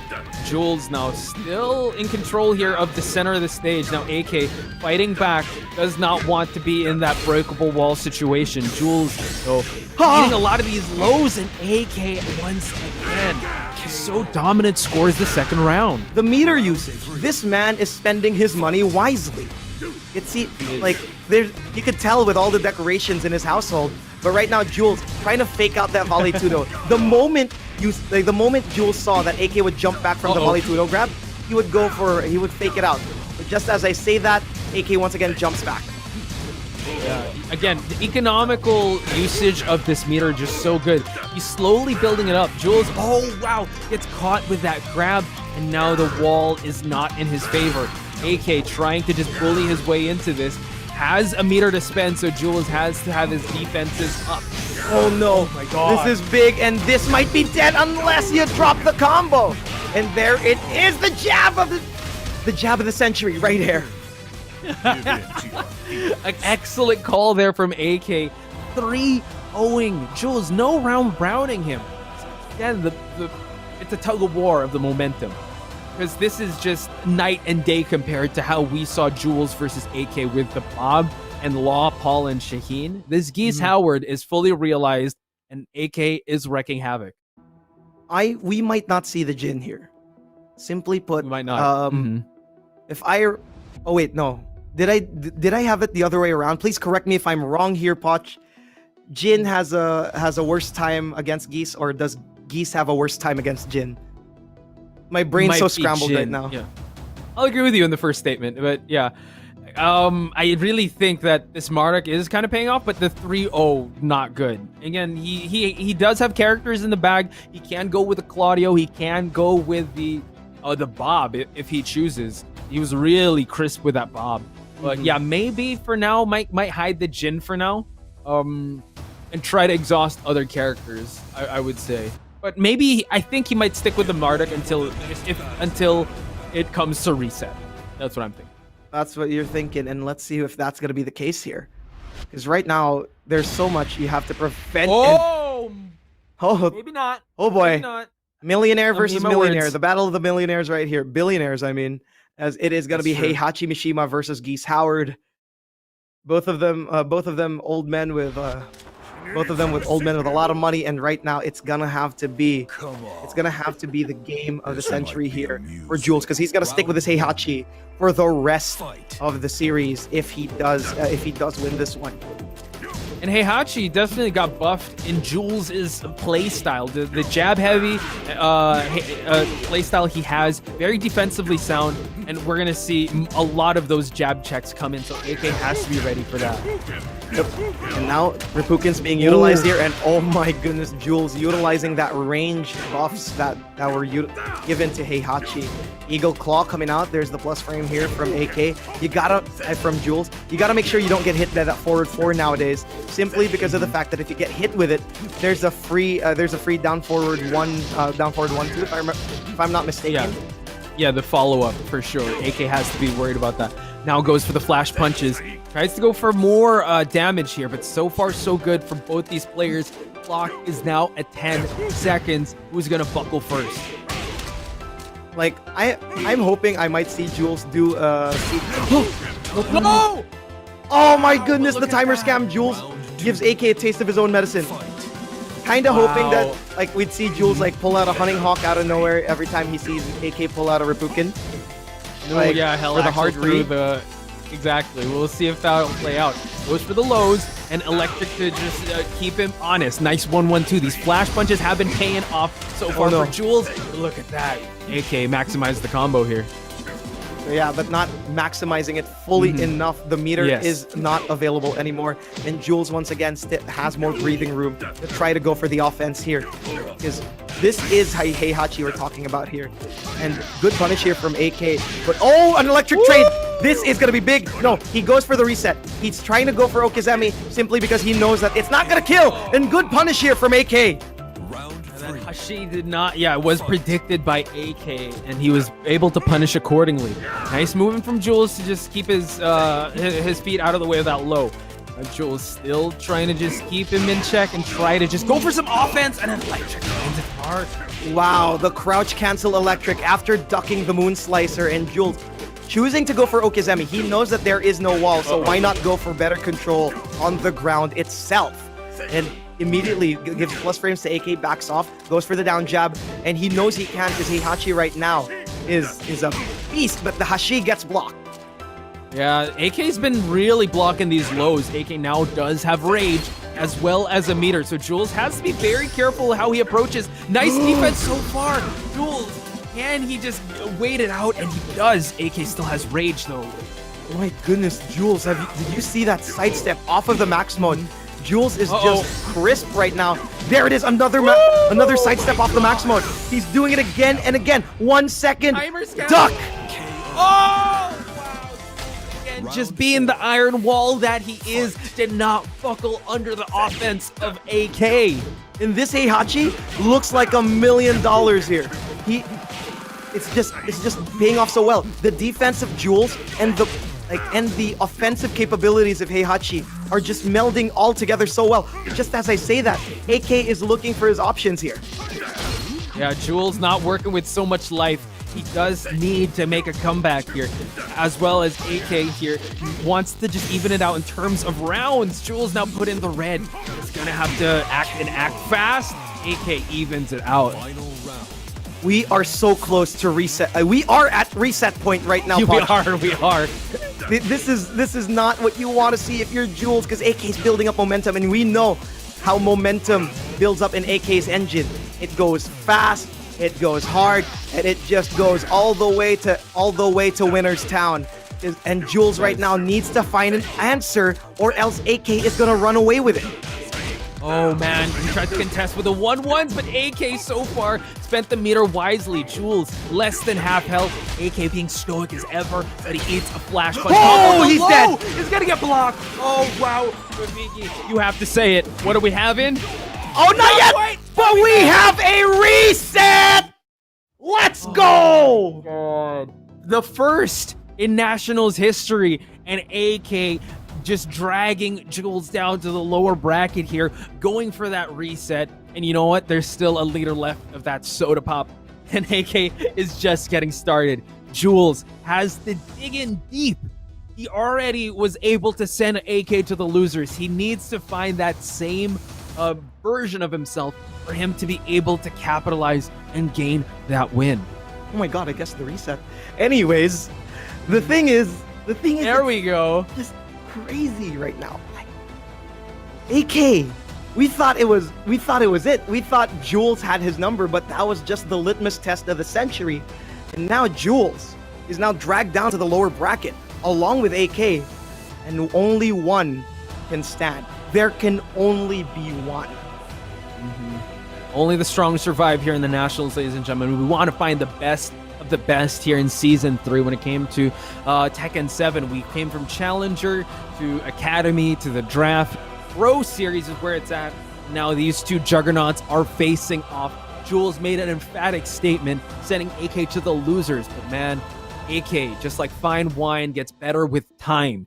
He gets so good if he fought his way out of the losers. So excellent stuff. Jules has to mentally reset for him to be able to stay alive in this competition. And because it's a reset, there has to be some time for them to start analyzing what went wrong, what went right. There needs to be, once again, this falls under the mental game, right? This falls under what has been paying off for them. And let's see if that could mean that AK can go for the, how do I describe it? If AK can go even further. Because so far, it's been AK's game. This Geese has been looking like $1 million. This Geese, as much as I praise the Heihachi, even the onslaught of Jules' Heihachi, it wasn't enough. And I think now, there's no more hiding it. Pretty Boy has to be unbenched. It has to be Jinny J. Kazama. This early because he still has the Leroy. He still has the Fakumram to go to. I like Jules' strategy, hiding the Jin until, until like all defenses are done. All the walls have been broken into, and it's the final wall, the last stand. And what more poetic justice would it be for Jin Kazama to be the last line of defense for the Omegas? I think that we might see maybe the Leroy come out. I feel like maybe some of the other characters, but if it doesn't go his way, then maybe the pretty boy Jin Kazama is going to come out. Yeah, pretty. He's very pretty. You're pretty. But yeah, like you're pretty too. Oh, thank you. But yeah, this is it, right? This is how it has to be. This is history in the making. We've done so much. There's so much history already done here. Jules knocking down AK to losers, AK coming back and going for the reset. And now, one more time. We are now here in a reset. We are now in a spot where everyone has to go back to zero. We don't know what AK is gonna pick. I'm not sure if he's allowed to pick something else during a reset, but because it's a reset, it's a completely different match. So we don't know if he's even gonna stick with the Geese here in our first match. Well, that's the thing, right? You have to take into account Jules only challenged the Geese once. He was able to win once. So if Jules is able to introduce more adversity to AK's Geese, then maybe he'll change up the Geese. But so far, so good. He was able to take out Maru with that Geese. He was able to take down Jules to the lower bracket with his Geese. So unless Jules changes things up drastically, I think AK is going to switch that Geese out. But for now, this Geese has been paying dividends for the Eagle. It really has. And yeah, I do agree with you on that now that I think about it. And this is so enchanting. This entire atmosphere that I'm feeling right now. Yeah, Never has. I have to ask you. You predicted a reset. This is insane. This is the first in Nationals history. And you know what, Jules and AK are leading this helm.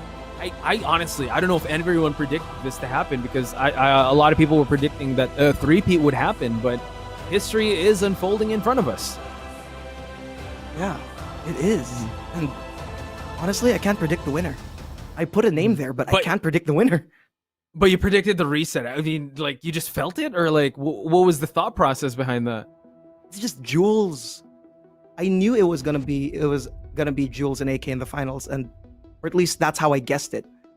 But I just bet on the fact that it was basically, even though Jules has fully evolved, AK is AK. AK That's is true. The specimen, the phenom. You have to break the streak, because he has defined the Nationals for 2 seasons already. True. And right now we are. The atmosphere is so tense. I could feel the gas all the way from there in Manila, all the way here in Cebu. That tension is insane. It's palpable, right? You could feel it in the air that we might witness a new champion, or we're gonna see. Oh, you predicted it as well. Jin Kazama is coming out, so he is unbenching Jin Kazama here. Oh my goodness, I'm Nostradamus. Let's go. Let's go. Let's go. This is it. This has to be the most exciting grand finals in the history of the Nationals. I have never felt this much electricity course through my veins as a part of the audience, as a caster. It's just insane. And right now, Howard Estate is the name of the game. This actually, the stage gods were in AK's favor here. He'd really want to go to this. And now Jules trying to fight back here, because the breakable wall is not on his side. Now AK just still trying to chip away while Jules going to those Zen cancels. And I did get confirmation from our co-casters that Jin is a favorable matchup versus Geese. But let's see how favorable it is against AK's Geese. Because right now, this is Jules's bread and butter. This is his money maker that we're seeing right in front of us. But that sidestep was so fine, it blew my mind. That's the money maker for AK, and he's going to use that. So AK now in the lead in this set. Jules now still trying to find his momentum here, gets the counter hit and introduces AK to this wall. Okay, goes for Okizeme instead, doesn't go for full damage because he knows he needs to have all the advantage in the world against somebody like AK. But the wall carry is going to go there, but it's not going to splat to the Fasuma walls. But Jules right now is poking AK to Kingdom Come. Good knee popper there, as well as a great defense from Jules for him to gain that second round. Now AK introducing those street sharks just to try to oppress, but you know what? Jules is the one pushing the pace. He is trying to march AK down. And that's it, right? If you think about it, Jin doesn't have the best offensive tools, but he can lock a person down if he chooses to. And this is what Jules is doing. This is going to be big damage. This is going to go straight to the wall. And right now, AK looking for options, but the stature smash is going to be big here for Jules. Watch out, the parry! Oh my gosh, Jules with a clutch parry. One of the tools that would definitely be the keys to success for him there. He has to put it together now. AK is not letting go of this momentum. You have to steal it from him. Right now, the greatest Jin in the Philippines is looking for an option because the reset did not favor him. But AK is still AK, and we know the killer that is inside his soul is going to pop out anytime soon. But Jules' defense is looking so immaculate because AK is getting pushed to the timeout corner. But he does move away, but straight to the loving arms of the Fusuma walls. AK still trying to contest with those street sharks. Jules, though, still being defensively sound, not rushing anything. AK is the one that has to push, and man, did he push. Less than 20 seconds left, but AK is in a dominant position now. This is big. No Oki here for AK. He chooses to go for the double Reppuken for the damage! The LLRK gets blocked, and we're going to final round. Jules pretty confident with this Jin, and he's, you know what, this is the classic that we've seen Jules play.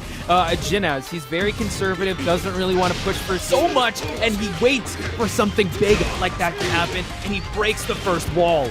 The optimization here from Jules is insane. He goes for the screw at the very last minute so he can go for maximum wall carry. Even if it doesn't splat, it puts AK in a disadvantageous position. And right now, AK has to move away as much as possible, or else Jules is going to lock him down. Wow, look at that defense from Jules. That blocked low, and now AK is the one forced to press for the action here. Oh, down one! It missed, and AK so quick on the trigger. That's dead. Yeah, that's a lot of damage, and that is dead, as Rafiki said. AK now is officially in the lead in this set. Even with Jules' best, AK still weathers the storm and gets himself that one game, but it went to final round, and that's a good sign here for Jules. Honest to God, it was just one single whiff. Unfortunate, because of Jin's stubby arms, it whiffed. Yeah. But then again, just to bring it back to AK's match with Maru, it's just those situations that AK can just manage to come out on top of. So Jules definitely has to shake up the cobwebs and still gain back that momentum that he saw in their first meeting. This is AK we're talking about. Gods can bleed, and Jules has shown us that. Oh my God, dude. This is just insane. The awareness, the spacing from both of these players, it's immaculate Tekken. This is the best Tekken I've seen in a long while.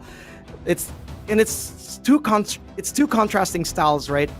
There's somebody who's a free spirit, basically, in the form of AK, likes to play the change of rhythms, likes to go for things that are unsafe and you'd never expect it, but it's part of the game plan. It's part of how he is. And Jules, the defensive master, the person who plays right to the data and only presses when he knows he can. This is the best kind of finals I could ever ask for. And of course we're gonna stick with Jin. Of course, because once again it was just down a single pixel of range. It was, as you mentioned, a free spirit versus one that's like very technical. Chaos versus technicality. Let's see which game plan or which will be imposed more. Will it be AK's or Jules? So far, AK in the lead, getting that reset point. But Jules, again, never count him out. He can definitely mount a comeback here. Let's see if that white hoodie is there to show some saintly details, as Jules is going to have to go for the comeback. But the 4-4 gets reversed, and Jules is now so close to rage. But I know AK won't let that happen unless there's something for it. Oh man, there's no meter for him to continue that. But Jules put in a really tough spot here. Does have rage, but AK does have so much life to work with, and he continues the string to gain the first round. AK is letting Jules buckle under this kind of weight that Geese carries. The fact that Geese has meter now means Jules is gonna have to be careful, and just as I say that, he's gonna be put against the wall. And look at this damage. It's all the way to 50% and even less so. Big yikes on the side of Jules. Tries to go parry there, but AK was that punish. And now we see that Jules in a pretty tough spot here if AK continues to press on. Jules trying to mount this comeback to happen while AK still controlling the pace of this match. Honestly, this isn't something that you should be seeing as Jules, but then again, just as I say that, he gets a perfect sidestep into the Zen 2 and into the wall. But right now, throw breaks are being thrown out here. Good attempt of a whiff punish here from Jules. Lets the string rip and gets AK with a jab afterwards. Jules throwing out a lot of options, going for those grabs, going for those splats against the wall, making AK second guess his defense. So this is how you were able to just psych out AK, just give him a lot of options when he's put in a corner. And Jules is doing an amazing job at that. Nice lows. Jules is getting the timings of when AK presses these buttons, and that was 3 whole counter hit stature smashes with follow-ups. And you can see the damage that it's already piled up on. AK does have meter though. A single hit with a metered max mode is gonna kill Jules, but Jules has all the luxuries in the world to keep it patient. And good punish here from Jules. Woo! Oh my gosh, one tip away. Jules needs to look for that finishing blow here in the third round. Oh, he goes to max mode. Oh, and nice defense from Jules. He stays alive. Fully aware once again. Jules with the round lead this time. Oh my god, the duck! Jules was trying to test it. If AK was gonna go for the heavy Jaken, because heavy Jaken, while punishable, does snuff out ducks. And Jules right there does get it, but the Moon Slicer gets that out of nowhere there from AK. AK has been chopping away at Jules' legs here. Not looking too good. AK just trying to just control and bully his way with the life. He's gonna throw out these options to just snuff out Jules, and Jules trying to gamble with the LLRK. We're at final round. Jules tried to go for lots of whiff punishes there at early on, and then decided, screw it, we're going for the LLRK, but it didn't pay off, and now AK by the wall might be the signs of life here for Jules, and we might be getting to a game 3 at 1 apiece, but of course AK doesn't want that. He wants that 2-0 as soon as possible, because against Jules with that hop kick, anything can happen.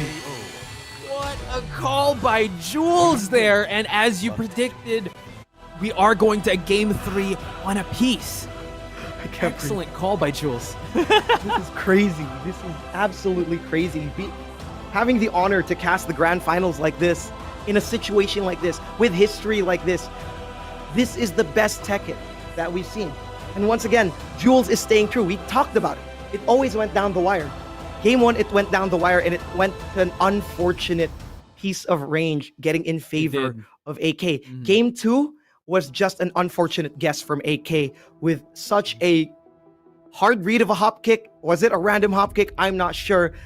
Most people would call it an Alahoy hop kick. I'd like to believe it was a read. Shout outs to Nature Lover for that term. But yeah, just as you mentioned, it's just these X's and O's of just minute details, right? It doesn't matter if you win by an inch or a mile. A win is still a win, and Jules was able to capitalize on that. So it's 1 apiece.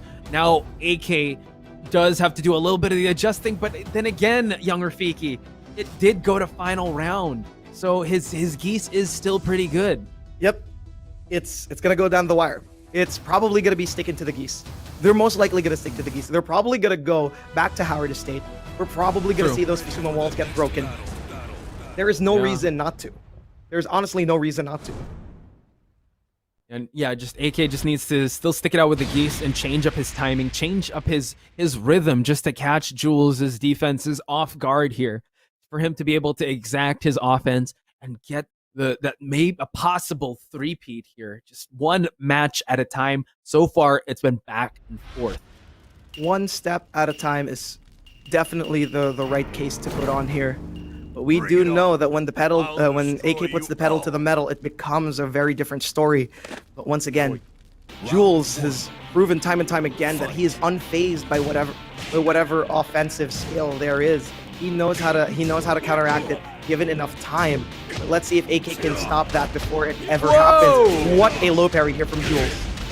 What a call there to the Savage Sword. Now AK put in a pretty tough spot here. Oh, gets the grab. And Jules, back grabs on the side of AK. Definitely even things out in AK's favor here because Jules is in the deficit. That down jab was definitely an electric. I could tell with my teeth alone. But of course, aside from that, AK right now is against the wall, which is not where you want to be, even with a life lead, because Jules can easily steal this with a single splat. And just as I say that, he gets side splatted instead, so Jules can't get the maximum damage that he wants. Yeah, that side slide was unfortunate, but Jules not, crying over spilled milk here. He's definitely going to just capitalize on it. Watch his feet and goes for the punish there. Jules gets one round. I'm pretty sure those pants are connected to those shoes, so AK can't steal those anyways. But now AK is gonna put Jules to the wall. Jules looking for options to wake up, but AK gets a wall bounce instead. It's so dangerous when AK just, splats you against the wall. He's just so creative with maximizing these opportunities. Now Jules, Herodic hair package here with a +5, and AK just snuffs it out. Wow, early seconds. AK answers back with another round. 2 sticks of butter, enough to make a cake, enough to make a health bar cake there, enough to make a death combo cake. And just as I say that, he goes for the side switch. This is going to be big because there's a lot of Okizeme involved, but just as I say that, the wall bounce is plus off max mode, so there's that. You have to be patient here, Jules. The timeout corner is not where you want to be, and he spaces himself out successfully. But right now, the Fusuma walls are right behind him, and that is punishable, and AK gets the punish.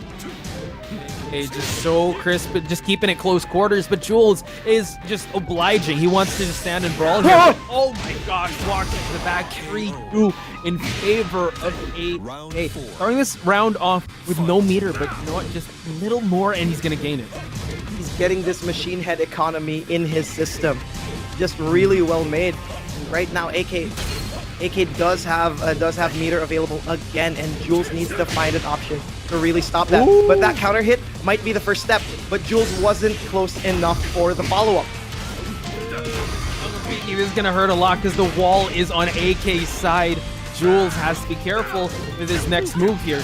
Nice defense there from Jules. Oh, goes for the slash kick. This is huge. Oh my gosh, nice defense from Jules. Oh my god, that's big.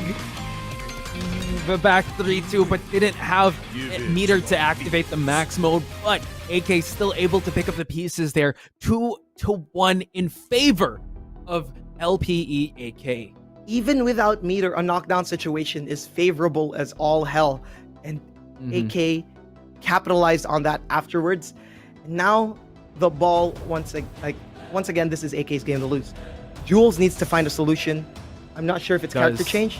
I'm not sure if it's a stage change. But right now, he needs to look for his options. He does. Yeah. All the supporters for Jules out there and Smart Omega, you got to give your strength out to Jules because it is make or break for him in this final match. This could potentially be the final match for him. And how crazy is it that AK had to go through the most adversity? Now it is Jules. You know what? The pressure has shifted to him now. He has to be able to think on his feet, come up with a solution, think, will he stick with his character? Will he go for a stage select? The Jin has worked out in previous rounds, but man, that Howard Estate round really went in AK's favor. It seems like he's locked and loaded. Honestly, I'm sweating bullets over here. It's just the insanity is just getting too hot. And once again, straight to Duomo di Sirio. Here is Jules. He knows that the comfort is there. He knows that he can control the stage better here in Duomo di Sirio. No geometric plane as what we would usually expect here from Jules. And he's sticking with the Jin.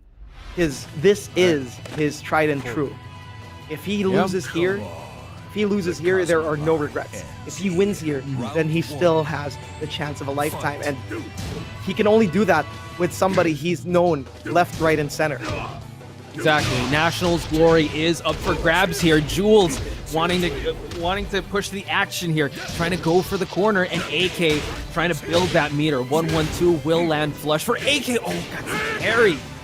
Ooh, that's going to be big here for AK. Going for the resplat. Look at the maximum damage that you can get off of that resplat. Simply, even without meter, this is what makes... He's so crazy! Gosh. Jules did not expect that. He did not at all, and AK starting off the second round with a lot of resources. Jules now has to be very careful. He started off the round really well and not, just rest on the wheel here. He needs to play to his fullest. Oh my goodness, beautiful. And he's trying to go for the $100 here, but immediately goes for the better wall carry afterwards. And Okizeme is the name of the game after, because AK right now is one more mix-up into, is one more mix-up into Raid. Jules, for a rare moment, misses the punish. But once again, AK might mount a comeback with that meter available. Yeah, it's even in terms of, well, actually, no, it is not. Jules obliging AK to enter rage, but also gains a meter. Jules wants to be able to chip away here, make AK use that max mode so he has less to worry about. The knee popper gets blocked, but the switchblade will find its mark. Jules answers back in the second round. I was thinking the knee popper was punishable, but I guess AK was late by a single frame. And once again, it's one of those things. It's not, while it's an exact science, people aren't an exact science themselves. But immediately, Jules here looking like his defense is looking real good. But just as I say that, he misses a parry and AK capitalizes on it. And looking for the options once again, the spatial awareness of Jules is insane. Yeah, he was just able to catch AK there. Knee popper once again, just to catch Jules. Oh, goes for the question mark kick. Allows AK in rage. Jules has to be careful with how he chooses to close it out. Lets a 3-hit string rip, and they trade, but in favor of Jules. We've seen this movie before. AK now has 2 sticks of butter, but let's see if Jules is gonna prevent that movie from happening again. Did you pay your rent for the VCR? Let's see, because I sound like a boomer right now, but it doesn't matter because Jules is looking for the space, but AK is spacing himself really well. Yeah, again, like you said, is the sequel better than the threequel? Jules now in less than half health scores the electric. This is going to be huge damage for Jules. Tries to go for the wall and bamboo splitter to splat him once again. Jules has to be very careful with how he's going to approach these next few seconds. This is the biggest moment here for Jules. Make or break. Can he close the round? AK has the life lead, but Jules is not far behind. What a sidestep from AK. Everyone's playing so compact, so conservatively. AK has 3 meter available, but he wants to save that. I'm pretty sure of that. And let's see, 6 seconds left on the clock. Oh my goodness, 3 seconds. LLRK, the jump. Did he catch it? Yes, he did! Caught him! He caught him! Wow! He catch him on the way down. Oh, magic pixel! Jules is gonna run away with it. Raging storm. Oh my goodness! 2-2. We're going to see this one more time, young Rafiki. We are going to a game 5. Hodge, I can't take it. I can't take it. Hey, hold me. I'm reaching out to you wherever you are, young Rafiki. Where am I reaching? Am I reaching out? Yeah, gracious. Yeah. I know everyone is just on the edge of their seats. Holy smokes, what a call by Jules, catching him on the landing of that jump back for the rage art. Again, it hits high. I actually thought AK was gonna duck that, but man, Jules was just so good with the timing there. Game 5. There was so much theory season behind 3. that. Yeah, there was. Season 3 it just shows that the level of competition is just getting higher and higher. That just I would say this is the most intense grand finals we've seen. Absolutely. No cap. Game 5 reset, and then we're going to Game 5 after the reset. This can't be like one of the best matches in history. I talked about match of the year, but right now this is match of the year. It just keeps topping itself. It's insane how they just keep pushing each other to that limit. And both these players are cementing their legacies here in the Nationals. And we have to crown one. We're definitely going to go to Howard Estate. Let's see how Jules can bring that confidence and that momentum. Could we see a new crowned king, or will it be the three-peat? Let's find out. Let's see indeed. Oh God, I'm so nervous. I'm so nervous too. This is once again like down the wire. If this goes to a final round, I am gonna go crazy. Bring it on. And it should. Oh God. Here we go. Everyone stay hydrated for this one. What a doozy. Jin, Geese, AK, Jules, grand finals. But the final, we're 2-2. Okay. Jules looking for the options. Good defense here. Blocking the low, but AK is also fully aware of the stature smash there. They're just throwing out these low pokes, and now AK catches Jules off of a off of a mid there, off of a duck, and now Jules looking for the magic 4 after the electric, really trying to look if AK is pressing buttons, but the litmus test does fail for Jules as AK gets himself onto the wall, and this might kill. Yeah, will, and Jules had the right read there, trying to get his back away from that wall, but unfortunately for him, the side splat was in AK's favor. Nice parry, tried to go for the electric, but AK really good with the timing there of the defense. Oh wow! Parry to the can. This is it. This is when we know Jules is feeling himself, because on his most dominant games, that parry to can will always be on point. And oh my goodness, that would have been a whiff punish if I've ever seen one. That Eagle Claw was getting somewhere. And now, meter is available. If you don't see AK pull out the 2 after the back 3, then go for the Switchblade. It is your quickest punish. And right now, both of them are fighting for position. But Jules is smacking away at those legs, the whiff, but Jules respects the 2 and chooses not to finish off.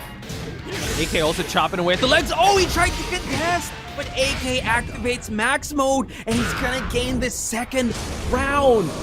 Wow. Oh my goodness, AK in a game 5 is looking like he wants to dominate this, and Jules has so much work cut out for him. Oh my goodness, there it is. We talked about how the whiff punishes weren't coming out there for Jules when it comes to the Eagle Claw, but there it is, the first electric. Jules is slowly feeling himself again, looking for the wall bounce against the Fusuma wall, because that's going to be a lot of reward for him alone.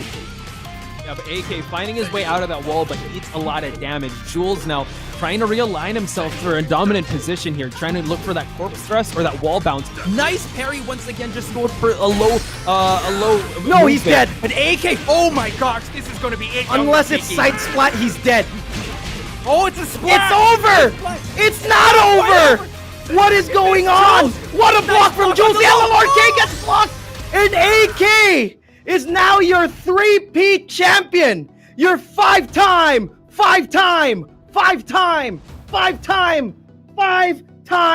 champion for the Nationals.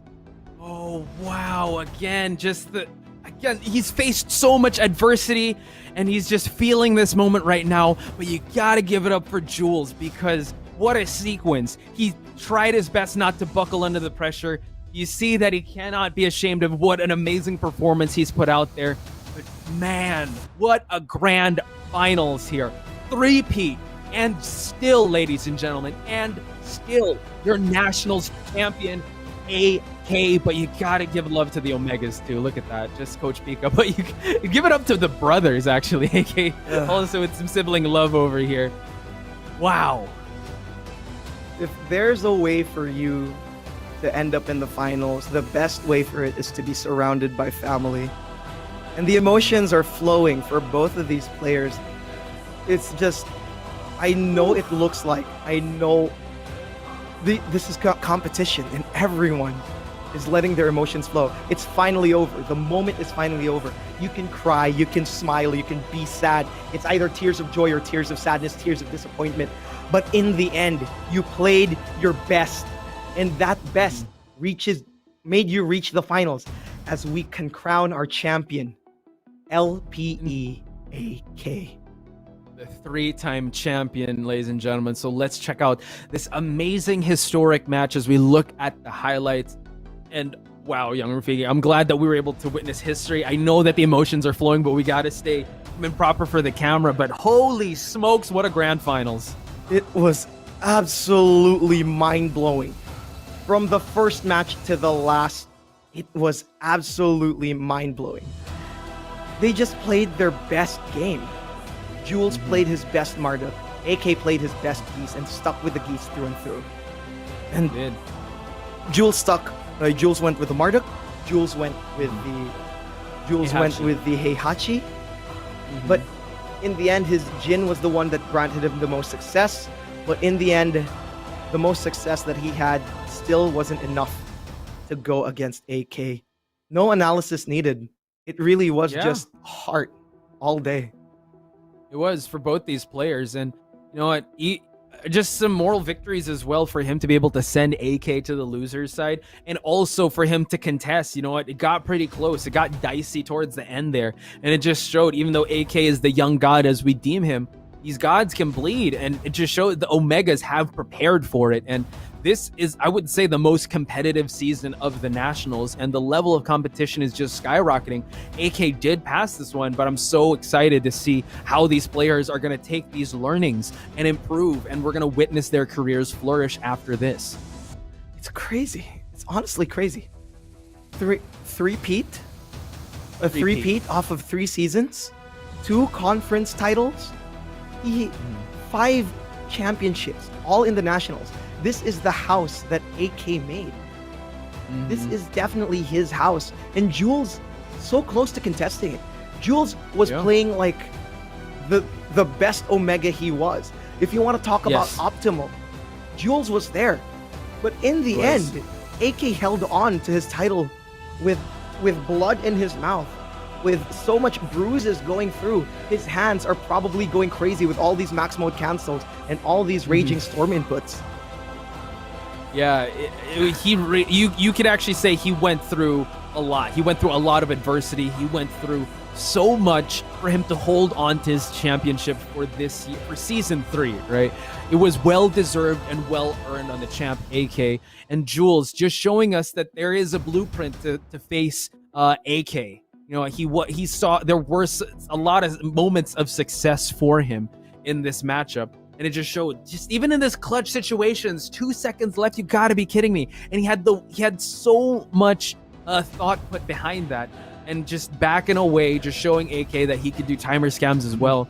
But once it goes to Howard Estate, it was a completely different story.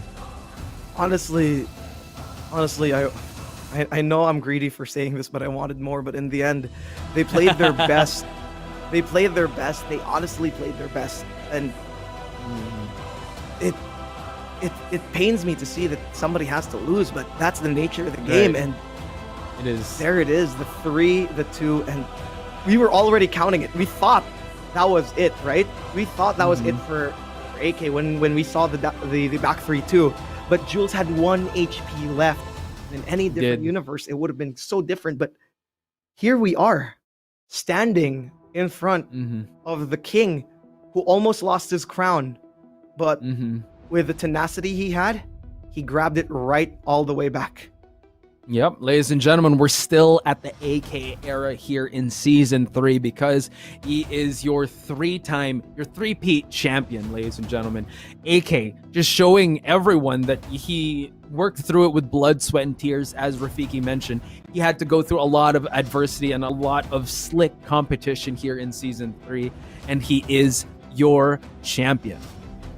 And honestly, the more things change, the more they stay the same, but that change is completely welcome. And we do have a post-show coming up, folks, so we can talk about this a little bit more, but for now, we're going to take a short break. We do need this right here, but you're still watching the National Season 3 Pro League Playoffs for Tekken 7. I'm Ernest Yarafik Bizon. Here with me is Poch Spice. It's been an honor, but we're still going to see you later. We'll be right back.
Blessed by Jason. Ika nga ng mga casters natin, hindi lang isang season, hindi lang 2 season, kung hindi 3 season championship ang naipanalo niya. Let us all welcome the National Season 3 Tekken Conference Champion for the interview for our post show. Walang iba kundi si LPE AK. AK! The championship. Ayun, nakangiti na. Ngayon ko lang nakita yung ngiti Tagal-tagal rin po yun bago lumabas. Nako, madami akong katanungan para sa araw na ito. Para sa'yo, AK, no? Ang una kong tanong, so nakailang litro ka para sa araw na ito? Parang madami. Parang hindi ko na rin nabilang. Actually, ewan ko, parang kada laro ko kasi bagong 12 ounce. Finals na kailangan na talaga mag-charge. Litro na? Kasalo na. Pang buong pamilya na yung ininom ni AK para sa araw na ito. Grabe, no? Congratulations! Ikaw na naman ang nag-champion. Alam natin sa mga viewers natin dyan, pati na rin sa mga casters natin, na nakakagulat yung pangyayari for today, no? Na pumunta ka sa losers bracket natin at lahat ng problema na kaya mong harapin, hinarap mo para sa araw na ito. Na ang sunod kong katanungan is, ano yung decision factor mo? Nilabas mo kanina yung law, pati yung poll, tapos natalo ka. Paano mo napagdesisyonan na Geese yung tatapat sa lahat? Sabi nga ni Jen Durante sa ating comment section, nagtanong kasi ako sa kanila kung ano yung gusto nilang itanong sa'yo. Sabi niya dito, why Geese? Anong nakita mo sa kanya that made you think na I can win the nationals with him? Kasi yung law and poll ko, yun talaga yung plano namin. Simula pa lang yun yung gagamitin ko. And ayun, na-feel namin na parang masyadong basado. Hindi ko alam kung baka inaaral ng lahat. So feel ko hindi gumagana. Nag-work siya nung una, pero nung pagdating na kay Kuya Jules, hindi na gumana eh. So gusto ko rin kunin yung moment na to para mag-shoutouts kay Daiki, yung kaibigan ko. Kasi kung hindi dahil sa kanya, wala akong Smurf account sa Steam. So sa Smurf account ko, doon ako gumagamit ng Geese tsaka ng poll. Doon ko tinatago yung iba yung pangalan para walang hanapan. So nung 03 na, naisip namin ng papa ko, ng Coach Yoji, na parang ito na yung siguro yung oras na para iasa ko na lahat kay Geese. So, ginamit ko na, wala na. Bahala na kahit anong mangyari all the way Geese. Alam kasi mo, naman, kasi nag-work. So, alam mo, AK, malaking bagay, no? Alam mo, AK, feeling ko hindi ikaw ang gumamit ng Geese. Feeling ko ikaw yung ginamit ni Geese. Ayun, no? Ganon kalakas yung nakita namin para sa araw na ito. Meron pa isang question. Gumana po lahat. Gumana lahat eh. May question pa si Justin Cortez. Sabi niya dito, what did he feel o anong naramdaman mo coming from the losers bracket and suddenly nag-comeback ka tapos kinlay mo ulit yung championship, which is in par dun sa katanungan ko na first time mo mag-losers bracket dito sa The Nationals, sa buong The Nationals. Have you felt talagang nag-struggle ka this season and ano yung feeling na yun na nakuha mo pa rin yung kampyonato? Itong buong nationals, planado po talaga yun, yung pangit yung laro ko nung umpisa, yung positioning ko nasa ilalim. Totoo ba? Kasi kapag nasa taas ka, ikaw yung minamata ng lahat di ba? Pag top 1 ka sa play-ins, top 1 ka sa group stage, sa'yo nakafocus ang lahat kasi meaning nun ikaw yung pinakamalakas. So nag-lie low muna ako, nag-experiment kami. Okay lang matalo, basta kasi ang importante naman nasa top 8 ka, di ba? Doon naman kasi magtatanggalan and doon mangyayari lahat. So, planado lahat yun. Ang hindi lang planado doon is yung kay Kuya Jules, yung 03. Kasi, nagulat talaga ako. Hindi ko rin in-expect na gano'n yung mangyayari. Pero yun yung nangyari. Hindi ko in-expect yung kay Kuya Jules. Pero lahat yun, planado yun. Speaking of, no, dun sa na 3-0 ka ni Jules, ano nga ba yung nangyari doon? Bakit sa tingin mo na sweep ka ni Jules doon sa ating upper bracket? Ayun po, ang na-feel ko nun kasi parang talagang inaral nila. Yun sila Kuya Eking, si Coach Pikang, and si Kuya Jules. Nang sobra yung law and poll ko. Kasi parang hindi talaga nag-work eh. Sobrang hirap ako. Iba yung dinanas ko na hirap sa kanila. Na parang lahat ng moves na gagawin ko, alam niya yung kasunod. Lahat ng una kong ititira, alam niya rin. Predicted? O parang talagang inaral. So, wala, 0-3. So, kailangan namin mag-adjust ngayon. Nag-isip kami ng bagong plans. Nag-work naman. Grabe Itong sunod kong katanungan naman, syempre, si Jules nakalaban mo 2 beses sa araw na ito. Hindi lang 2 beses, 3 kasi nag-reset pa kayo eh. So anong gusto mo? Galing to kay Miss Marge Laksamana. Anong gusto mo daw sabihin kay Jules o anong masasabi mo kay Jules? Masasabi ko po kay Kuya Jules, sa lahat ng nangyari ngayon and sa result, para sa akin 2 kaming champion. Kasi grabe yung pinagdaanan namin, grabe yung mga laro namin, and for sure, napasaya namin yung audience and lahat napasaya namin sa game namin. Good game sa atin and thank you sa pagbigay sa atin ng magandang laro. Sobrang hirap. Sa tingin mo, napasaya mo kami. Hindi mo kami napasaya, AK. Masakit yung puso namin. Magkakasakit na kami sa puso. Yun yung nangyayari sa lahat ng viewers natin. Hindi, pero sobra. Kakainom mo yan ng soda. Huwag mo isisi sa iba. Hindi. Pero sobra talaga yung feeling ng mga viewers natin. Intense na intense. Ito, yung sunod kong katanungan. Season 1, nung maiksi pa buhok mo, ikaw nag-champion. Season 2, medyo humaba na. Ikaw pa rin nag-champion, AK. Ngayong Season 3, mahaba na yung buhok mo. Season 4 ba? Magpapariband ka na. Ano nga po yun eh. Kasi diba puro talo ko doon. Naisip ko, magupit na kaya ako, baka bumalik yung dating AK. Joke lang. Ano po, hindi ko rin alam eh. Basta ang usapan namin ng papa ko, nagpapagupit na lang ako pag na-vaccine na ako. Yun talaga yung napag-usapan namin. So, kung online pa rin next year, baka hanggang dito na yung buhok na hanggang bewang na. Naghahabulan na kayo ni Jasen. Lunod na yun. Pareho na lang kami ni kay Jasen. Sa kanya lang, medyo curly, sa akin diretso. Medyo diretso yun sa'yo. Ito, seryosong tanong muna tayo. Galing to kay Poch, isa sa mga casters natin, no? So sabi niya is, Maru looked like he was gonna win. What advice did you get to mentally reset during that time na may tumapik sa'yo eh? 3-2 yung score nyo ni Maru eh. Ano yung nakuha mong advice? Tsaka paano ka nag-mentally reset during that time? Ano yung nararamdaman nyo? Ano nangyayari dyan? Bago ko po siya sagutin, gusto ko muna mag-shoutouts kay Maru kasi grabe rin yung laro namin, sobrang hirap and nakita naman natin lahat na pinaghirapan niya yung lahat yung makarating siya dito. So nice game sa kanya and thank you. Masasabi ko, wala eh, parang pag tinapik kasi ako ni kay David, yung manager namin. Sabi niya, kalma ka lang, reset. Kalma ka lang, gawin mo lang yung laro mo. So, huminga na lang ako ng malalim. Tapos, syempre, inom ng yung buff natin. Inom. Tapos, ngayon, masakit ba dyan mo? Lalaruin ko na lang kung ano yung natutunan ko sa laro namin na kung ano yung mga gumagana. Yun na lang yung gagawin ko. And ibahin ko yung laro ko ng kompleto. Simula nung kay Paul tsaka kay Lo. So, iniba ko yung laro ko compared sa Geese and nag-work naman. So, kalma lang talaga. Kalma lang talaga ang solusyon para sa problema.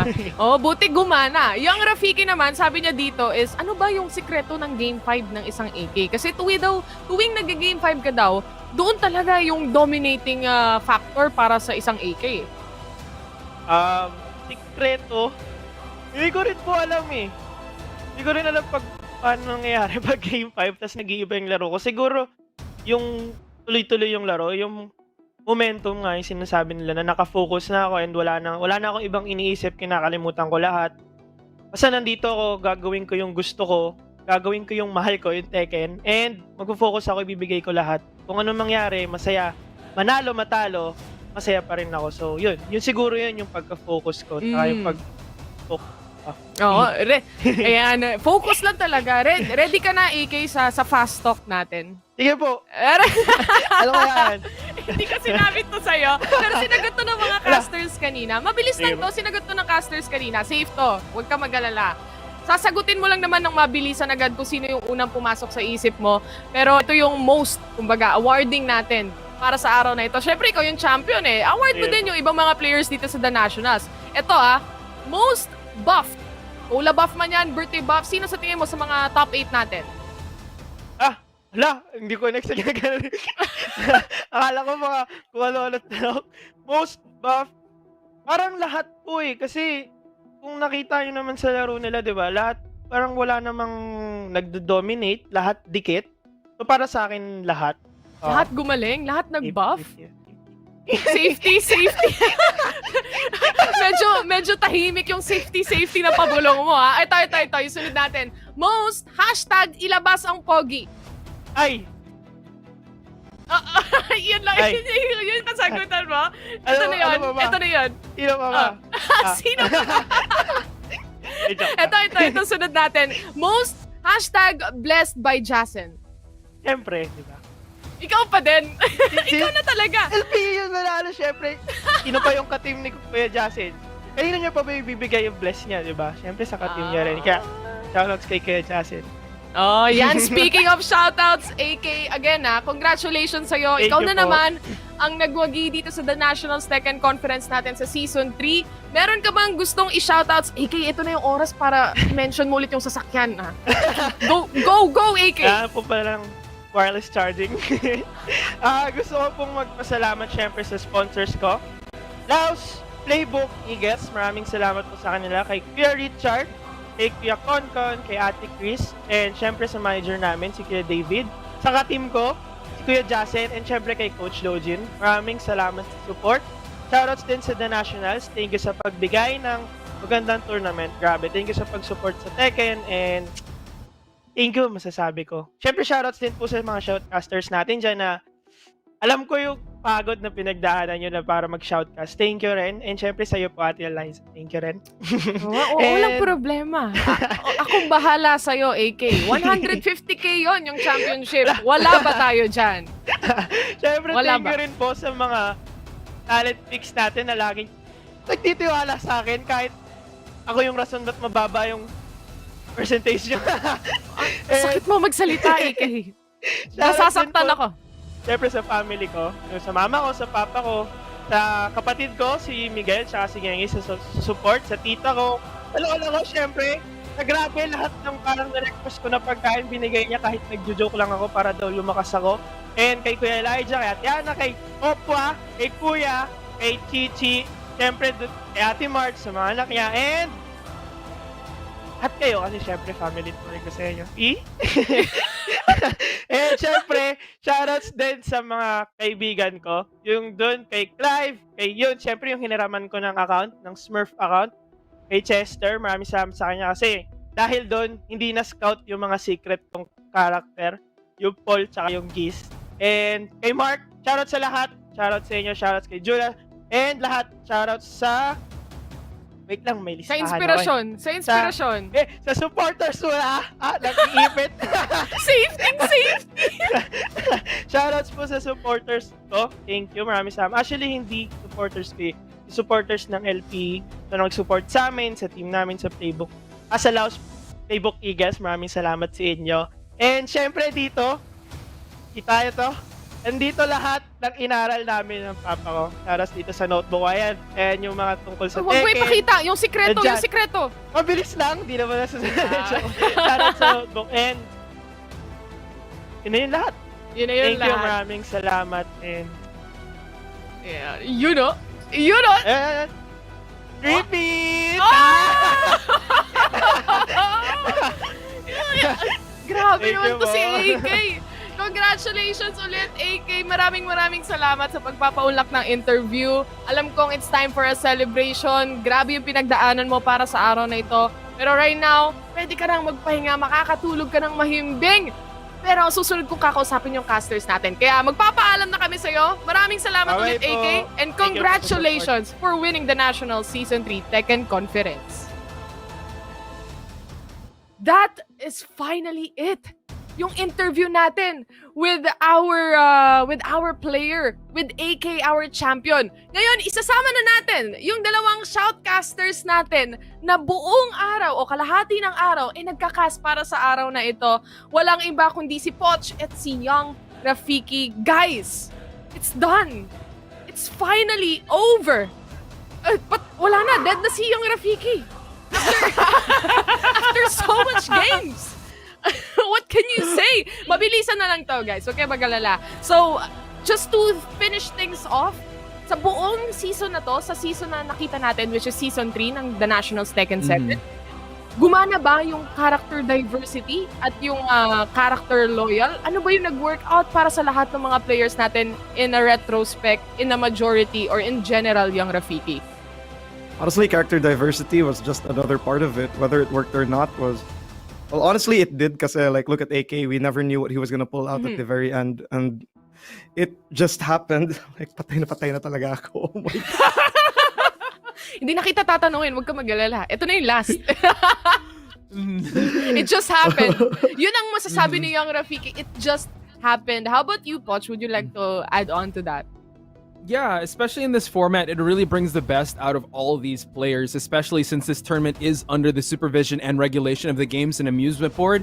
It's that legit.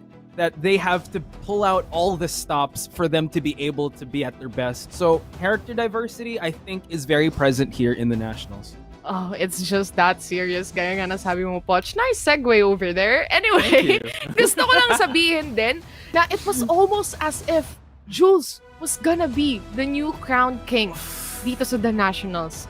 Ano sa tingin nyo yung humadlang doon sa isang step na yon towards that direction?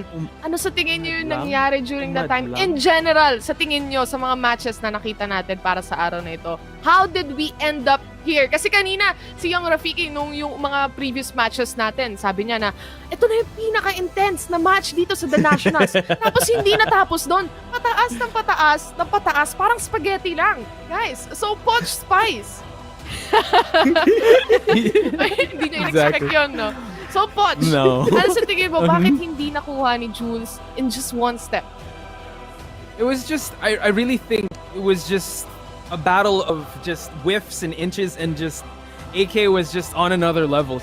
This was the most deserving, I would say, because this is the first time we saw AK in so much adversity. Jules, any given Sunday, he could have taken that. Again, it was just a matter of inches. And as AK said, I think both of them gave us an amazing grand final. So he does not have to feel sad about this, because he really played his heart out. And that's what makes me so much more excited for Season 4 of the Nationals, because anyone can take it now. My God, Season 4. And just so you know, guys, sa lahat ng viewers natin, yung total prize pool dito sa The Nationals is 265,000 pesos. So yung champion, which is si AK, ay makakakuha ng 150,000 pesos. Second place naman, which is Jules, 75,000 pesos. That's almost half, guys. And third place, 40,000 pesos. And ito lang naman yung nakuha ng ating mga players dito sa The Nationals. And congratulations ulit sa lahat na sumali. Isipin nyo, from challengers, papunta doon sa ating may academy din, may draftees pa tayo, may play-ins. Lahat ng pinagdaanan nila, kung sino man ang nanalo para sa araw na to, totally deserving. And I've heard meron tayong papakitang clip, kung hindi ako nagkakamali. Ang ating victory, the champion, the crowned king, and still the king of the Nationals, Season 3, Tekken 7 Conference, walang iba, LPE AK, our grand champion. Tignan nyo naman yung serious faces nila before. And ito na, yung oras ng during the time, nananalo siya. Buti hindi siya nagkaroon ng concussion, guys. He might have. Sabi niya, masakit yung ulo ko ng konti, pero okay lang, nanalo ako ng 150,000. Grabe. I would say that the hair helped with the hair, with the hair whip. The hair whip, definitely. He was so excited about it. On the other hand, Jules, you can see it on his face. Right. Grabe. Anyway, guys, pure emotions right in front of your screen. Medyo naiyak si AK doon. Yung ngiti, nakita lang natin doon sa interview. Siguro hindi niya ina-expect na makikita natin yung clip na to. So, AK, may pambawi kami sa'yo. And of course, the hug. Coach Pika, yeah. Siyempre, nandyan yung hug ni brother, ni Star Magic Omega Pika. Just right beside his brother right there with Jules. Still winning 75,000, second place. And we all know, pag-uusapan to ng lahat pagdating ng Season 4 na Jules made it here, di ba? So, hindi yun malaking pagkatalo para sa kanya. And now, to finally finish things off, meron ba tayong predictions? Kasi, oh my God. Yung final bracket muna yung silipin natin. Tingnan natin yung final bracket. Ano yung pinagdaanan ng mga players natin. Grabe yung intense ng matches kanina ni Maru as well. Yung lalo na nung nakatapat niya si AK, almost as if talaga na makukuha niya na yung pagkapanalo doon at makakakita tayo ng Jules versus Maru towards the grand finals. But it didn't happen. AK, nandun talaga. Umusbong talaga. And sabi nga niya, simula daw group stage, planado niya na hindi siya makakakuha ng sobrang laking points para lang maiwasan yung target sa likod niya na yon. Now, Poch, meron bang specific, speaking of yung target at the back, kasi nakausap natin si Hapon, na-interview natin, pati si AK na-interview din natin na sino pinaka na-excite silang makatapat at gusto talaga nilang makatapat. Sinasabi nila si Kunicat. So parang meron siyang target behind his back Sa tingin nyo, totoo ba yun, Poch? I think so because again, AK being or for Kunicat, the target behind Kunicat's back. In general, para sa target.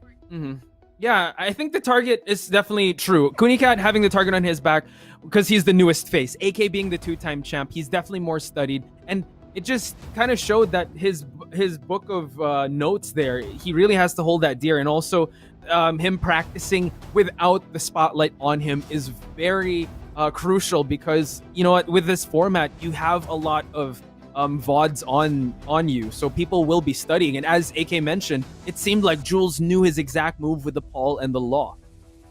Crazy day indeed. Nakita nyo naman kung ano yung dapat gawin din ng mga players natin. I feel like this season, para sa season 3 natin, nag-step up talaga lahat ng players, no? Ang daming nagbago, such a sudden shift and change doon sa intensity ng mga matches na nakikita natin. And gaya nung una nating nakausap yung unang casters kanina, nakita natin na may talagang factor yung best of 5 series. Yung chance talaga na makabalik doon sa game, makabasa sa mga players natin. At syempre, bago tayo matapos dito sa araw na ito, bago natin tapusin ang gabing ito, any last message, Poch and Young Rafiki? Poch, you can go first on this one. Sa buong The National, sa Season 3 natin in general, and to the champions, and everything you want to say, basically. Yeah, I just want to thank everyone. Thank you for everyone that's watched, supporting the players. Thank you to all the players to give us amazing matches. Thank you to the co-casters, everyone in the back as well that's keeping this this thing afloat. Thank you to Liza Taylor for being my Tagalog coach. Oh, no worries, I man. I got you. Yeah, see? I got this thing here right there just to help me out. And yeah, just big shout outs to everyone that supports the Nationals and Tekken leading the charge for this new format. I'm so excited and it's a great time to be a Tekken fan. Crazy. How about you, Rafiki? Ito na yung huli. Huling-huli na talaga. Of course. Big shout outs to literally all the fans that were watching, supporting their players, giving as much input and insight to the game as much as we also tried. Really, you guys actually helped a lot of the analysis and a lot of the insight going on. The audience was really so into the game, and you know, this love for Tekken is so infectious.